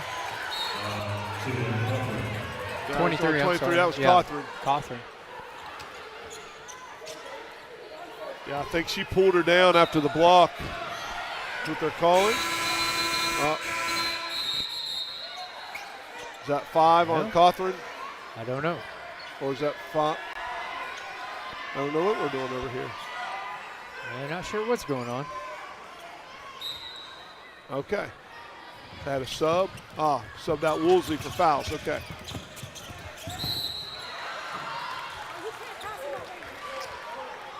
Genesis Smith. Looked like a kick in there. Yeah. Kick save and a beauty.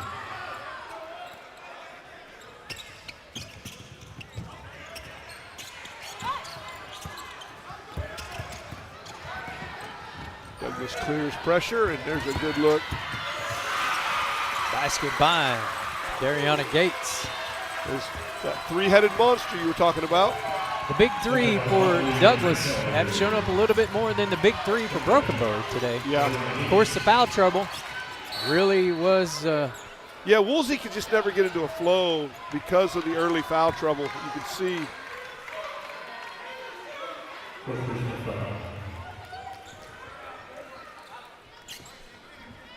Another viewer, the Scott McCarthy.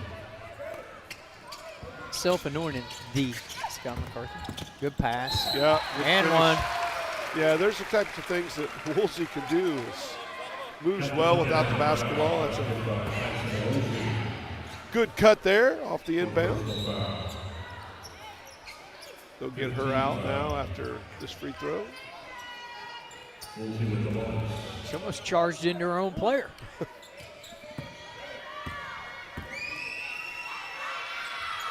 Free throw good.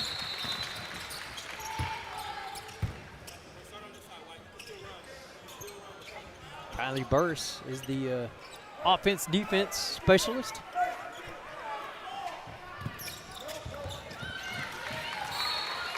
The hustle there by Genesis Smith.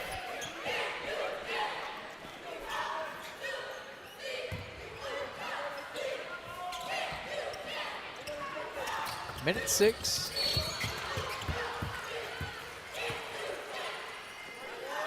Foul on 4. Smith. Just the fourth. Looks like one more. One more foul for Broken Bow. Douglas will be in the double bonus.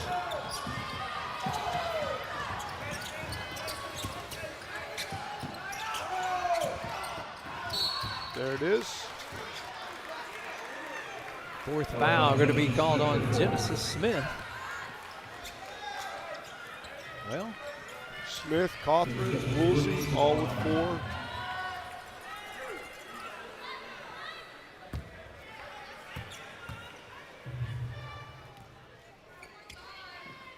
free throw good for Woods.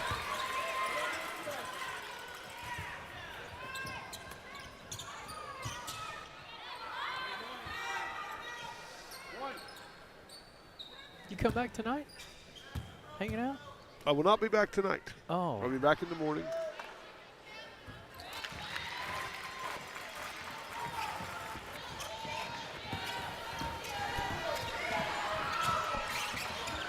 "45 seconds. Jump ball to Douglas. Yep.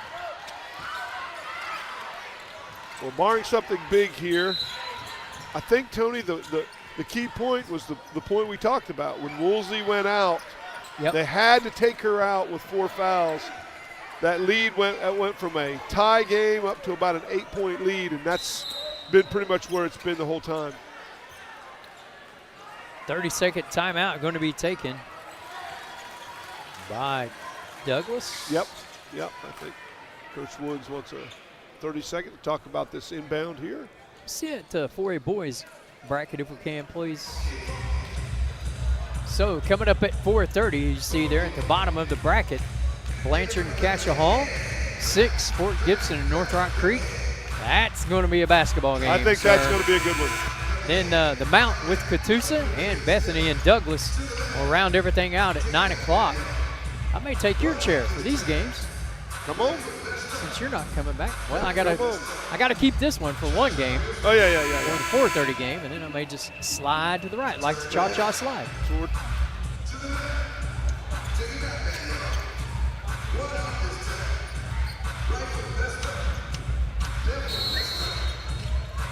Locust Grove Douglas girls game, if this holds, will be a dandy as well. I think so.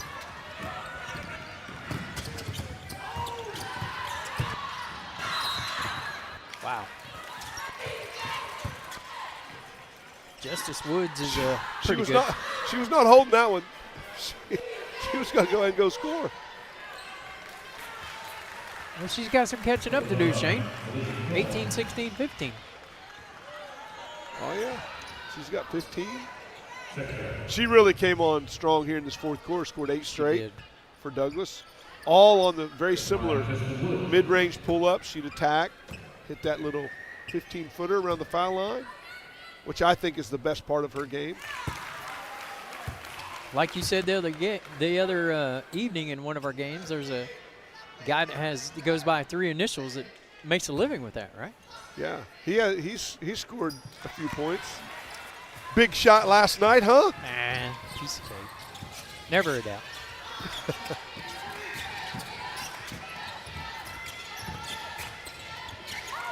They're in the corner. Good. Gonna go ahead and burn the final timeout. Still one more. Yeah. Let's see who made that one. That was Katie Rogers from way downtown. Bang. About that game last night, I saw the Denver Nuggets Twitter account or X account. What were they complaining about? Their only comment was, Oklahoma City is so annoying. Yeah. Yeah, for sure. For sure. Man, if you can't get your fill of basketball this week, folks, I don't know that you could ever. Oh, boy. 3 locations throughout the OU. 4. Yeah, 4. Carl Albert and UConn. Lloyd Noble and here. The Powerhouse. Coliseum. I really did. Just for clarification. Haley, that works here, we talked about it Sunday. She said, do it. So when I got here this morning, I saw the powers that be. It went to the CEO. He said, go with it. Powerhouse. Powerhouse. As a reference, obviously, to OG&E. Power. Sure, I get it. Power at the speed of light. No, what? I get it. I understand. I mean, change is hard. Change is hard. It's just OG&E Arena, the Coliseum. I like the Coliseum. Yeah, Powerhouse Coliseum. Now you've added words to everything. No, OG&E Powerhouse Coliseum. It's all 4. Stamp it official. If you don't like it, get over it. Hey, hurry up. That's the way it goes. Hurry up, throw this ball in.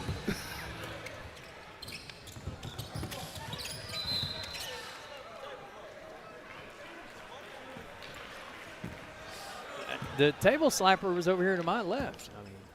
I mean, over here being, calm, cool, collected. Wasn't me. Justice Woods set to shoot free throws. Yep.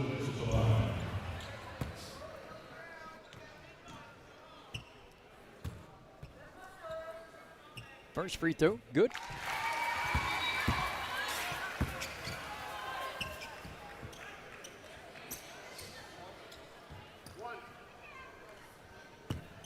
You know what this arena really needs is a Tracy Lawrence concert. I mean, if they had one of those that he could paint somebody at Birmingham.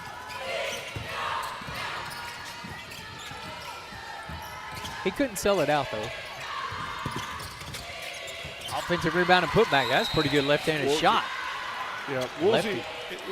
And Coach Bean's right. Woolsey makes such a difference for this Broken Bow team, and just her being out and have to come out with fouls is, I believe, the difference in this game. That and the offensive rebounding, I mean, obviously for Douglas is big. I bet they have a 25. The difference is 25 plus, I would imagine, in offensive boards. Well, they had a 9-2 advantage. Have Tony at check it halftime. right quick. He can look on the screen, I bet.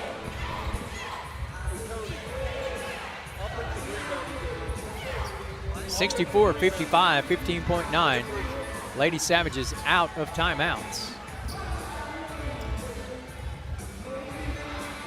Tony and Jamie Williams, statisticians here at the Big House. They do such a great job. Yes, they do. See some fans up there taking advantage of the upper seating on the concourse. I've had a lot of people tell me they love it up there. I love that up there. I've gone up and watched the game up there, sat down and ate. Yeah. Watched the game. Great seating. Comfortable. So Douglas is going to run this out. What you got? 16-6. Wow, that seems like it. But, and we'll talk about it. All right, that's going to do it. Douglas advances to Friday's semifinal contest with a 64-55 victory over Broken Bow. A lot of athleticism on that team for Douglas. 22 second chance points tonight for the Trojets, and that'll get it done. That will get it done. Shane, your final thoughts? Yeah, we talked about it. The offensive rebounding from Douglas proved just to be a little bit too much, and then Tyson Woolsey going out there in the third quarter with her fourth foul. Crucial. Changed the complexion of this game. 100%. All right, we'll see Douglas slap the board to advance. We've got everybody in place. Lincoln Christian versus Mloud. And then Douglas will face Locust Grove as we have the first set of semifinals set. And we'll start the second set at 4:30 as the Trojets show off the board to their fans. That's going to do it for Chris Evans, Rachel Fry, Kel Evans, not here today, Ryan Russell, and Connor Phillips. I'm Tony Wilson. We'll see you at 4:30 4A boys. Coming up, Blanchard versus Cascia Hall on the NFHS Network. 1 second from half court. Jumping for joy. First ever. A 2-on-1. Oh! Did he bring it in? He did! It is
Tuska. A grand total of 4 points. Want to say congratulations to Jim Jensen. Brian, that is his 4th title at 4 different schools. Won it with the Canadian girls in 1998, the Alva girls in 2003, Kenta boys in 2019, and the Pittsburgh girls in 2022. Pretty impressive run from Coach Jensen. And we're off with a solid tip, won by Tuska. Chris Wilfonger does such a great job keeping history and statistics with the Oklahoma Secondary Schools Activities Association down there, talking to him, Brian, in between games, trying to figure out the last time an unranked team won the state championship. Christian Heritage pulled the trick, I believe, in the girls bracket a few years back. So that's the task that awaits Tuska tonight. Oh, nice work inside by Mackey.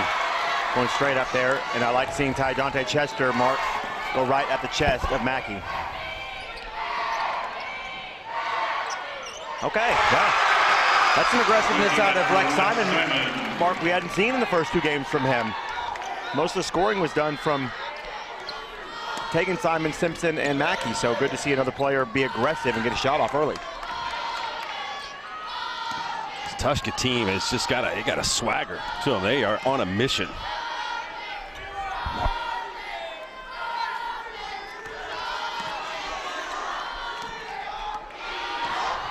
Well, they play with the chip on the shoulder that they feel that is there due to them not being ranked, and I think now it's about belief and confidence. They don't think anyone's going to beat them, and I think they enjoy being unranked and underdogs.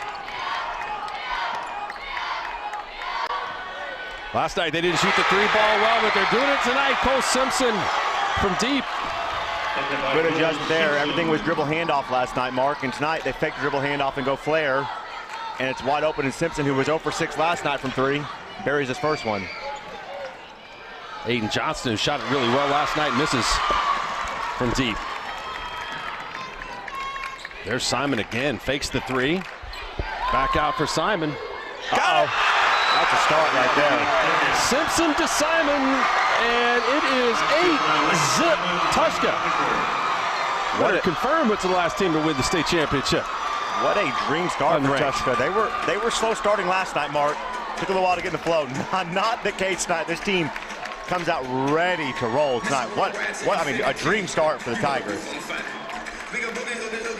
Yeah, be honest with you, there's some space there. That's a good look. Well, and understandably why. I mean, that's not a shot we've seen him take so far in this tournament. Chris Evans, you cannot tell me that this music is not themed. Tuska comes out on fire. We have a little fireball from Pitbull. I think you need to give Booker Blakely some props.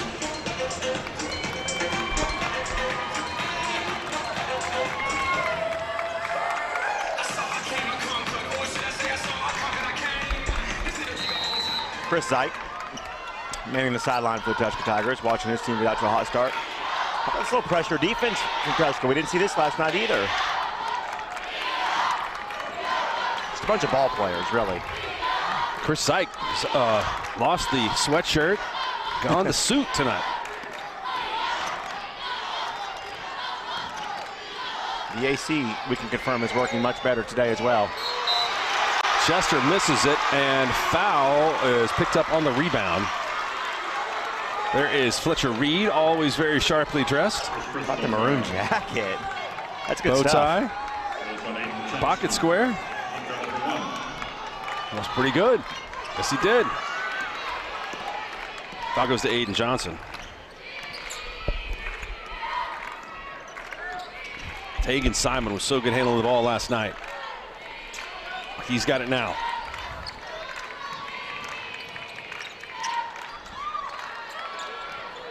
Wow, what confidence.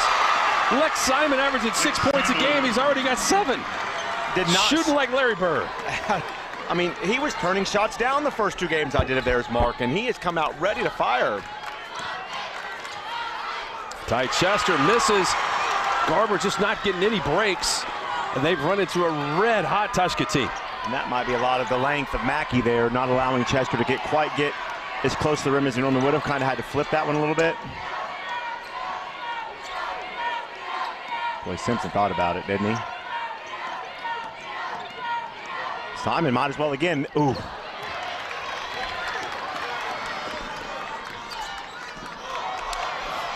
Look at everybody get on the floor. You can tell this game won it. Garber's going to retain possession here. Great hustle from both teams. You're not going to beat Tuska to the floor. Just not going to do it.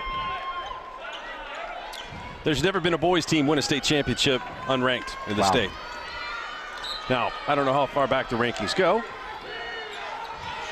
but at least since the turn of the century. What a block inside. Oh. I thought that was a jump ball situation, but they're going to get a reach-in foul there on Bryson Tuck. Wow, tough call there. Jeff Mackey going up top to deny. You know, I think there are times, Mark, when you're tall, you get officiated differently defensively. But I think with Chester also being big, it's going to allow, they're probably going to allow Mackey to be a little more physical than normal. And may allow him to stay out of foul trouble, believe it or not. It's a good call there. And David Nagel, just the guy I think if you're Garber, you want the ball in the hands of right now. They'll have the chance to give him their first points of the game. I hope you made a better purchase than me with the corn dog. It looks like that sugar cookie might have been exactly what you're looking for. The snickerdoodle's on point. Chocolate chip cookie they have here is really good, but it's sold out. Unless it was $15, I think you made a good No, good only call. $2. Oh, boy. Clearly I'm making poor decisions. Here comes Tuska. Uh-oh. Too much space for him. Short on that one. I don't think you can stay that red hot forever. No. Well, don't tell the Pittsburgh Lady Panthers that. You're right. 56% clip from three. They were 58 through three quarters last night, too.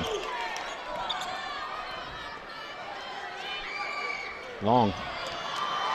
What a box out, too. Just fundamental. Tuska doesn't really, they're not going to beat themselves. Simpson. I think you hit the nail on the head earlier when you said the word swagger. It's exactly what they play with.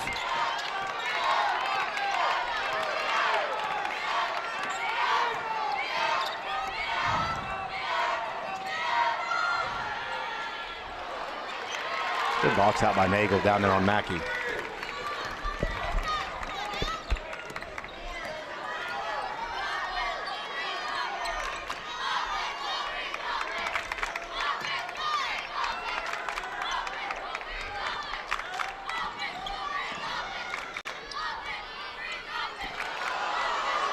Johnston over to Nagel. Chester will take the three. It's no good. Rebound dragged off the boards by Mackey. Mackey's been good so far in this game.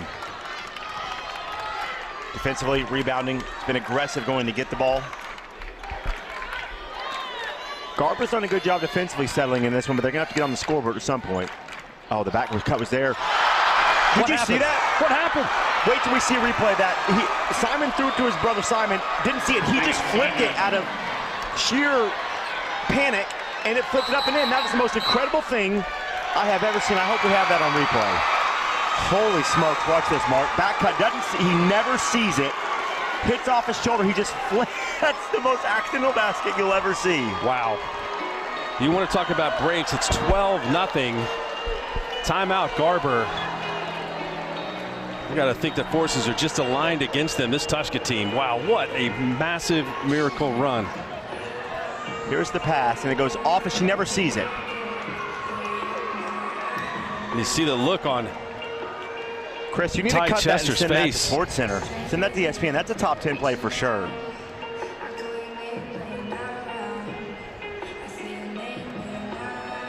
That needs to go viral. I don't know how stuff goes viral, but that needs to go viral. That was unbelievable. Look at this. That's unbelievable. Perfect. I mean, that shot ought to be worth 4 points. It's like the old Larry Bird, Michael Jordan commercials. An horse. Wow.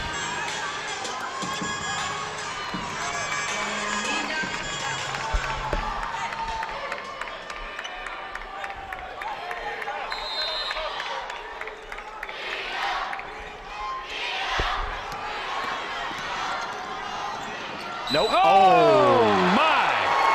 Clean up top, but definitely hand on the body.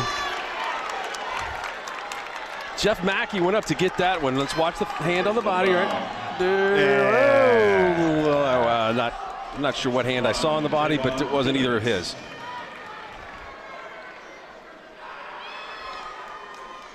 Coach Zeig not pleased.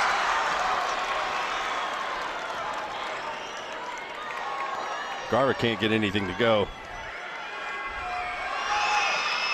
There's one. First points of the game from Travion Bennett. We haven't mentioned this so far in the broadcast, but this is a Garver team that's been to this state championship game 3 years in a row. They won it in 2020, so they're not going away.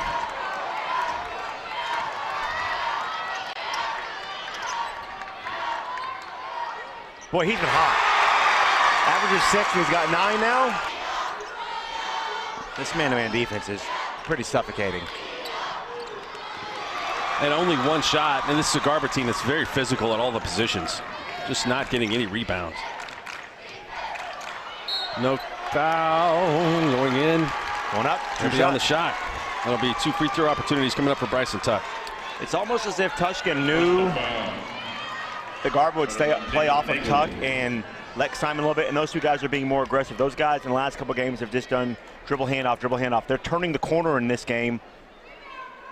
You know, you hear sometimes people talking about breaking tendencies. It's almost like that's what they're doing here early to force Garver to have to guard all 5 positions. I think it's a good point. Press, also the press. Yes, not didn't see something that. We've seen. And a team that doesn't play a lot of guys, so for them to pressure.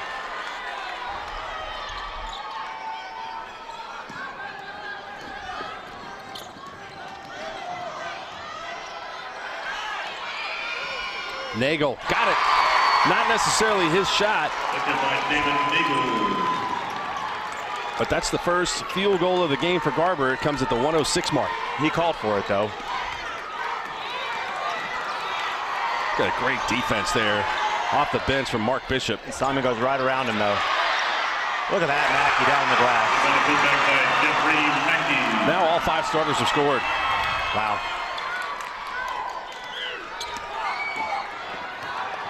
If you're Garver, you just got to keep playing. It's a long basketball game. Look at Nagel. That's a big bucket there. Those are big baskets, man. Huge. And again, that's 7 points in the last 40 seconds. Or excuse me, 6 in the last 40 seconds, but that's still big.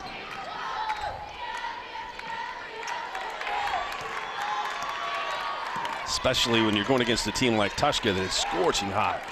And really, we haven't even seen Tegan Simon's game, which was so effective in getting to the basket last night. But great point by you, Brian, that this is a team that's much deeper than 1 or 2 players. Well, he got hit, but they don't call it. I think that clock ran down on Simon more than he thought. I think he looked up thinking there was going to be 8 or 9 seconds, and there was only 4. Well, it was one heck of a first quarter for Tuska. They started off on fire and scored the first 12 points of the game. But Garver, we mentioned championship pedigree.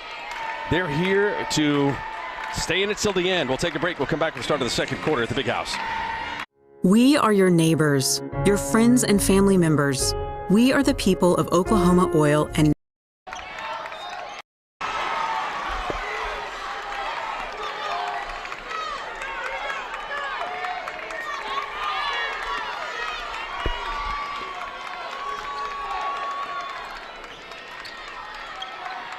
Of course, one could argue that, wow, another block by Mackey. He is unbelievable. You could argue that you don't get breaks, you make breaks. And I think this Tigers team, with their ability to always be around the ball, scrappy hands, it's no accident.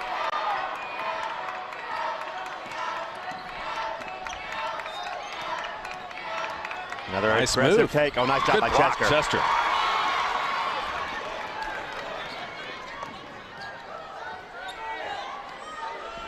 Boy, Nagel wants it. Nice move for Chester. Goes to the left hand, can't make it. Good rebound inside by Bishop. But he had to fade away. Kicks it back out to Bishop. Missed shot and the rebound. And here it comes.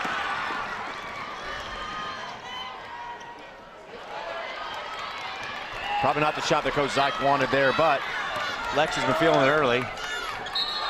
Travel. Yeah, Coach Zeig telling him to calm down just a little bit. Well, sometimes when you have that momentum going and that adrenaline, it's hard to get yourself to back off the pedal a little bit. Sometimes you need to. You can get going too fast.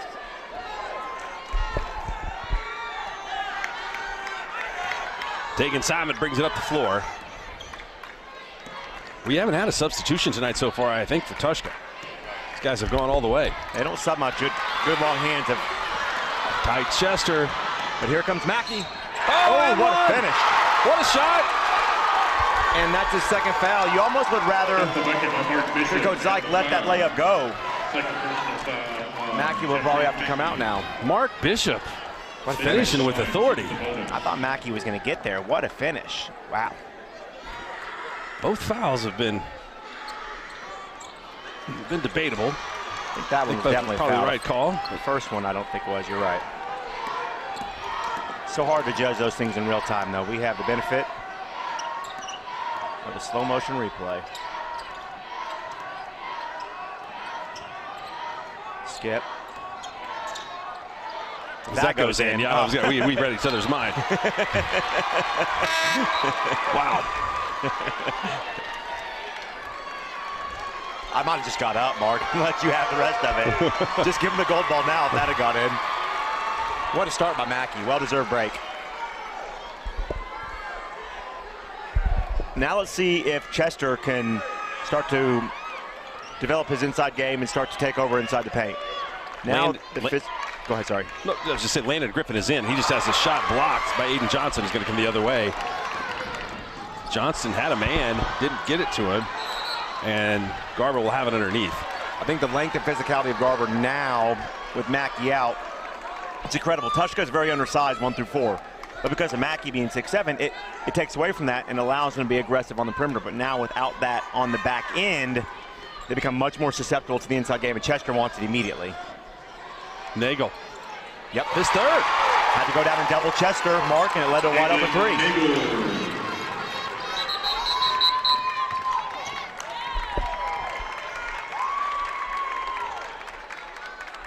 Have an issue at the scores table here. Let's see what's going on.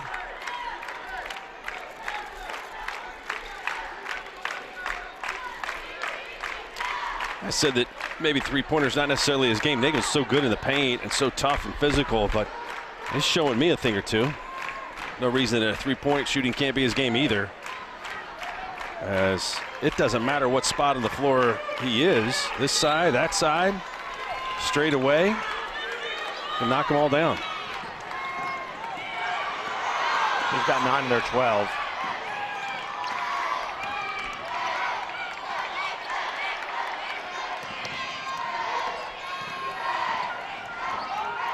These Tuska guards have got really good ball handlers. Well, and you're right here, though. Look at the size differential at all of the positions on the floor. Garber has the bigger man guarding almost every position. Almost a 5 count every time, but Tuska gets rid of it. But now that you've spread the court, what a pass. What a block. Wow, Bishop. That was a great pass and a great block. This is some exciting action here. That pass with the left hand, you don't normally see that, but it did not fool. Well, Chester Bishop read the pass, and Tuck went past it to the wrong side almost. And then Bishop, my goodness.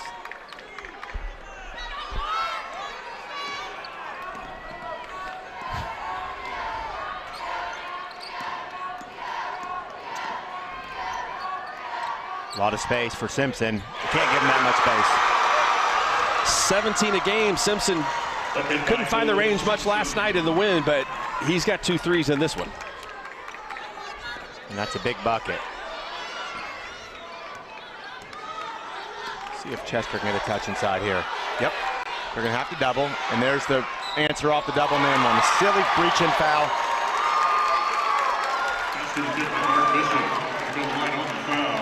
Mark Bishop, just a freshman, playing the role of defensive stopper on this team, coming in, providing some energy on the offensive end. Tuska's a different team defensively when Mackey's on the floor and not on the floor. So 4 minutes into the game, it was 12-0 Tuska, so Garber has been +3 since that moment. Tough pass.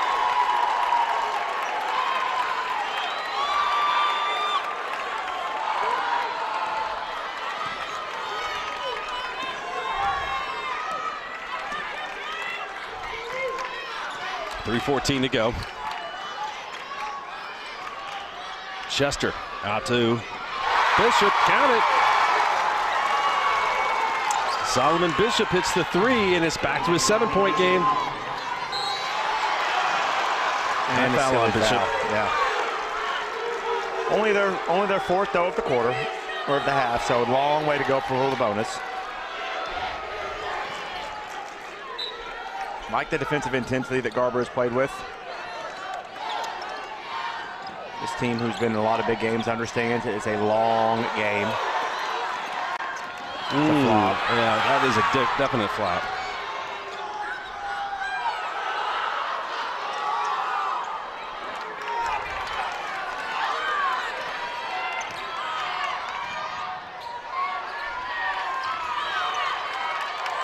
Oh, Simpson was open, but they missed him. Offensive foul.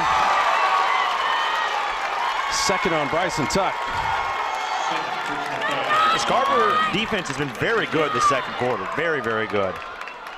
They've ratcheted up that intensity and that man-to-man, doing a much better job of staying in front.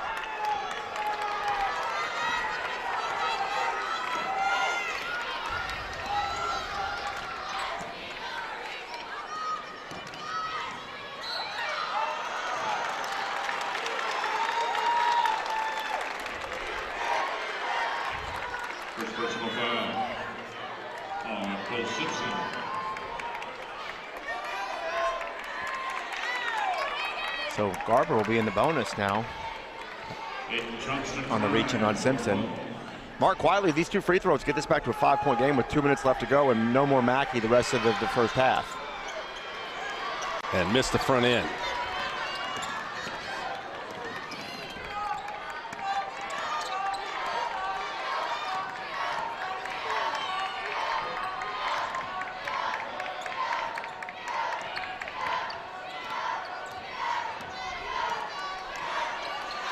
Boy, Simpson's got good hands.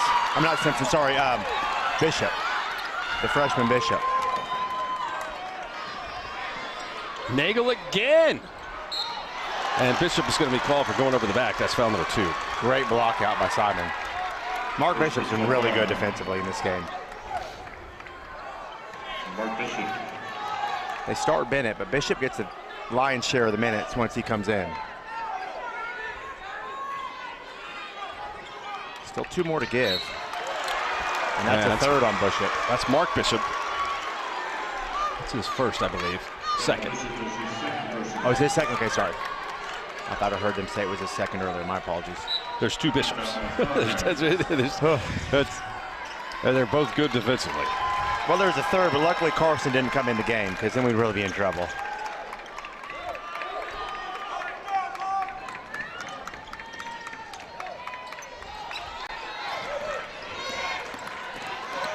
Good hands. Nope. Thank you. That was too close for comfort. I thought I was going to have Chester in my lap right there. Oh, what a step back if this goes. That was over everything. 2-on-2, and Solomon Bishop connects. And now we have the 5-point game. Yep. Different team defensively with Mackey not on the court. And they double dribble.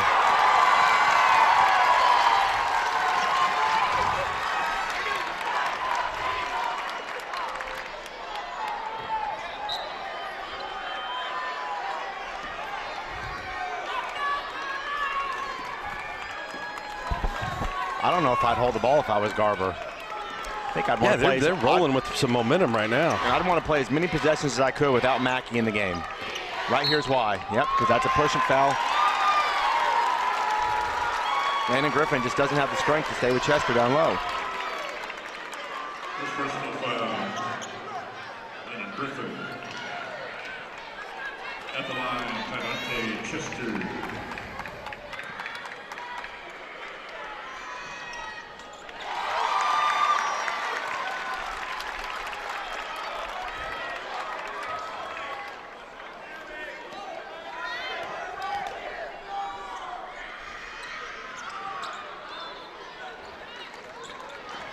Teams have done a good job on the offensive glass. Really have done a pretty good job with turnovers so far tonight. For as low a scoring game as it's been, I think it's been pretty well played. That's my opinion. Yep. That's a tough shot. Great defense, but gets it back. He's open. He's going to fight. Well, I thought he would shoot that. They need this. Chester called for the foul. Still not in the bonus, though.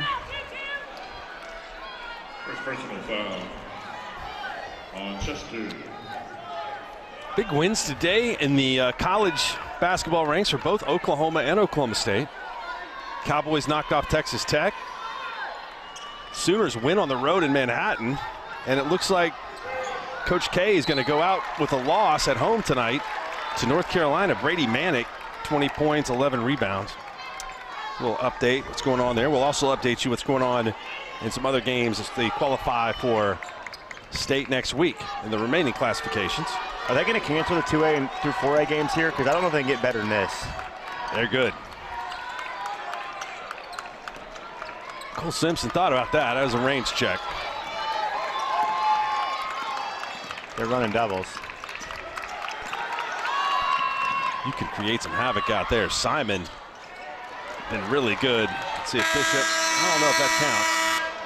That is headed over to the scorer's table. It's a pretty good first half. Started off 12-0 Tuska, but since then Garber has battled their way back into it. This one, hey look, I don't know what we've done right, but everything here today has been fantastic, and we expect another great finish here on the NFHS Network. Stay tuned. It's Ford Truck Month. Get after it in Ford F-150. With the best available towing in its class, an available tailgate work surface to get the party started, and available Pro Power on board to keep it going strong. Get our best offers on Ford F-150. Get to Ford Truck Month. Drive a new Ford F-150 with 0% financing for 60 months, plus $1,000 bonus cash only during Truck Month at your Oklahoma Ford dealer. We understand an upside-down world, but they're writing us off before we get to the starting line. A stalled generation? Who do you think is gonna fix all this? We will, because our future is the future.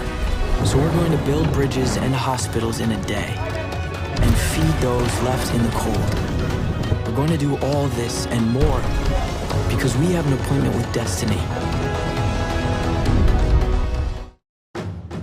With any sport, injury is always a possibility. What's important is how you bounce back. At Excel Therapy, our knowledgeable and caring physical therapy staff will work with you each step of the way, taking you from setback to comeback.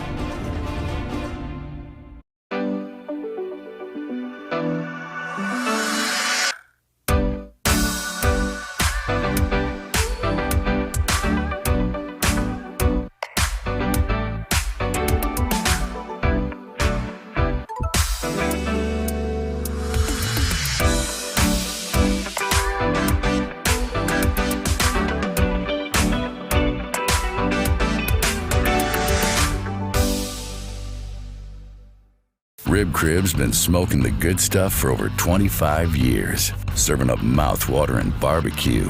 Talking about slow-smoked classics, like Rib Crib's famous ribs. Ooh, yeah. But we're always honing our craft and bringing y'all new stuff, too. Like our Pitmaster's Prime Menu, every Friday and Saturday night from 5 p.m. till it's gone. Hungry yet? Rib Crib, smoking the good stuff. The people of Oklahoma Oil and Natural Gas are doing extraordinary things, contributing to the well-being of every Oklahoman. But some of their most important contributions can be seen in our towns and cities across the state. Millions of dollars donated every year to ensure the people of Oklahoma have access to the best medical care. Funding research to find cures. Helping educate the next generation of healthcare professionals. It's one more way we can give back to the state we love. It's no secret Pioneer Cellular cares about the students of our communities, because we're in your communities, with more retail locations than any other carrier in Western Oklahoma. It's no secret that we provide opportunities for students to learn remotely with distance learning plans and MiFi devices. We also help these schools live stream their games, so family members across the country don't miss the action. We sponsor schools and colleges because your children deserve the best. Pioneer Cellular. It's no secret. It's Ford Truck Month. Get after it in Ford F-150. With the best available towing in its class, an available tailgate work surface to get the party started, and available Pro Power on board to keep it going strong. Get our best offers on Ford F-150. Get to Ford Truck Month. Drive a new Ford F-150 with 0% financing for 60 months, plus $1,000 bonus cash only during Truck Month at your Oklahoma Ford dealer. We are your neighbors, your friends and family members. We are the people of Oklahoma Oil and Natural Gas, committed to being stewards of the land and the environment. Since 2011, we've helped reduce power-generated CO2 emissions by 37%, thanks to Oklahoma-produced clean-burning natural gas. That's 2 times better than the country over the same period, and we will continue to invest in the science and technology to achieve even more. That's what good neighbors do. This presentation of the NFHS Network is brought to you by Academy Sports and Outdoors. Have fun out there.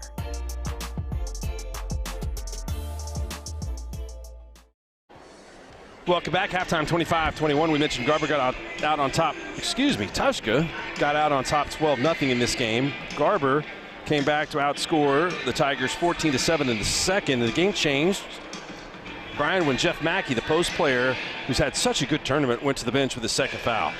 We've seen it all tournament long. They're 2 different teams. With Mackey on the court, they're big enough both offensively and defensively. When he leaves the court, teams aren't as afraid to attack the paint, but also on defense, Garber picked up the intensity when he left the court because they weren't as afraid of being scored on the backside on that end. So key for Tuska, I think, simply is going to be keep Mackey out of foul trouble. Well, here's this hot start. It was a hot start by Lex Simon and Cole Simpson. Lex Simon still the leading scorer in the game. He and David Nagel both have 9. Nagel heated up at a time in which it looked like Garber might just be done for the night with an early knockout blow. And then we had this, which is like nothing we've ever seen before. And you credit that basket to Tegan Simon. It was his only basket of the game. He was the outstanding player last night. And here's Nagel as he gets hot. And a team that does have this championship pedigree, as we talked about for Garber, they are not going to give up easily. There's Nagel's 3rd 3. There's another angle of that 3-point shot. Good form, good follow through. And that was right after Mackey was out of the game and they had to double Chester. And another 3 in the corner. That's Solomon Bishop. He's got 5, and that's how we are where we are, 25-21. We'll take a break. We'll come back. Second half coming up. It's no secret Pioneer Cellular cares about the students of our communities because we're in your communities with more retail locations than any other carrier in Western Oklahoma. It's no secret that we provide opportunities for students to learn remotely with distance learning plans and MiFi devices. We also help these schools live stream their games, so family members across the country don't miss the action. We sponsor schools and colleges because your children deserve the best. Pioneer Cellular. It's no secret. It's Ford Truck Month. Get after it in Ford F-150. With the best available towing in its class, an available tailgate work surface to get the party started, and available Pro Power on board to keep it going strong. Get our best offers on Ford F-150. Get to Ford Truck Month. Drive a new Ford F-150 with 0% financing for 60 months, plus $1,000 bonus cash only during Truck Month at your Oklahoma Ford dealer.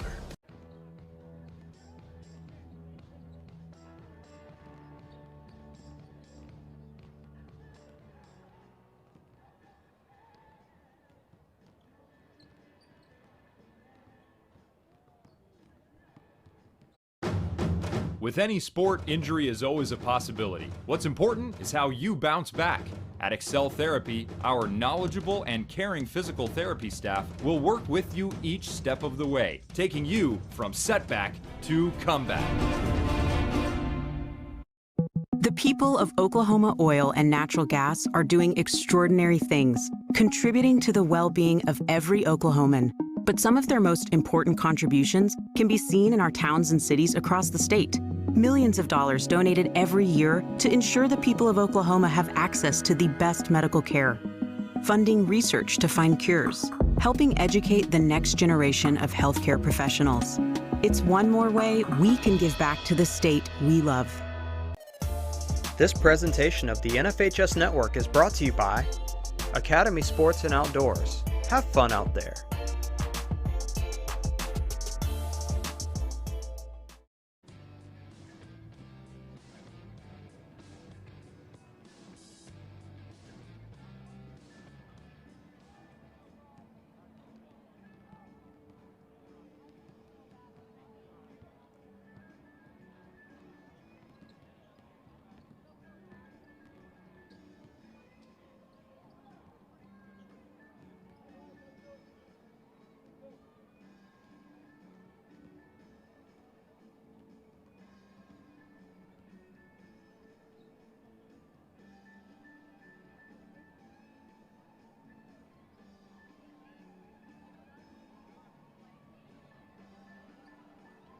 No, we're ready.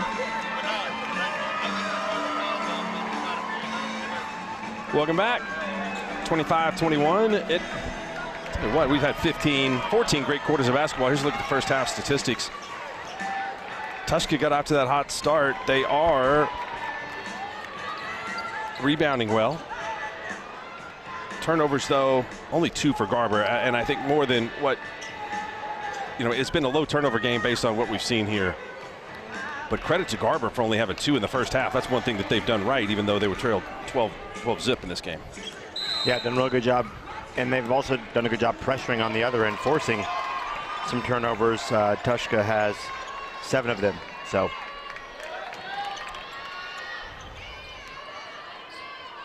you remember last night in the Garber game, they got out to that start on the bank 3, and they just had kind of things going their way. Whereas tonight, it's been Tuska that have seemingly had the basketball gods shining down on them. It'll be interesting to see if Tuska can get back in a flow with Mackey back on the court here. Notice that Garber's not chasing double teams as much. They've got to stay home because Mackey's in the paint. I mean, the defensive strategy for Garber completely changes here. Mackey had a hard time getting integrated back into the game last night when he went to the bench with fouls.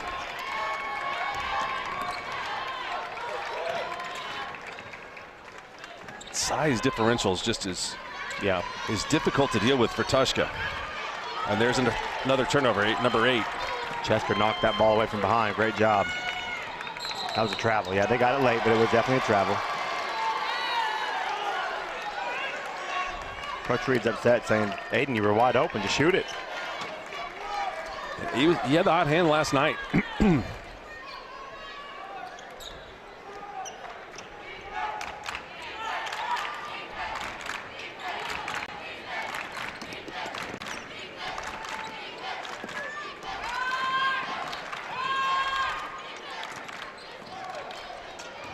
Mackey. Travel for little antsy before he put that 6-foot teardrop in.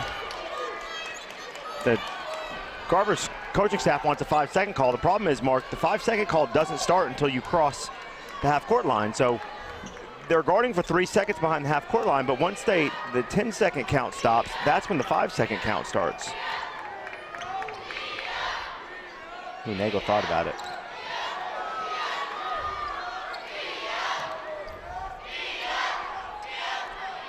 Johnson to Chester at the elbow. Chester steps back. Good looking shot. He just haven't been able to find a way to get to the rim.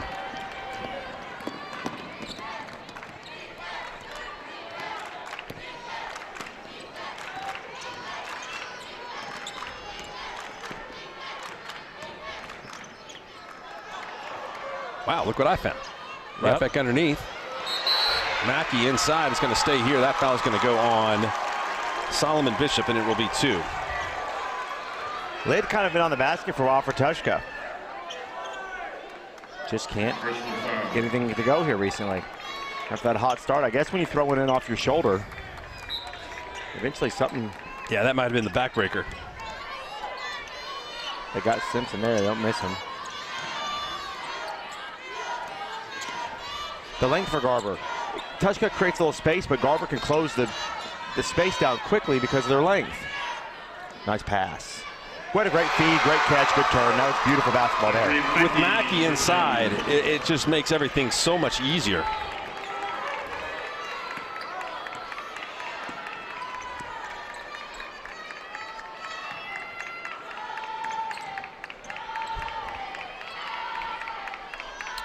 And that means just the way Garber plays defensively is different, and the way Tuska plays offensively is different with him in the game.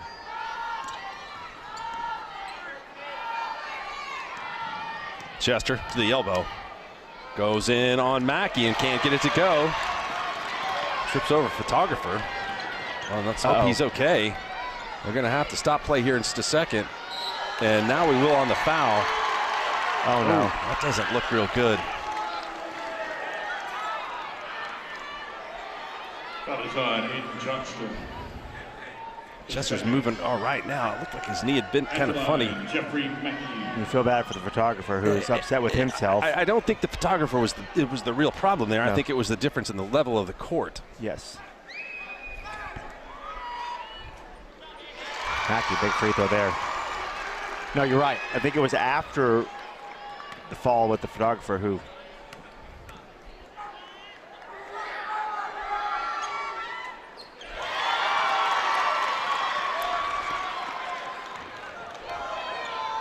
Chester's going to play through it.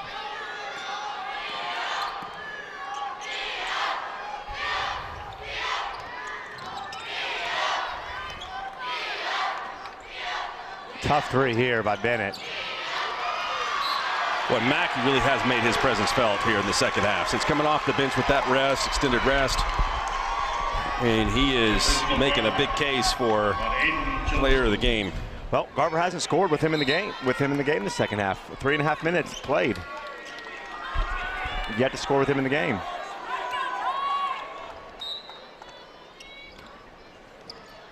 Full court pressure.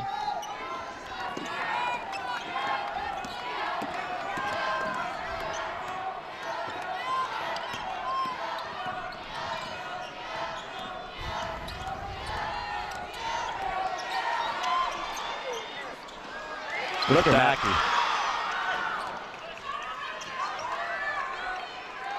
Boy, he's. Oh, nice move there. Short arms it off the glass, though. Lex Simon got to look.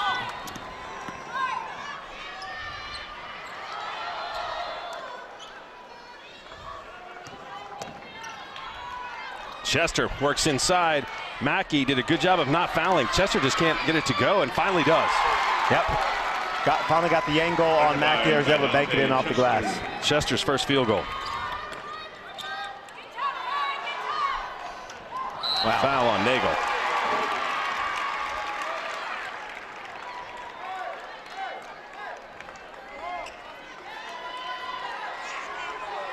That's on David Nagel. Like the way Nagel plays, goes over and immediately helps up Lex Simon, but even last night, you see the sportsmanship. He's a kid that plays harder than anybody, or as hard as anybody for sure.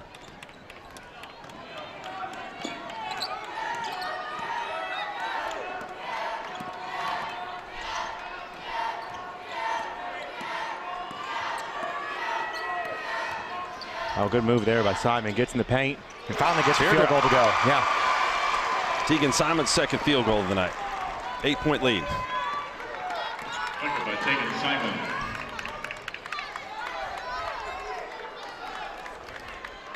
Yeah, back to 8. 6-2 with Mackey on the court. His plus-minus is probably as great as anybody's in this tournament. Well, we know this is an 8-point game, but what's going to happen to get this down to 1 in the final minutes? Because that's how it's been all day. Well, yeah, it's going to come down to a final shot for sure. Who's going to be the person that shoots the free throws to decide it? So we should just skip to a minute, give someone a 1-point lead, and just play it out. Who needs the first 31? Is the kind of day it's been? 100%. I got plenty of Mountain Dew left to drink in this 92-ounce cup. It's the kind of day you hope for, honestly, on this Saturday. You see sometimes tournaments be so good to get to the finals and the final disappoint. Today, the finals have not. disappointed. Good closeout. Good rebound. Really is. I think that's, to me, this Garber team, we talked about its size, and its size can be menacing when it comes to defense, but the one thing it usually does is produce a lot of offensive rebounds, and it hasn't really produced any offensive rebounds in this game so far. Tell you what, Mark Bishop nearly created another turnover. The quickness of both his hands and feet and be able to be quick at the same time is pretty incredible. He's just a freshman. Yes. I mean, his body does not look like a freshman's body. No, he just moves. Look at him, he just eyes the ball. He slides, no hands. He's long.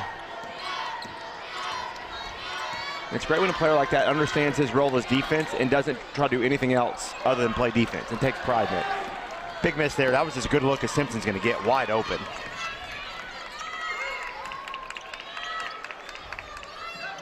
Ooh, Nagel thought about it.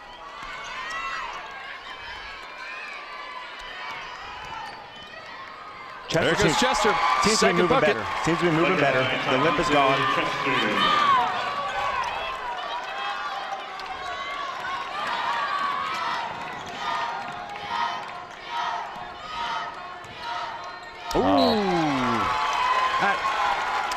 I definitely don't think that tough height. Mackey saw it coming, but I don't think it was also that great of a pass from Simon either. If you're going to throw the hard pass, you got to throw it higher at his chest. He threw the hard pass below the waist. That's a tough spot for a big to catch it. It's either got to be a bounce pass, so it's softer. If you're going to throw the bullet pass, you got to throw it to his hands. Chester about to get cooking. The step back. Game is now at 4, and Garber going to operate with a little bit of a press here.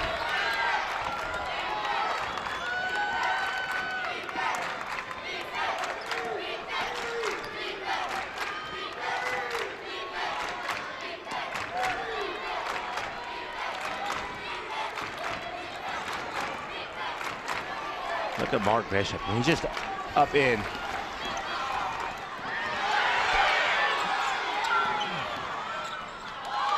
That's a kick ball, right? Could have been. Nope. Oh my goodness. What a block. The eraser. Ty Chester picks up the foul. Simpson knew exactly what he was doing there too. Really now neither team with foul troubles. Although Tuska has not been hit with a foul this half. Wow, and 5 on Garber, by the way. So Tuska can shoot free throws for a lot of this fourth quarter. And that's a foul. Ooh, no, that was.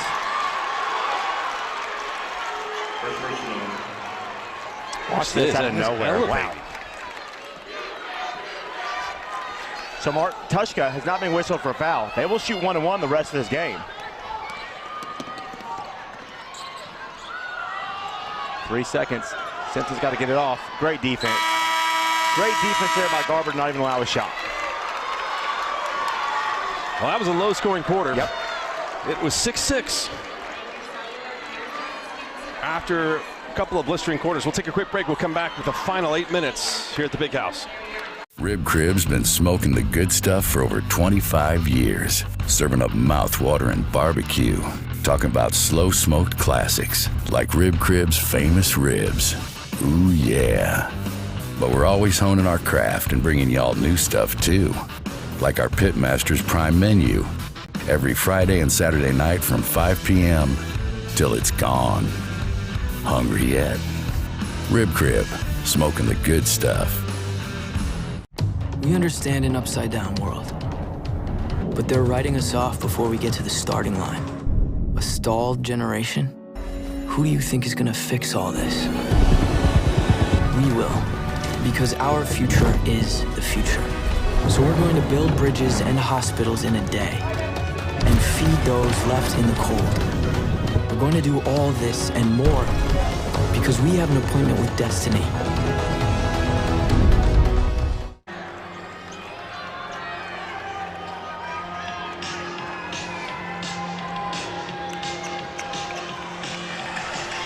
Welcome back. Been good work for our officials today. Officials in tonight's final game, Mark Barton, Chad Newman, and Colby Miller, the man that has the best fastball in the building. Former Major League Baseball draftee from Weatherford. Simon from deep. Shot is off. Rebound to Aiden Johnston. Boy, since that hot start, Mark, 18 points early for Tuska in the first, 4 or 5 minutes. They've only scored 13. They are grinding on offense, and you wonder, are they going to be able to find enough offense to finish this game out? It's an excellent play call there. Taking advantage of size and another spot was David Nagel. They've had the lead the entire game. Yep.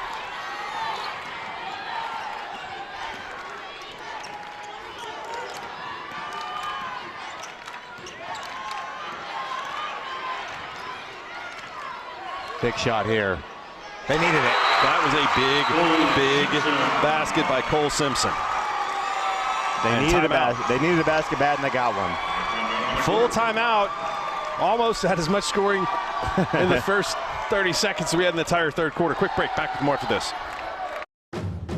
With any sport, injury is always a possibility. What's important is how you bounce back. At Excel Therapy, our knowledgeable and caring physical therapy staff will work with you each step of the way, taking you from setback to comeback.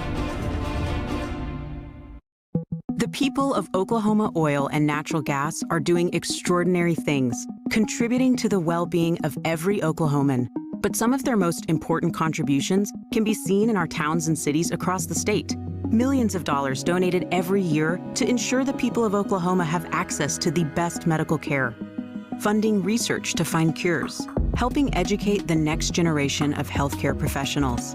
It's one more way we can give back to the state we love. This presentation of the NFHS Network is brought to you by Academy Sports and Outdoors. Have fun out there.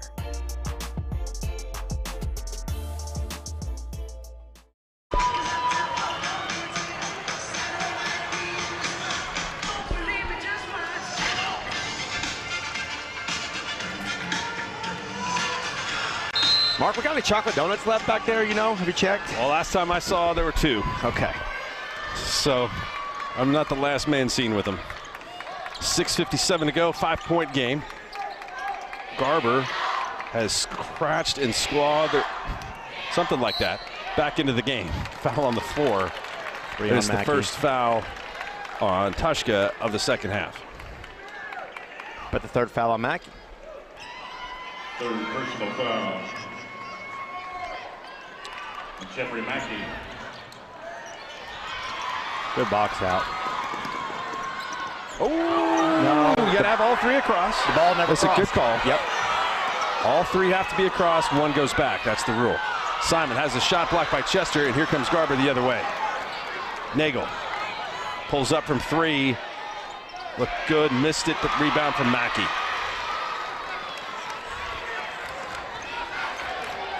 I'm telling you, I don't know what's going to happen. Who's going to? No idea. This game is going to be down to 1 point at some point. Yeah. Look at the steal by Nagel. Nagel was waiting for that. Just took it away from Simon, and Simon picks up the foul. Not a bad foul. Only the second of the quarter of the half. You don't give up a layup. Third personal. This Garber team does a good job getting their hands on those crosses. Tuska usually handles it pretty well, but Garber has gotten their hand on a lot of dribbles. Wide open shot here. Look at Aiden Johnston fight for that board. And as a result, they keep possession. I think the difference in tonight's game for Tuska is just the matchups defensively are not in their favor. Garber has a bigger player at every position, and they're making him work. This Garber team is a little bit better on defense than what we saw last night out of Elmore City. Or excuse me, out of Hydro. It's the first time I made that mistake. This team looks similar. Look at that. Hiding underneath. I don't know. That's not on. I don't think that's on Mackey. Let's see. If it is, they got the wrong guy. It's got to be on the reach, and let's see who they give it to. They give it to Mackey.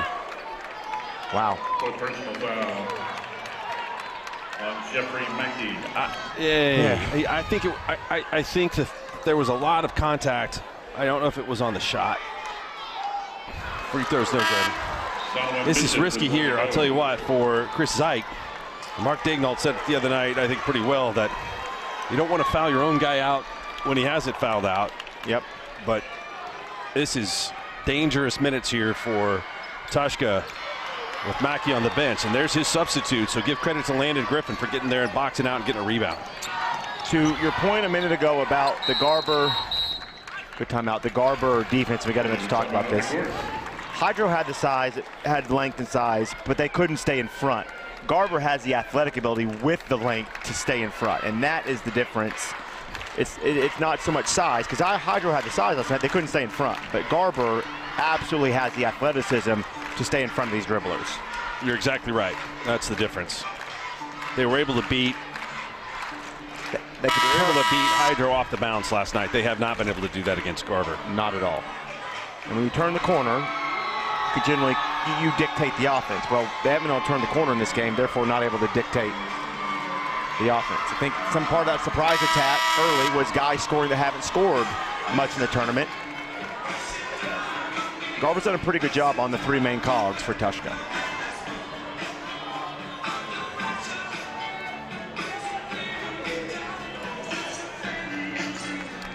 You know, I just looked, Tegan Simon's only a sophomore. His court awareness and his ability to be a floor general and the captain of this team and a guy that makes this team go. It's outstanding. Oh, and another turnover. The turnovers are really starting to pick up here in the second half with the Garber pressure. Block. Yeah, Garber, man, I didn't see this kind of defensive intensity out of him last night. It's up 4 on him as well. 4 on Lex Simon. Man, fouls piling up for Tuska.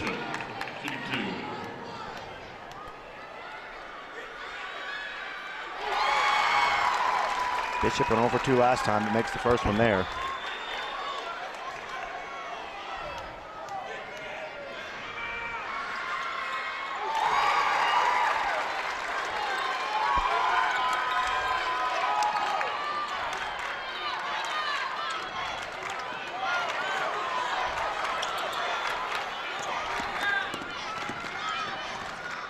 Chester lurking in the passing lane. And with having Tuska only having 3 real scorers on the court, 2.5 really, that's why Garber's able to chase like they are and try to trap. And there's no Mackey in the paint for an easy layup if they make a mistake defensively. Just be so much more aggressively defensively if there's not a score on the back end.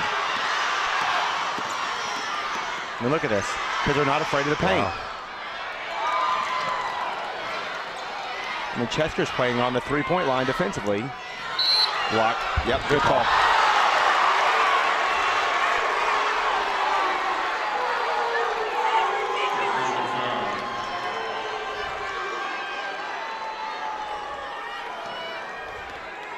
At the line, Preston Tuck.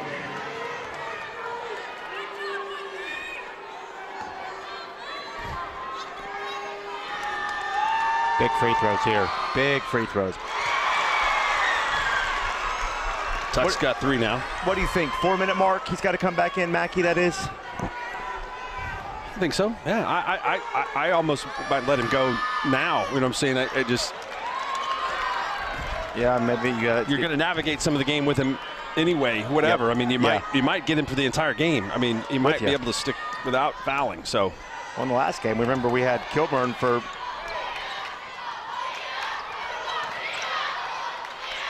I don't think you want to foul out in the first half, but in the fourth quarter, you got 4 fouls, it might happen. Correct. What almost a great defensive play there. Got it! Solomon Bishop. 35. I told you, Brian, 35-34. The game is now at 1 point. We just have to figure out who's going to shoot the free throws under 15 seconds. 30-second timeout. Fletcher Reed wants to talk things over, and his team is as close as they've been since 0-0. And by the way, great shot, really good contest. Jeff Mackey just checked back in the game during that timeout. So he will be back. And if I'm Garber, I go right at him, right? You can waste 2 possessions offensively throwing it down to Ty Chester and see if you can pick up a 5th foul. No doubt. I mean, that would be huge for Garber.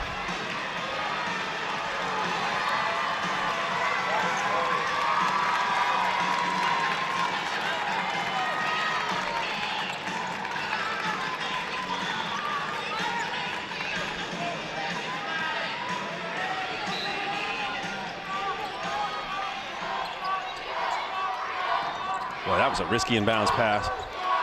This Garber pressure and athleticism is tough on Tuska. Oh, and that's a silly foul. There's going to be a 10-second call. Wow, that hurts. That is, and they're going to have free throws here where, it's again, Tuska, best chance they've got to score is clearly from the line. You just have to know better. I know that it looks like you can take that ball, but it's been 7-8 seconds. They're nowhere near close to getting that across the line. They're going to have to take a timeout or get a 10-second call. Simon struggled a little bit at the line last night. Short. That's where his misses are. Ooh, but he gets the roll. He didn't start fast, but he's up to a game-high 10. Wow.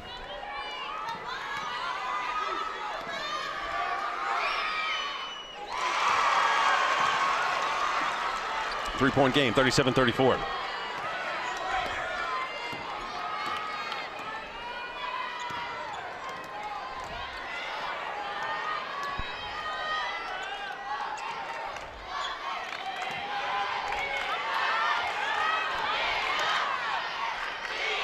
Chester's attacking him, but then pulling back out. Bishop just hit a three. That one's off, no good. Offensive rebound, or excuse me, it looked like there was going to be an offensive rebound, but there wasn't.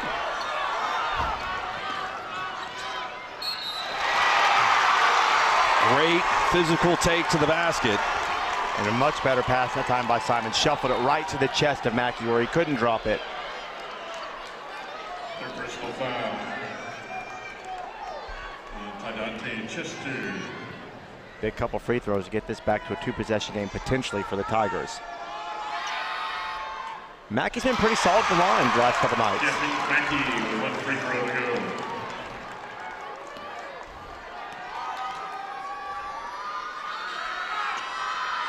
go. Short.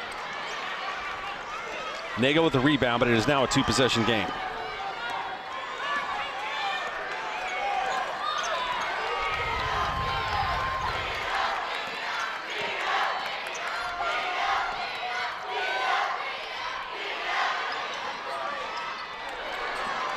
Johnston hasn't scored.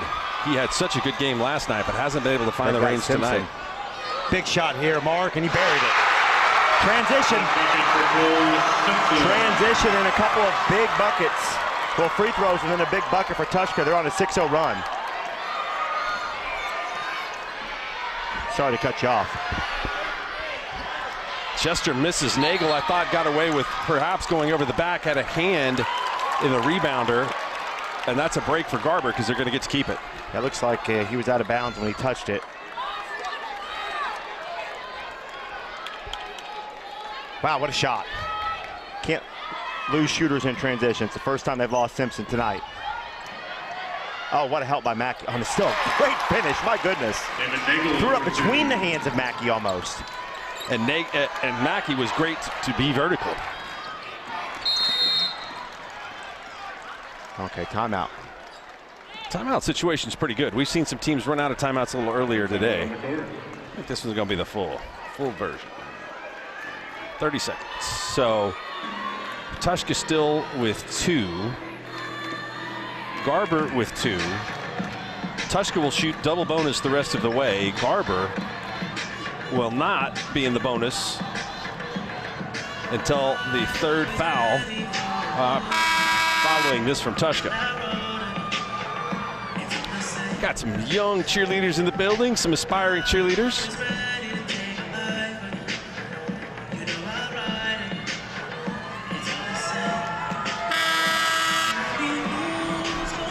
I wonder what that timeout was about, because it looked like they were going to break the pressure there, and they might have had some numbers. With the way Garber is being pressuring, it's way too early to think about trying to take any air out of the ball. Too many turnovers out near midcourt for Tuska. Way they're lined up. If someone could break deep, he could lay up here. Well, yeah, no, any basket is going to be big at this point. So, and they had him. Yep.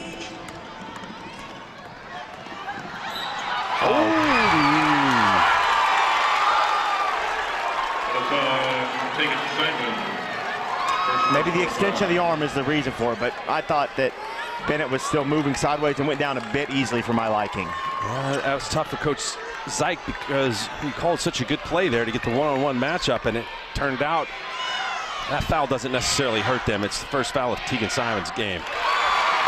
Ty Chester got some big buckets in the second half. Knows Mackey can't foul. Oh, I don't know how that's not a foul. Chester got all over Simpson. 3-point game, one possession, just like that. Nagel passes it up. Bishop over the outstretched arms of. Oh, look, there's physical fighting for the basketball, and that's going to be a foul on Solomon Bishop, and we'll have free throws going the other way, and it's going to be 2 free throws. What a closeout by Mackey. Furious action. Yeah, Mackey was fouled. What a closeout. At the line, wow. Simon. Shooting 2 with the double bonus. Okay, double bonus. So he's going to get both of them here.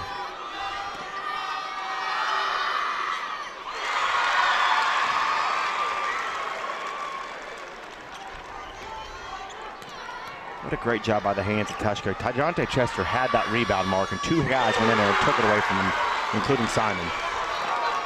Back to 5. Here we go.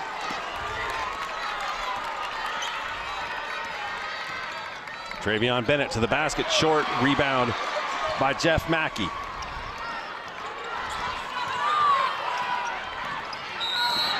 Ooh, extended arm, and there's a block call. It's on Ty Chester. I think that's the right one. Yep. But with simultaneous calls, Colby Miller goes to the table to report it. What's incredible about some of these calls, and Simon does a really good job of selling the foul, that's the right call, is that's 5-6 seconds into the clock, and he's going the wrong way. I mean, they're going to get a 10-second call out of that if they just don't foul. These are 2 big Garber ones. has just had to battle uphill all night long. And Tegan Simon is tightening the screws on the Wolverines right here. You know, they're down 18-4. I know they got back in the game before the half, but sometimes when you have to use that much, the way the game ebbs and flows, you use that much to get back into it. Eventually, Tuska is going to go on their small runs, and Johnston to the rack. Good no call. Rebound to Mackey. Lost. And 1. Oh, they call offensive foul. We'll look at this again, and it was a bang-bang play underneath. There is Nagel. Got him on the side. That's a tough one. Tough one to call. I mean, not a tough. I mean, that could go either way. Good job of getting the hands of your best dribbler, best ball handler. Wow. This is How does everywhere. Tuska get every ball, though? Took it right away from him. That's a long arms. But Bishop just tripped over the ball. Yeah, Walker reached in on him, and Mackey reached in on him and forced him to. Big shot here. Johnston had not hit one all game. That's his first point, but that's a big bucket. Gets it to a 4-point game and timeout. Let's keep it right here. We got a lot of people to thank this week. Great job here by Chris Evans and his crew. And for all their hard work, they get to come back next Tuesday night and take you through Class 2A, 3A, and 4A all week, which will have many great games. Ronnie Phillips, Aaron Ryburn, Braden Russell, Cale Evans, all part of the team. Also, a big shout out is due to David Glover, the Oklahoma Secondary Schools Activities Association, all the rest of the crew here this week that have done a great job. Chris Wilfong, all the statistics, IWasAtTheGame.com, great historical reference. Van Shea, Ivan, Amy Castle, David Jackson, Mike Whaley, Grant Gower. If I've left anyone out, I apologize. It has been a fun few days here at the Big House. If Mark left you out, just tweet at him at MarkRSports on Twitter. Let him know he forgot you. By the way, I enjoyed the honey butter chicken biscuit this morning. It was delicious. Thank you. Yeah, that Whataburger is delicious. Planted that seed in my head last night, and I couldn't say no. All right, lot of game left. And that 3 only allows your Nostradamus prediction of a free throw at some point to come true.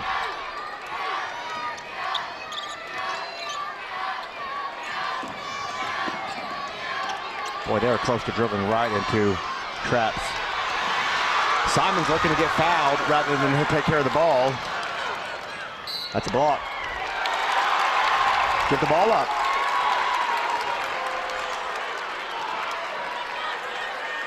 So Chris Ike's telling him you got to pass the ball.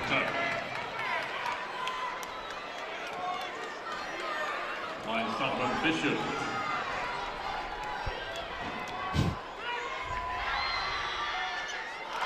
Bishop has been really good from the outside tonight, but misses that free throw.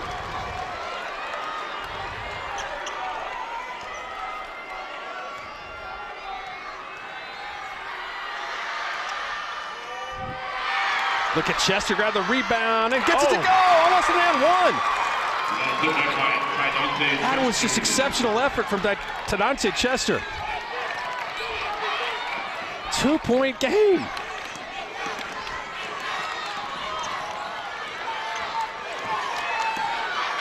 All these Tuska players can shoot free throws. It's almost as if Garber is going to need, oh my goodness, oh my goodness, oh my goodness. But look who's there in the foul. Oh my goodness.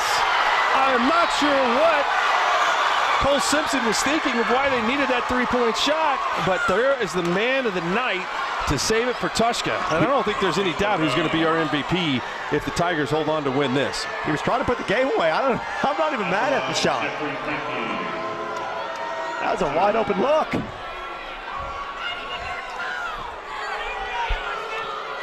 They've turned it over the last 3 trips. Haven't gotten in line. Big fella.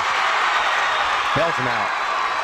I will respectfully disagree with my colleague. I know you will. I know you will. And most will. That was a questionable shot, especially when you're going to the free throw line more than likely. I'm with you. This to make it a 2-possession game. The big fella. Wow. Those are big free throws.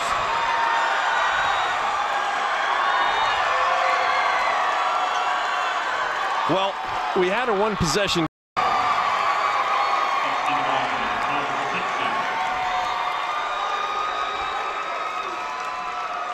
I've driven through Tuska before. I'm not so sure there are very many people there tonight.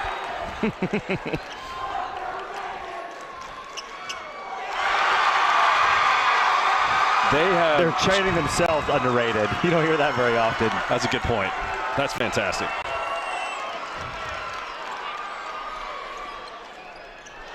Free throw is missed. Just stay away.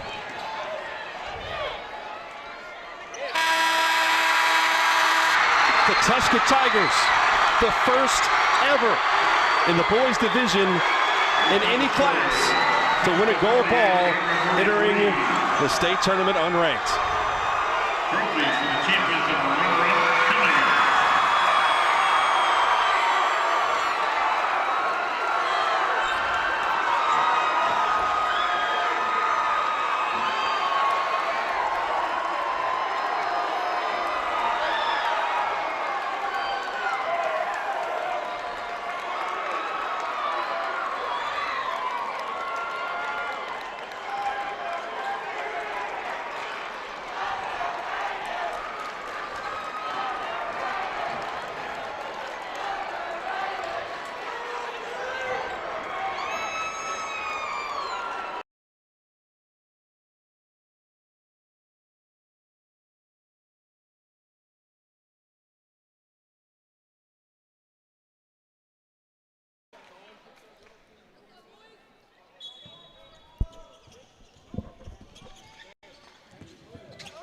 First possession for Blanchard.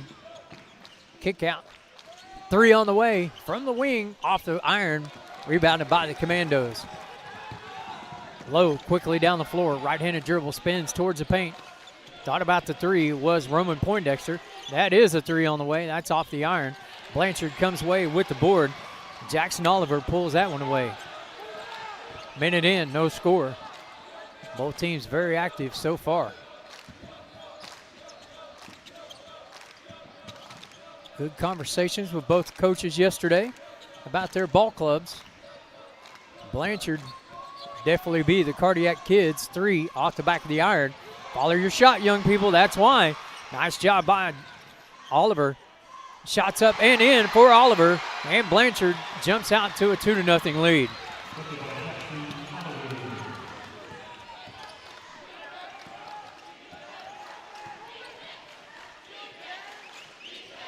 Cascia, located in Tulsa, America.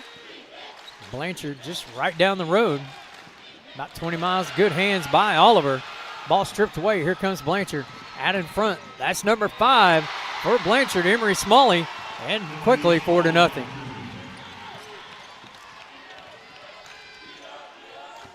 If you don't know and haven't heard, as the 3's on the way, that's good for the Commandos, number 2, Roman Poindexter. Blanchard trailed Ada by 13-ish, under 3 minutes to play, and ended up winning 44-43. I'd like to welcome Ronnie Phillips courtside tonight on the broadcast. Shots up, no good for the Lions. Press Leopold. 3 in the corner, that one's good. Back-to-back threes for the Commandos. That one by Memphis Duffy. Timeout. We'll take it with them. Go over these super fast, very talented, scored a lot of points, was Coach Ward's comments. It's his 8th year at Blanchard, 4th time to make the state tournament. Emery Smalling's averaging 19 a game for the Lions, had 20 Saturday night in the consolation finals. Cole Watkins, a big physical player. Watkins wears number 3. He's a UCO football signee. Jackson Oliver, point guard, best on-ball defender. Great job running the offense. Preston Leopold, we saw him earlier, 6'4" guard with good inside-out game. If you shoot the 3 or get to the rim, transferred over from Tuttle. Brian Russell's 6-foot post, but he's in there and he's kind of like the trash man. He gets everything done in there and gets it all collected up. And Ryan Rogers, 3rd leading scorer, something of a utility player, coming off the bench for Blanchard.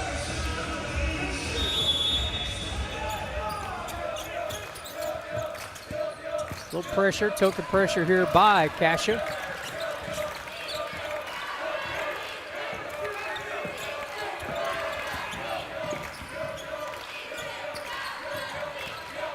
Blanchard, 2 threes by Cascia, taking the lead. There's a 3 on the way for Blanchard, and we're going to have a foul. 3 free throws forthcoming for number 5, Emery Smalley. Take a look at the replay here. Up in the air, got him on the way down. Foul's going to be on the Commandos, number 13, Memphis Duffy. 6'3" junior. Seeing the bottom of your screen there. First free throw, no good. For the 6-foot senior guard. All seniors on this roster.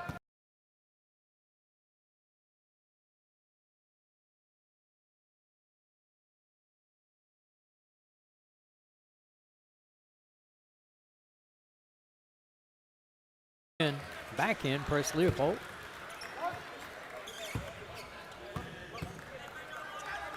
Third free throw, off. 1 of 3, and a foul.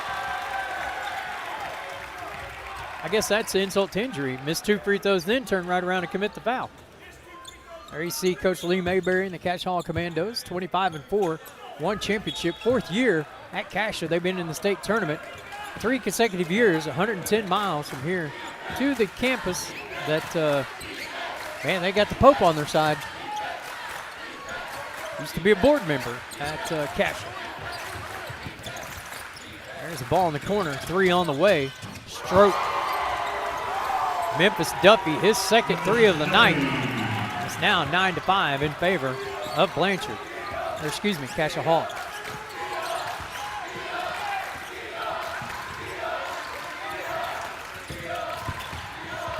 Nice move to the rack, soft shot up and good for Cole Watkins. Here comes Cascia very quickly. Somebody better check this heat check. That one's off. And the board there by Watkins. Blanchard headed back the other direction. And let's slow this thing down a little bit. How about we? They says. Jackson Oliver says, we'll slow down just a skosh.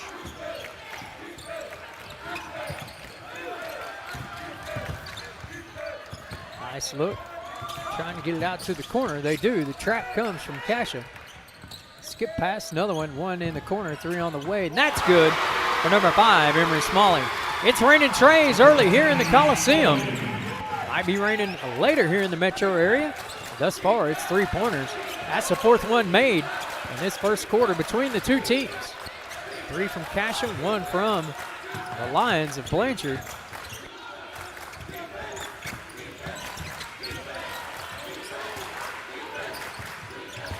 There's another one on the way, off the iron.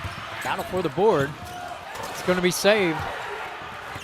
Good save there by Jackson Oliver. Blanchard faithful appreciating the effort. They're on their feet applauding. Their team has a 1-point lead as we approach the 3-minute mark here in the first.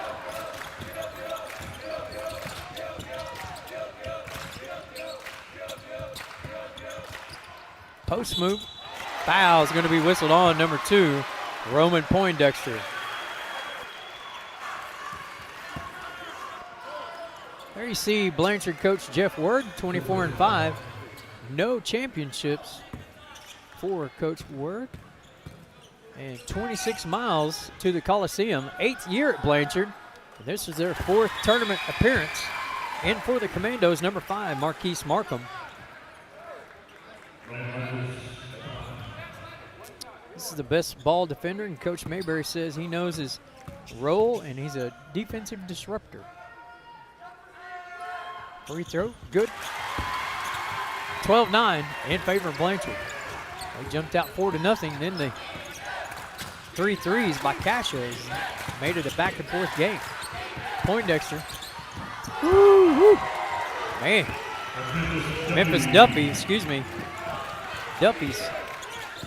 been hot from that corner. We're going to have to find where he's at.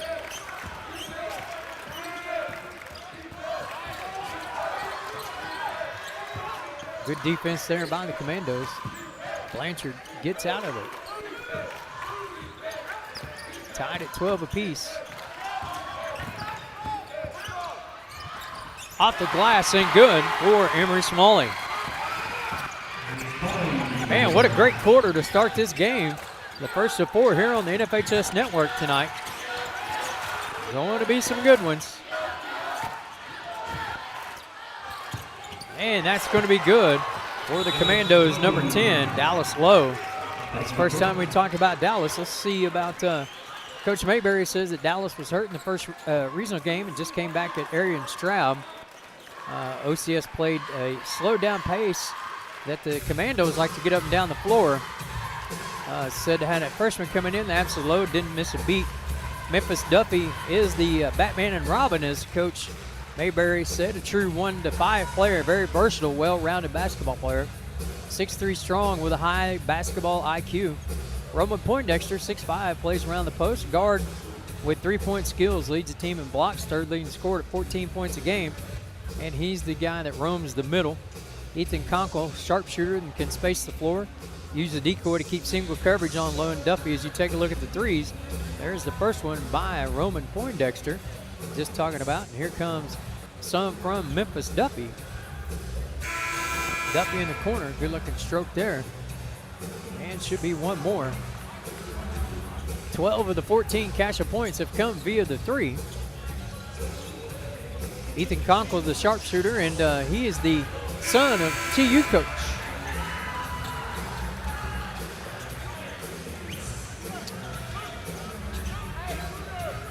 Two minutes left in this opening stanza. Nobody with an advantage. We're at 14 apiece. 8 points for the Lions, Emory Smalley. Smalley with the basketball now. Will take the 3. It's going to be short. Big rebound there by Oliver. Jackson Oliver's been a little bit everywhere tonight. Ryan Rogers is number 10 with the ball.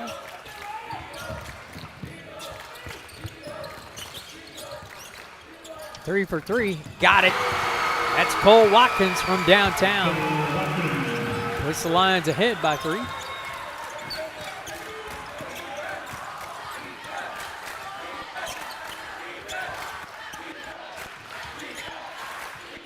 Lots of threes are flying through the air tonight in the Coliseum. There's another one on the way. It's off the iron. Board going to be pulled down by Rogers. See if Blanchard may be content to take the final one. I don't know that this Cascia defense will allow that. We're going to take a look at it, however.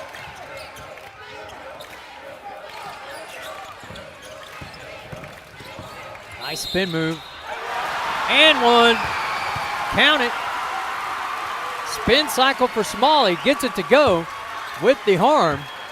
Foul's going to be on 10. Dallas Lowe. Here's take a look at the replay. Ooh, B button. Got him with the B. Body by Lowe. Bucket for Smalley. He's been a bucket here in this first quarter. Looking for his 10th point.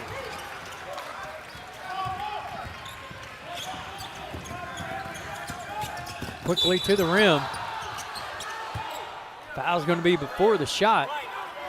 Didn't take Duffy long to get there.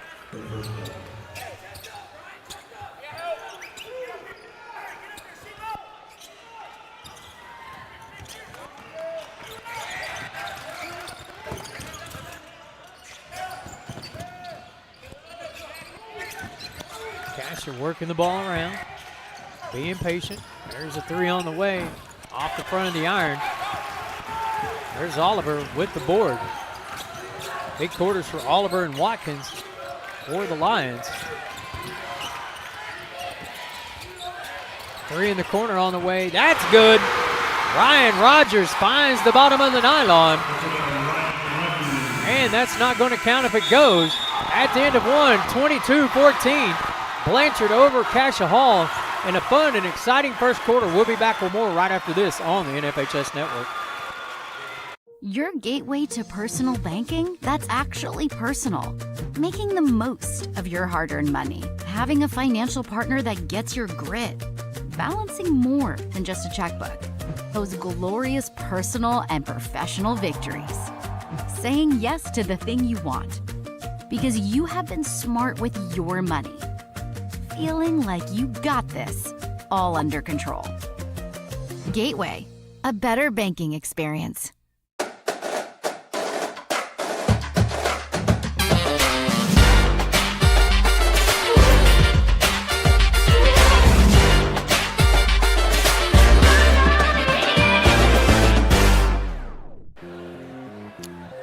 Welcome back. Let's take a look at that last three-pointer by Ryan Rogers to extend this lead to 22-14, 8-point margin.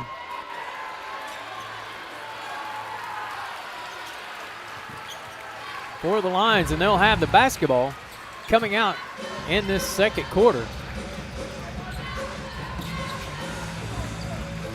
You see referee Kevin White putting the ball in play. We'll take a look at those guys here momentarily.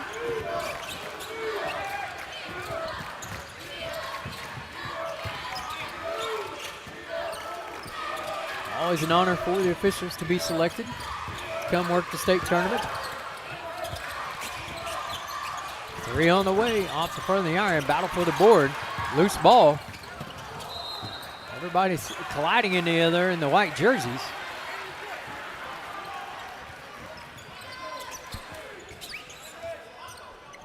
As take a look at Alan Severe, one of today's game officials, Kevin White and Andrew Young.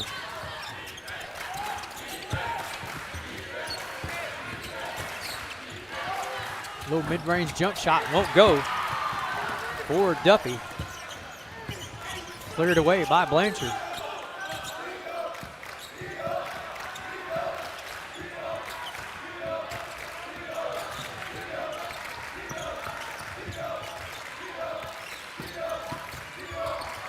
To the rack, blocked on the backside by 24.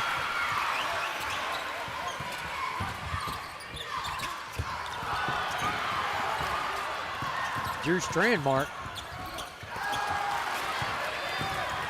listed as 22 in the press guide, but wears uniform number 24 this evening.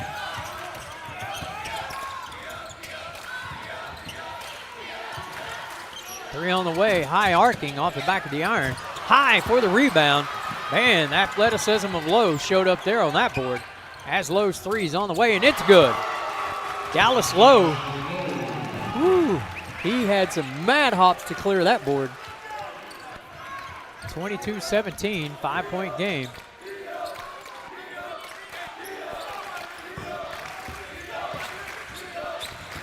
There's a turnover, pressure defense.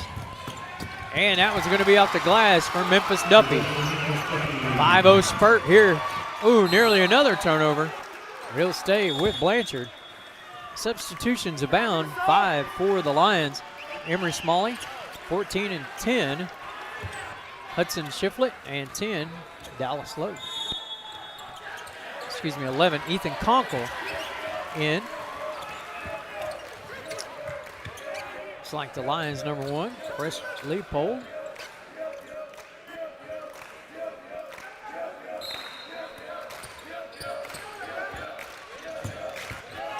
If you haven't been to the OG&E Powerhouse Coliseum yet, you need to make your way out. Pretty phenomenal. High pass is going to go out of bounds. 2 turnovers quickly by these Lions. It was a 22-14 game. Cassia's rattled off 5 in a row. Let's see what they do with this position. Got to find that guy wearing number 13 and 10 for sure. Yeah, a little mid-range jumper, no good. Battle for the board. Going to be cleared by Blanchard. On that board was 24, Jackson G. Both teams shooting from a blistering pace from beyond the arc. Definitely more threes made by both than there have been 2-point field goals. Cascia student section over my left shoulder, deploying their team to D up. Guarding out, that's Duffy. Blanchard patient in their offense, trying to find a little leak or seam or something to get through.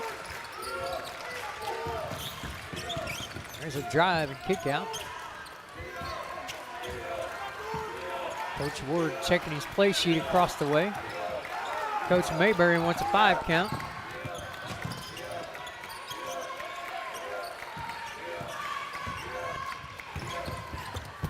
Pass deflected.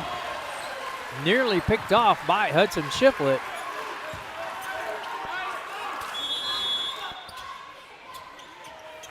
Lions substitution number 3, Cole Watkins.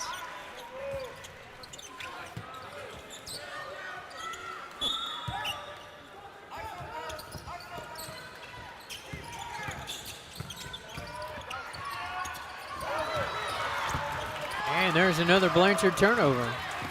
No shot on goal after that long possession. Woo. Low inside the arc. One of the few 2-pointers we have, a 1-point game with Blanchard in the lead.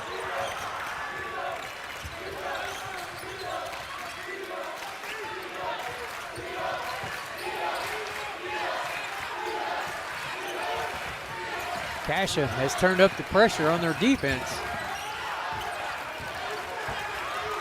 Blanchard unable to get the looks that they once had. Cascia guarding out now. That's got to be a foul. Yes, sir. Dallas Lowe going to be whistled for the infraction. 2, Roman Poindexter, 24. Drew Stanmark set to check in for the Commandos.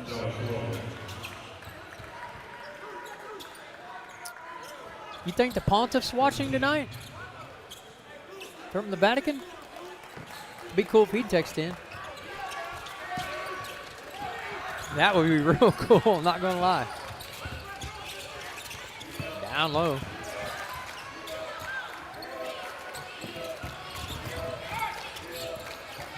Well, if you're Blanchard, you definitely want to receive the ball in a shooting position now with Cascia playing out defensively as tight as they are. It's got to be in the air as soon as it touches your hands. Nearly in a hot potato game. Pass down low, received up and in for number 10, Ryan Rogers. Good pass, good entry pass.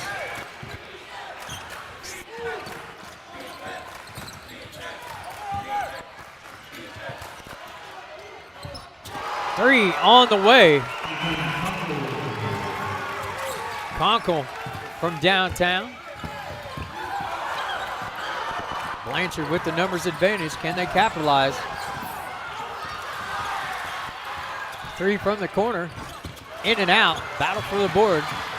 Coming away with it for the Commandos is 14. Hudson Shiflett. Shiflett, left-handed dribble near the logo.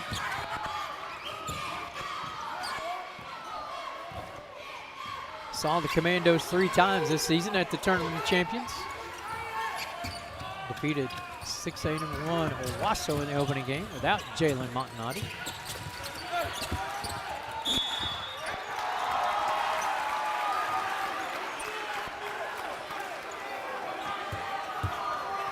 I think the whistle was after the miss, but nonetheless, that was kind of close there.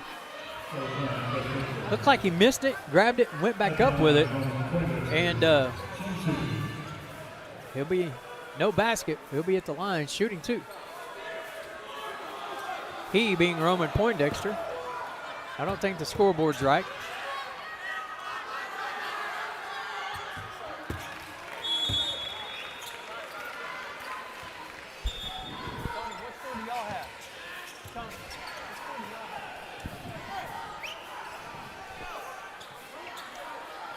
Got a scoring snafu here that they're looking at as we await the second free throw from Poindexter. Should be knotted at 24.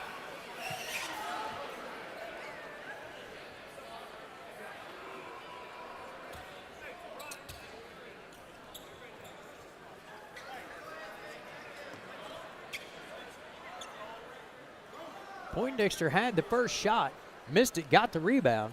That's when I thought the whistle had came in the middle of the air. Mr. Official Alan Severe said no, it was on the first one. So that's why we're shooting 2 free throws.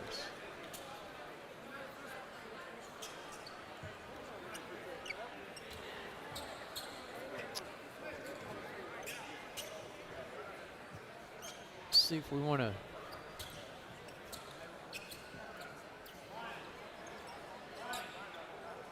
I think now the Blanchard scorekeeper's coming over. All right, here's that previous play. There's the miss.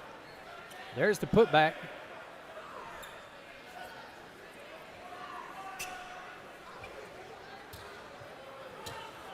Oh, he waited off. It just gave him 2 free throws.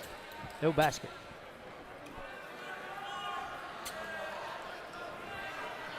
Good to see Mr. Severe a few times throughout the course of the year. Good official.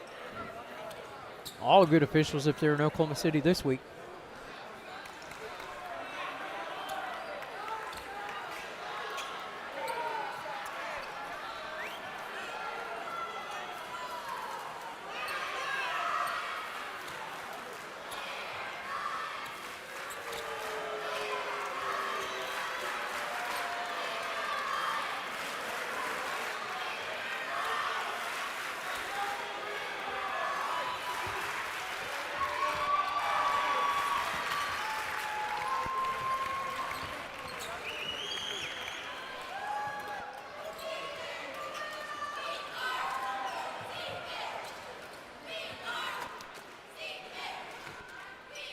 Jamie Williams has 24 all.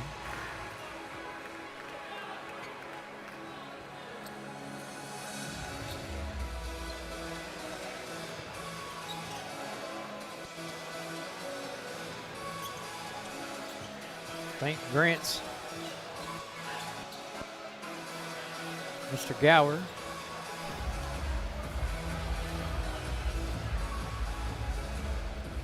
Joe Adkins in the house. Already telling stories, ain't been here 5 seconds.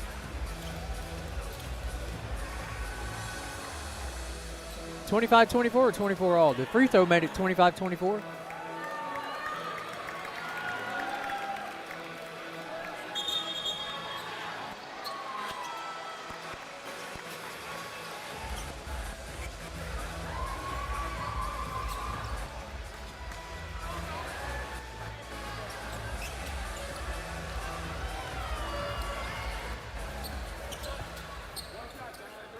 Yeah, he made the first one. He's made one. That's when they discovered the scoring discrepancy. Second free throw right now. It's good too. For number 2, Roman Poindexter, 26-24 in favor of Cascia Hall. Got to dribble at angles against these guys. Straight ahead passing. They're too long and athletic. 3 on the way. Off the board for Jackson Oliver. Deflected away by Strandmark. Strandmark closely guarding Jackson Oliver. Blanchard set to throw it in.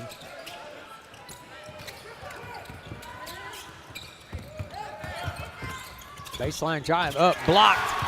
Got it back. And that one falls off. Man, looked like that was going to go for Ryan Rogers. No such luck. Cascia pulls away.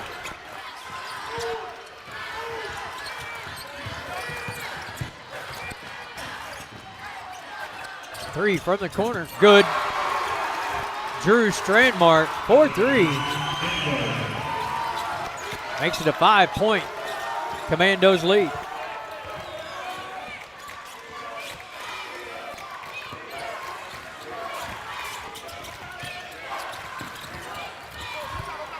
Pass down low, blocked. Here come the Commandos once again. Off. Strandmark was a freshman that came in for Dallas Lowe when he hurt his hamstring. Coach Mayberry says has a very high motor. Sometimes you have to rein him in, but he brings energy every time he's on the floor.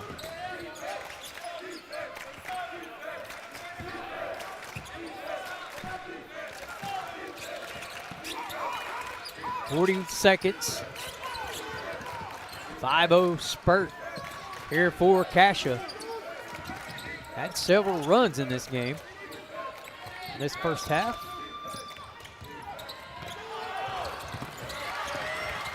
Ball's loose. Blanchard's going to keep it.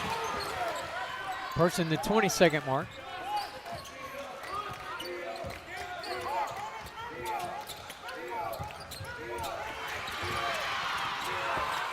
Ten seconds. Shot up and good for number 33, Brian Russell.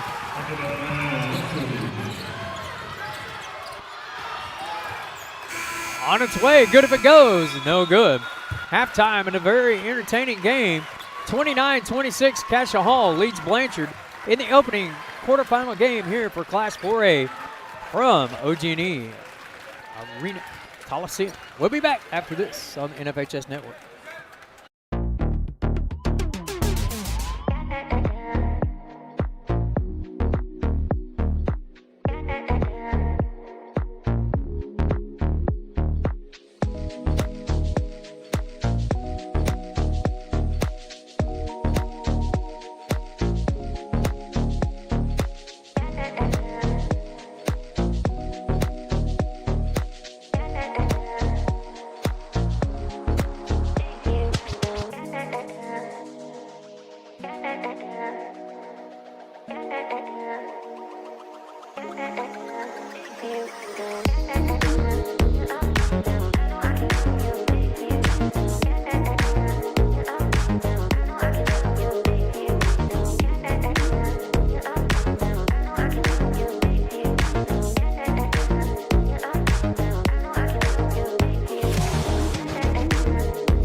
Life doesn't slow down. Your internet shouldn't either. With Pioneer Fiber Internet, get extraordinary speed and exceptional reliability. Enjoy unlimited usage, no data caps, and no long-term commitments, and save when you bundle. With fast symmetrical speeds and device prioritization, your whole home stays seamlessly connected. Sign up online at gopioneer.com or visit a Pioneer office today. High school sports fans, relive your favorite moments. Just click the shopping cart below the video player to get your digital copy today.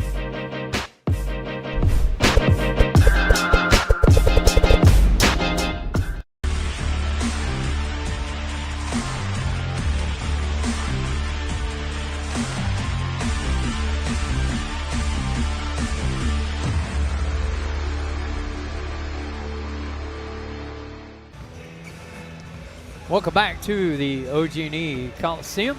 Tony Wilson with you with halftime stats as we take a look here. 29-26, Cascia Hall leads. 45% both teams in the field goal department. Slight edge to Cascia. 46-37, 100% free throws for Blanchard, for Cascia, 50 for the Lions. 10 rebounds, 14.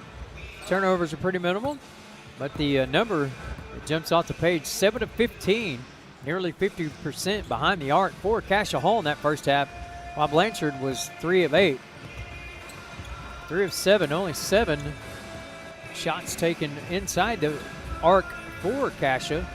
7 of 14 for Blanchard. 22-14, end of one, was also the largest lead. Largest run, Blanchard 10-2. Cascia had a 15-2 run. 3 ties, 3 lead changes. Nobody in real foul trouble here in that first half.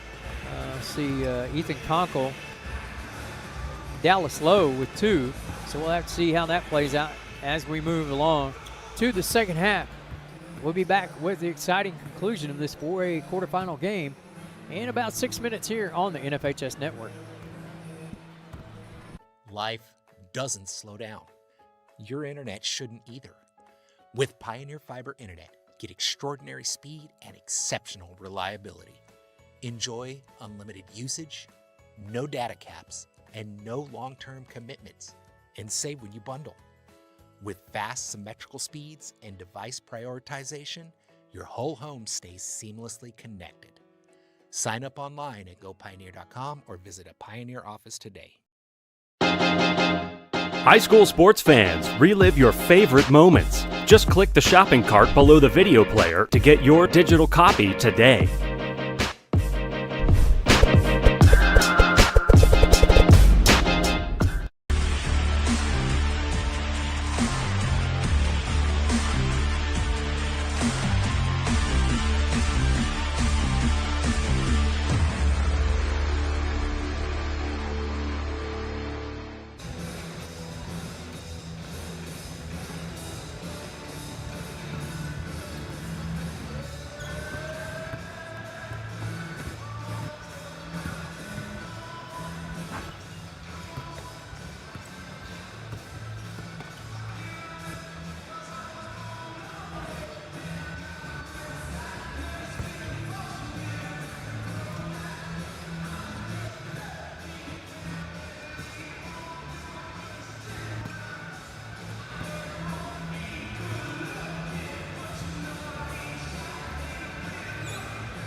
Welcome back. Second half action set to start.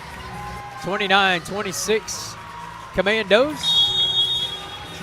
I'd like to welcome in Mr. Brian Burchell. Good evening, Mr. Burchell. How are you, sir? Doing well. How are you? Great. It's a good ball game we got going here for this first of 4. Brian will have the next 3. Shots good. That's pretty tough right there, Dallas Lowe. Well, great shot there. Let me just say, I always tell people that I'd work for free, do this for free, and I'm doing it this half for free. So I appreciate that. Put my money where my mouth is, or my lack thereof, that is. Thank you. I appreciate that. 3 back in the corner, no good. Ball out of bounds. That'll stay with Blanchard. It's been a pretty entertaining half, Brian. 3s have been raining from left and right in every other direction known to man. Yeah, snuck in for most of the second quarter, saw that. Cascia, in my mind, if not one of the favorites in this tournament. Blanchard doing a really good job. Nice floater there of keeping it close. And as we talk about every year, the longer you keep it close, anything can happen in the last 3 or 4 minutes of the ball game. Emery Smalley with that floater, as Brian mentioned, cuts it back to a 3-point game. It's been rather shots up, no good. Board pulled down by Jackson Oliver. Oliver had a busy first half for Blanchard. How long did Lowe sit with his 2 fouls? I see he has 2, and I know he wasn't in the game when I got here. Probably about 3 or 4 minutes. Okay. Quick 3 on the way. Good for number 5, Emery Smalley.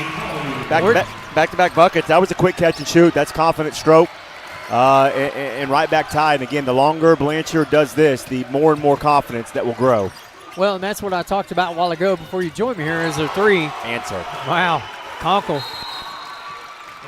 Timeout going to be taken by Cascia.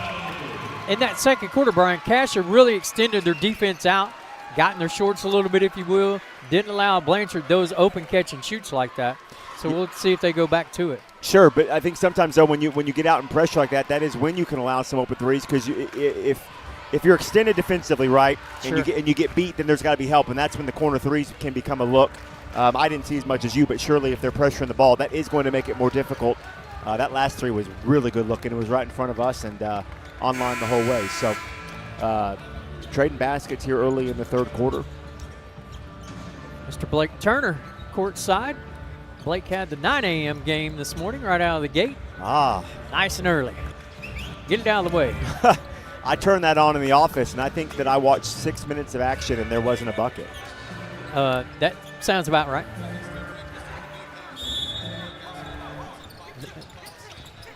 And so Mr. Official tells us it's no longer breakfast at the big house, it's coffee at the Coliseum. I like that. Fast pace. Ooh, big block. Levitation by Poindexter.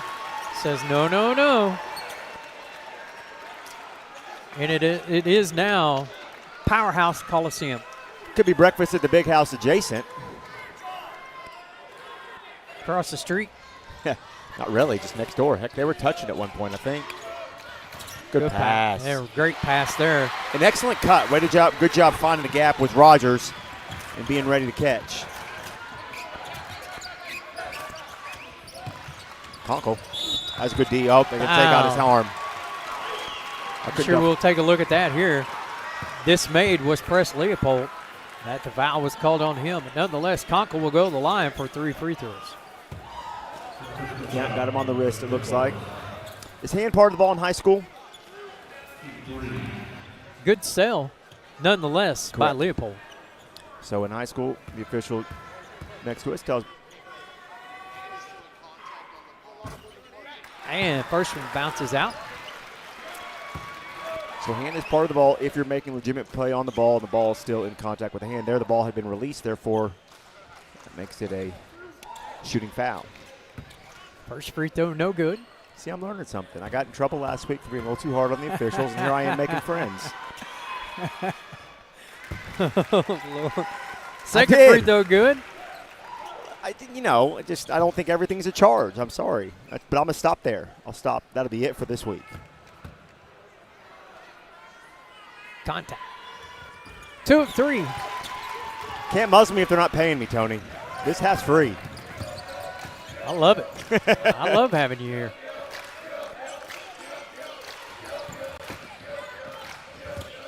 Blanchard trailing back by the halftime margin of 3.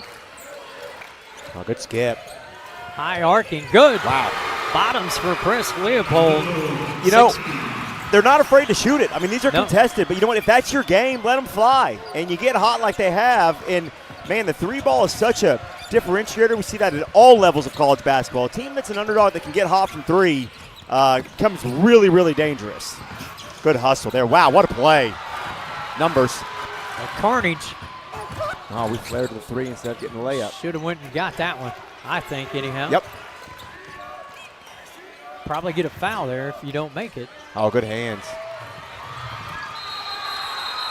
Going to have an alternating possession, I believe. Mr. Andrew Young says yes.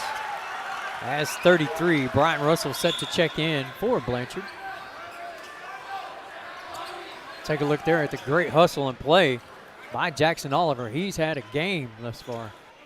He's played extremely well.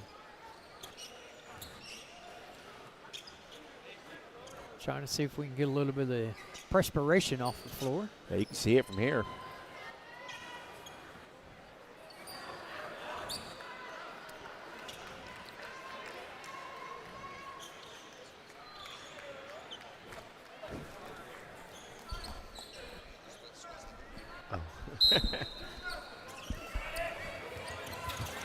All right, play resumes.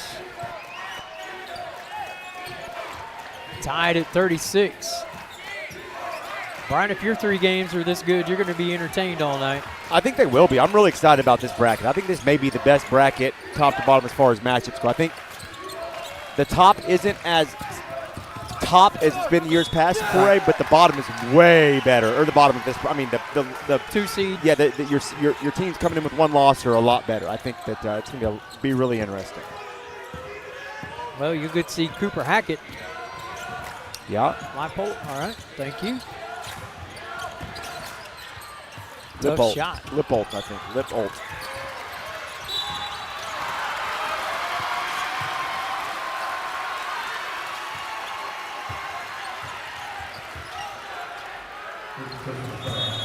Foul's going to be called.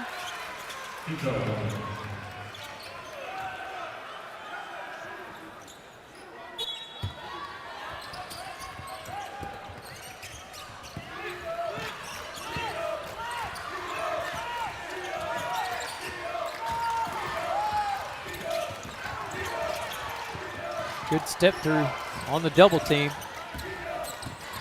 Shots up off the glass, no good. Corralling the board is Shiflett. Shiflett being pressured in the backcourt. Coach Word wanted a foul down there. Walked, or stepped out of bounds, Yep. AY right on top of that one.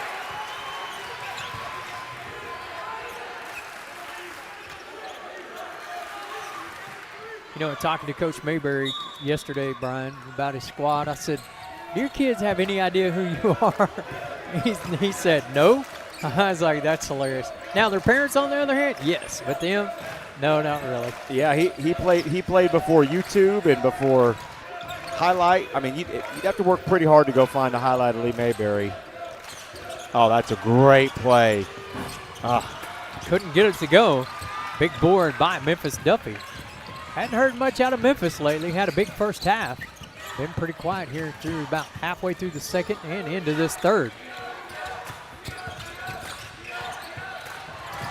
Yeah, the zone is kind of giving Memphis some issues here in the third quarter, making his touches a little bit tougher. Great defense by Emery Smalley. Ball out of bounds off of Roman Poindexter. You can sense the confidence growing in this Blanchard bunch. I mean, there's no doubt they were confident coming into the game, but I mean, you can sense. That's a travel. Great call. Hey, listen, after what they did in the consolation finals, they're going to be, you can't phase them at this point. True. I mean, being down 13 under 3 to play. And win 44-43. Pretty remarkable.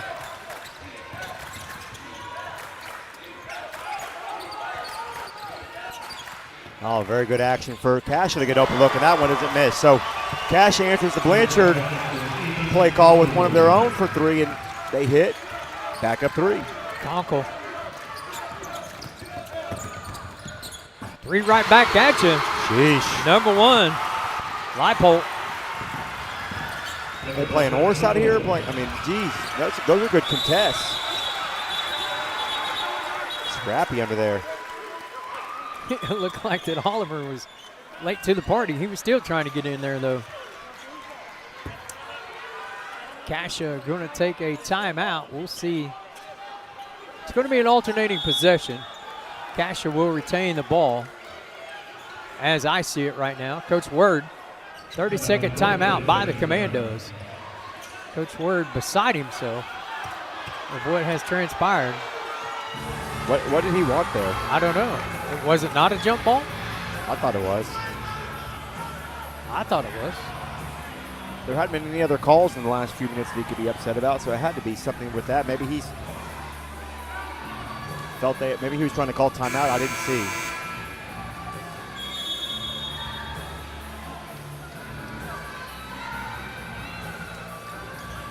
You see that last play, Chris, by chance? Or Mr. Phillips? Get a good look at what the call was. We'll see if they switch the possession over. Here it is, Brian. Let's take a look. Ball's loose on the floor. I bet they're saying they got the timeout before the jump ball. So he wanted the timeout. You know, I know that you're in the playoffs, every possession is valuable. I've just never understood wasting timeout for a possession, with so much. It's not even the fourth quarter yet. In a game like this, you may need all three of those timeouts. Yep. Both of them have three. Speaking of threes, that one's on the way. Great play. They just lost it. High for the board was Ethan Conkle. Out of bounds, back to Blanchard. Blanchard's number 1, Press Leipold checks in. Commandos number 5, Marquise Markham.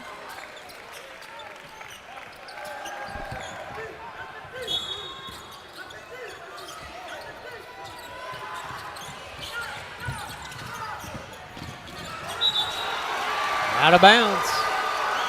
Here comes that pressure again, Brian. Yeah, Press got a little excited trying to discard the defender and was worried about the contact, just dribbled it right off his foot.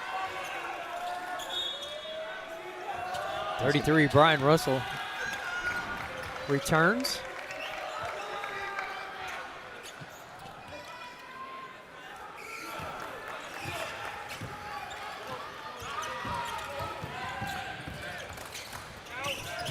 Is that Trey Green of Kingfisher fame on the Blanchard bench? It sure looks like it. It does look like him, doesn't it? And yes, it is. His dad's still helping out at Dover with Jared Reese. Trey, of course, on those Kingfisher teams that battled Heritage Hall, it felt like every year for 5 years for the state tournament. That's because they did. I know. I was just actually made a reference to that. Can you imagine this building with a few less seats back for those Heritage Hall Kingfisher games? It'd have been unbelievable. No chance, but it'd been unbelievably loud. How about Weatherford Douglas that year? We had that. That one too. We may see some of those this year. I hope so. With the ceiling low, it could have gotten really loud in there. There's some loud games last week for sure. Yeah. Minute 56 left. This place nearly filled up for that A boys final. 3 in the corner, short. Good board there. Markham, one-handed board. Went high. Cupped it, brought it down. Oh, good no look. 3 on the way, good. There he is, Memphis Duffy. Duffy with 17. And the pick. And the 3 on the way. Ooh. Nope. Look good, real strong. I believe that foul is going to be on 5, and it is. Let's take a look at the 3. Duffy gets his feet set. Good release. Markham whistle for the foul. Been a relatively clean game. Only 3 total fouls here. Only got a minute left. And the turnover will be back to the spot of the inbound.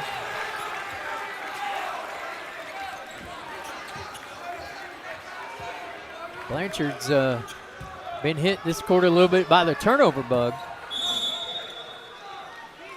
for Cascia, Ethan Conkle.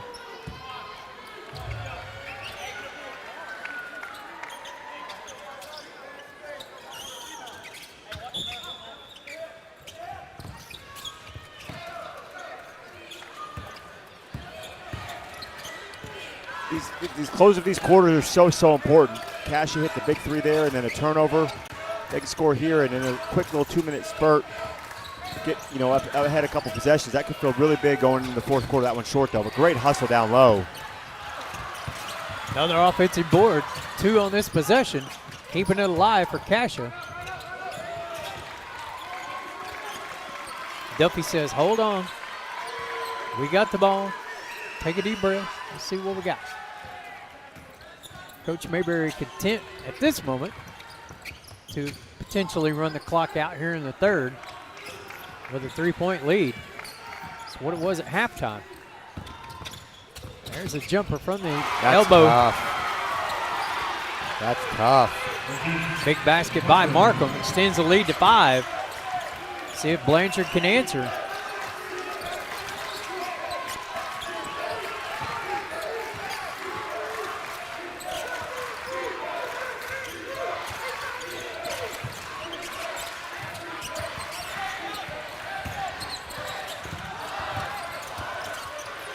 Oh, good relocation. 3 on the way, good by Cole Watkins as time expires in the third quarter.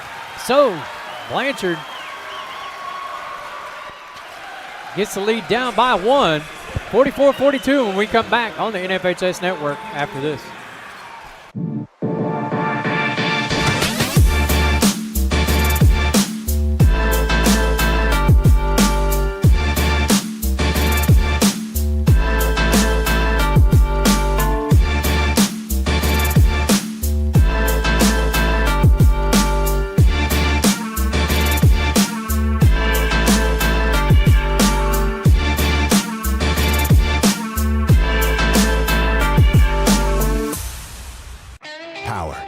It's more than what lights our homes. It's what you do with it, and you do wonders. That's why we work every day to make the way we bring you power even better. Because every moment matters, so we're making your power even more reliable. The way we live is changing, so we're making your power even smarter. And as your energy needs change, we're working to keep your rates as low as possible. All to make your power go further. At OG&E, we energize life. Welcome back. 44-42 our score as we head to quarter number 4. A lot of 4s involved in there. Tony Wilson, Brian Burchell, Chris Evans, Rachel Fry, Ryan Russell, Connor Phillips, Ronnie Phillips. Almost all the gangs here. They'll be here for Championship Friday, Championship Saturday. First time in the history of the OSSAA in Oklahoma, the Friday night championship game will occur. Friday championship games. I like that. I'd rather they do it that way than have someone have to sit for multiple days. This 4A class will be 2 of those state championships along with 6A, I believe. Yeah, 6A together. I think I'll be on the call for the 4A and 6A boys games, I believe. That is correct. Nice. Just getting ready to mention, hadn't heard his name. Yeah, he's been really good in the second half. Conkle with 10. 3 players in double-digit scoring for Cascia Hall. Good hands. Lost it. Going to have a foul. 2 free throws forthcoming. It was a good dig. Must have got some of the arm. I couldn't quite tell from where we were. But a good aggressive drive, generally you get that paid off as well. So Watkins, he the maker of the 3 at the end of the quarter.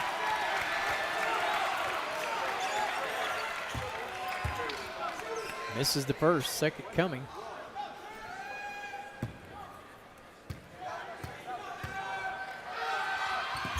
And that one falls. Cuts it back to 3.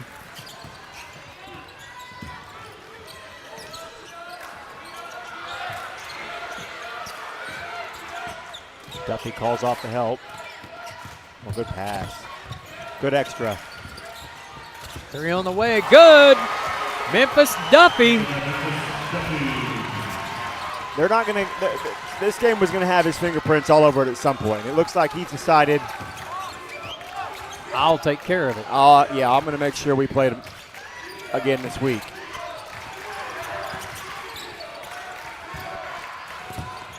Short on that 3 was Watkins. Here comes Cascia. 6-point lead. Nice look and bucket by Ethan Conkle.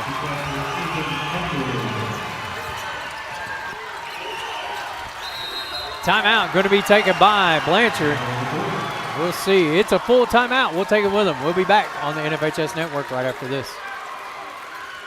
Your gateway to personal banking that's actually personal. Making the most of your hard-earned money. Having a financial partner that gets your grit. Balancing more than just a checkbook. Those glorious personal and professional victories. Saying yes to the thing you want. Because you have been smart with your money. Feeling like you got this, all under control. Gateway, a better banking experience.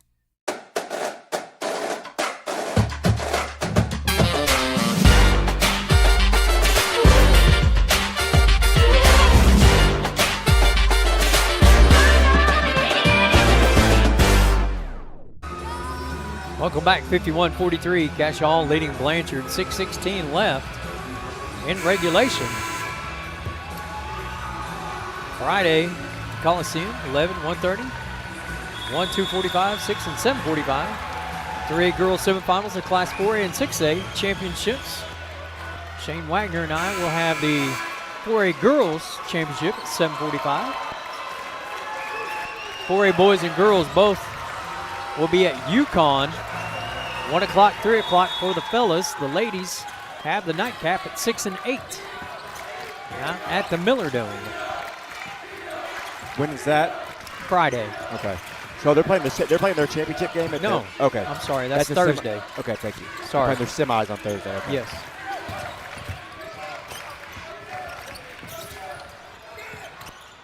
That's a big bucket there. Needed, much needed.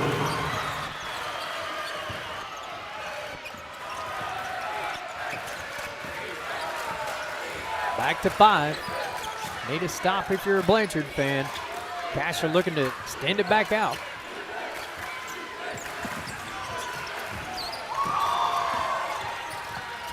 Good ball fake. Oh, he's going to dunk on the whole time of Blanchard.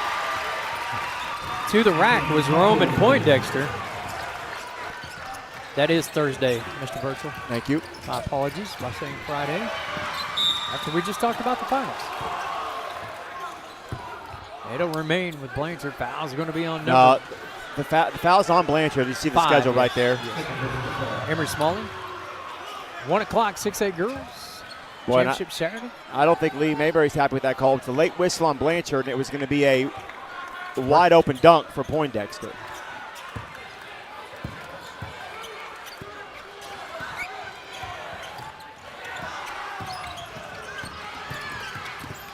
That should be Blanchard ball. I think that hit Conkle. Nope. Bullet pass. Yeah, it was definitely tipped by Blanchard. I thought it may have hit Conkle, but ball had a little zip on it. It was moving. 5:08.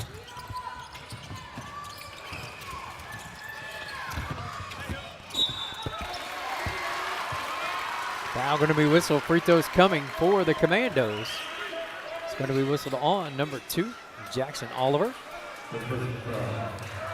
Yeah, Blanchard's got to find a way to get some stops right now. They haven't had, a terrible time scoring, but Cash has turned the defense up for sure. But you get down 7, 8, 9 range, it's got to get done on the defensive end of the floor. Well, especially when they haven't had a stop in multiple possessions, Seems right? like a while, yep. And it seems like recently when they have gotten stops, they've given up offensive rebounds, so then they don't become stops. 53-46, second free throw for Markham. That one's good.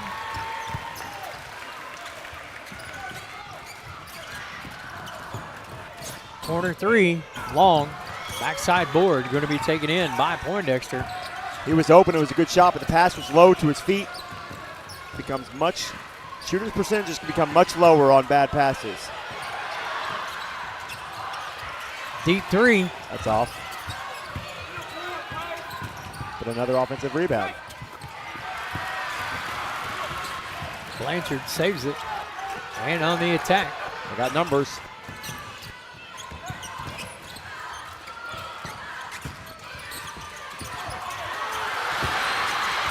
Littlest man on the court, and they're playing big man. Oliver right in the middle of them. Foul's going to be on low. Oliver be at the line shooting a pair. And he just hopped right in there, didn't he? Said, I got to. Kid's athletic. Got to go get it. He is athletic. He's done a really good job at the point of defense. Never stops moving. Free throw good. Shooter's touch.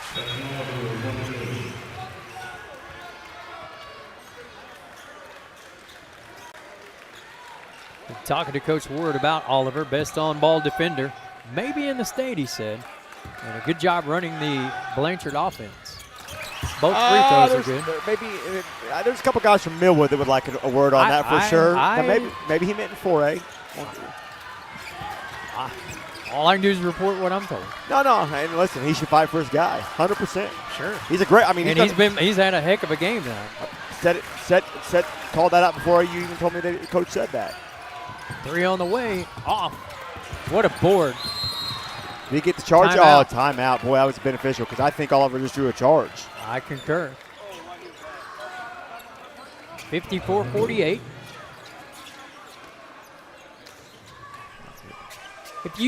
If you're Coach Mayberry, are you trying to spread it out and run some time? No, you still attack? No, because really, it's up 6, 2 buckets, the game's over. I mean, I think at some point in time, I know the Elam ending's not a real thing, but at some point in time, as a coach, you got to think to yourself, okay, if we can get to, say Cascia gets to 60, that forces Blanchard to have to score 12 points in the last 4 minutes, which I think will be very tough based on the fact they've scored 48 in the first, 28 minutes. So I think,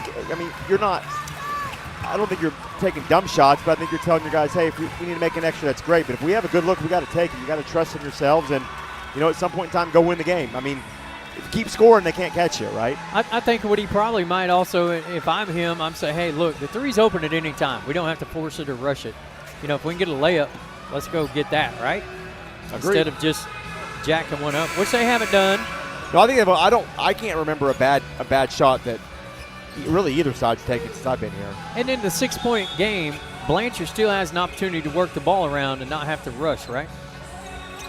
No, I don't think you have to rush. No, you got 4 minutes. There's probably I would think. I think there's still at least 6-8 possessions each way, even if Cascia tries to hold a little bit. The other thing that Blanchard can do is be really aggressive defensively because you have 3 fouls to give. That's a really good look, but they can't get the board. You've got 6 fouls to give, or 3 fouls to give, so you've got some time. That foul is going to be on 33, Brian Russell.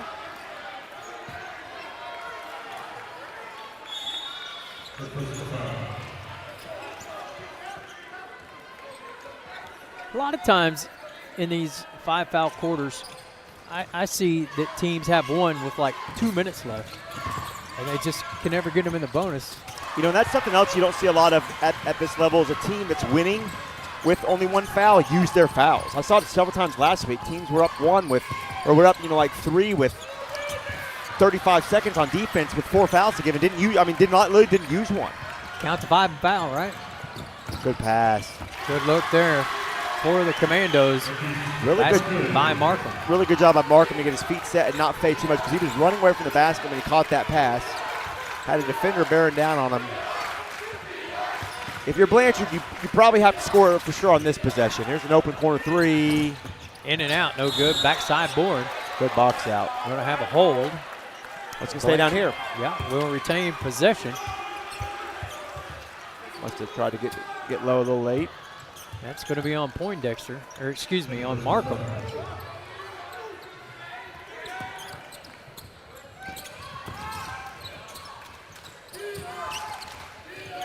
Tough pass, Markham on the steal. Yep. White's out of bounds, and it'll be Cassia's basketball. White 5, Emery Smalley. Good call.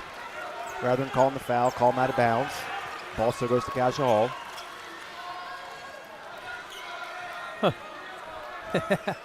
Memphis was like, hey, no, we got a sub coming in. Yeah, pretty good one, Ethan Conklin.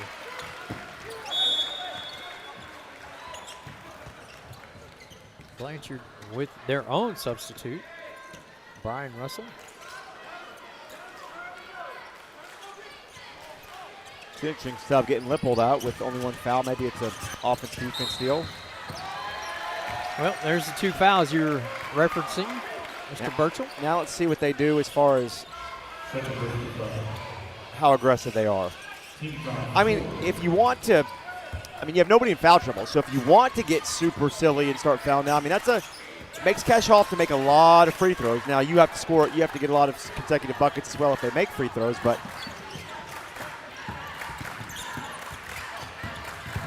great job by Lowe to get around all over there. Excellent extra pass from Duffy, and that's too easy. Tell you what, that extra pass is a deadly, deadly thing. Teams that are willing to share the ball are dangerous.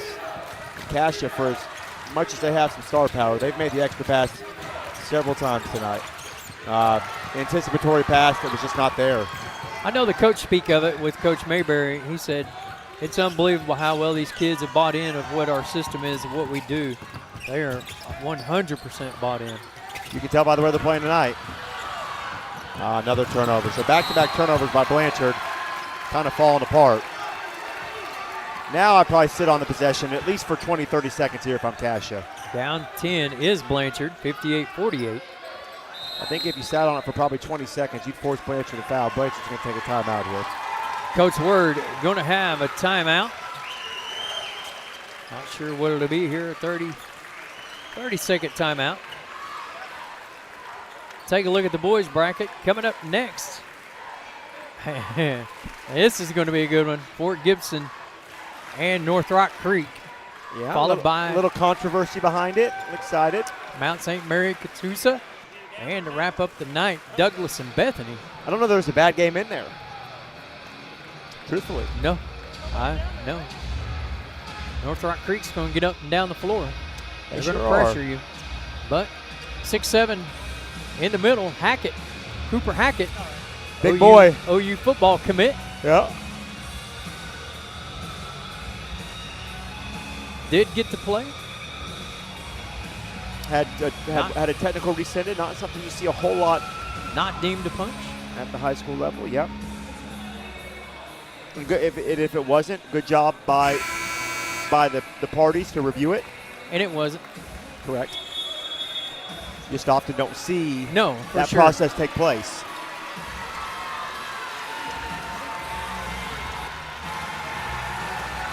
.208.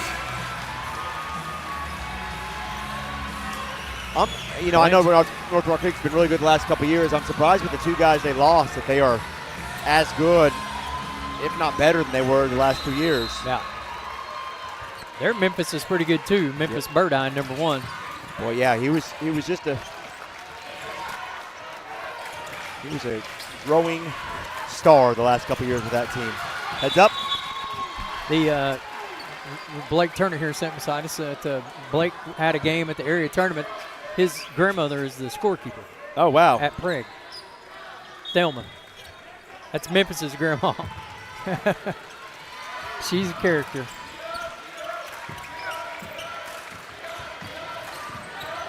Cascia trying to be patient. Yeah, I sit on this if I'm them for a little bit. Another get a bucket like that. That's exactly right. There's that extra pass again, Brian. Blanchard's got a foul now. I don't know if it's going to matter at this point, but it's incredible how good teams do this, right? This game was essentially tied at the end of the third quarter. It's a 2-point game, and Cascia just, when it comes to winning time, expands. I mean, it was closer than the final score is going to indicate, but also the fourth quarter wasn't probably as close as the final. It's kind of one of those deals where good teams just, as the game stretches along, that talent gets wide, that gap gets wider and wider, and the score does the same thing. They were very systematic in their approach of what they were doing. Yeah, and Blanchard lived by the 3, and that's the other thing, too. You take that. With Blanchard being as hot as they were and not having a lead, I think Cascia basically said, hey, if you continue to shoot 60%, we'll have a problem. And they couldn't. And You know, you play this kind of game, and shots like that late in the game, they get short versus early in the game when they're on point. A lot of empty turnovers or possessions off of turnovers. And gave up some offensive rebounds in the fourth quarter. They did all the things you can't do as an underdog in a game like this. Late, when it mattered. But also, I don't know that you can totally fault Blanchard. You got to fault Cascia for turning up the pressure and attacking the offensive glass. They made it a point to go get the ball and, in a sense, go get the game. They're going to be one of the most athletic teams out of this 8-team bracket. For Cascia sure. Hall. Yeah, there's no doubt. I think they're right there with Douglas when you look at the top. Not so very pretty athletic. Not to say that Fort Gibson nor North Rock Creek couldn't beat Cascia. Oh, for sure. But if they get to the finals with, again, assuming, however you want to say it, with Douglas, that would be must-see TV in my opinion. Yeah, that'd be a wild one. I'll say this: I would not be surprised if Douglas was not in the final. How about that? I understand. Seen him a couple times this season, but it is a state tournament. You're right. So. And you can't ever put anything behind or can't ever doubt Steven Alexander. That's a hard foul. That should be 2. Great job by. They're going to talk about it. Great job by Schliffert, though, to not react, ignore it. Yeah, intentional. I believe that's the right call. Just kind of a cross body block.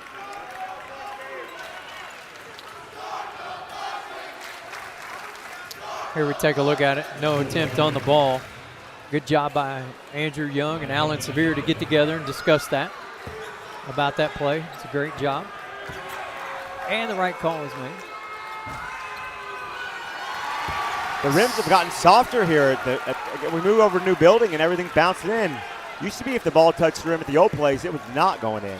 Same standards, I imagine. Oh, this is the same poles. I mean, it's being silly, but. I know.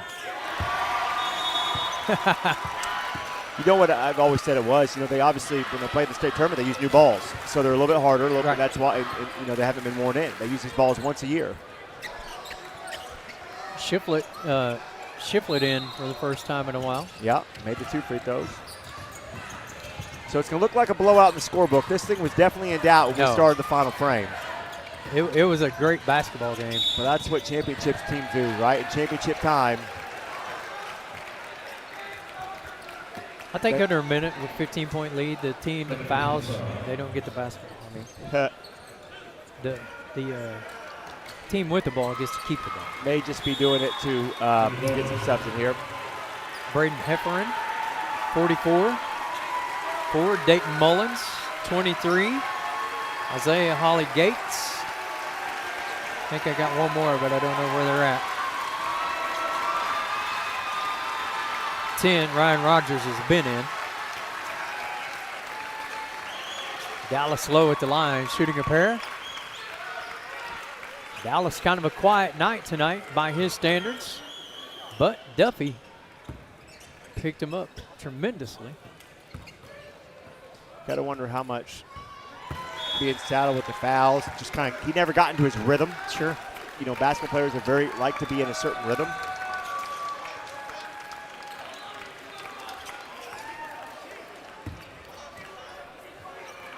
.32, Griffin Froenapple. Let's see, 3, Trey Smith. 1, Nathan Shemeka. 15, Josh Lewis.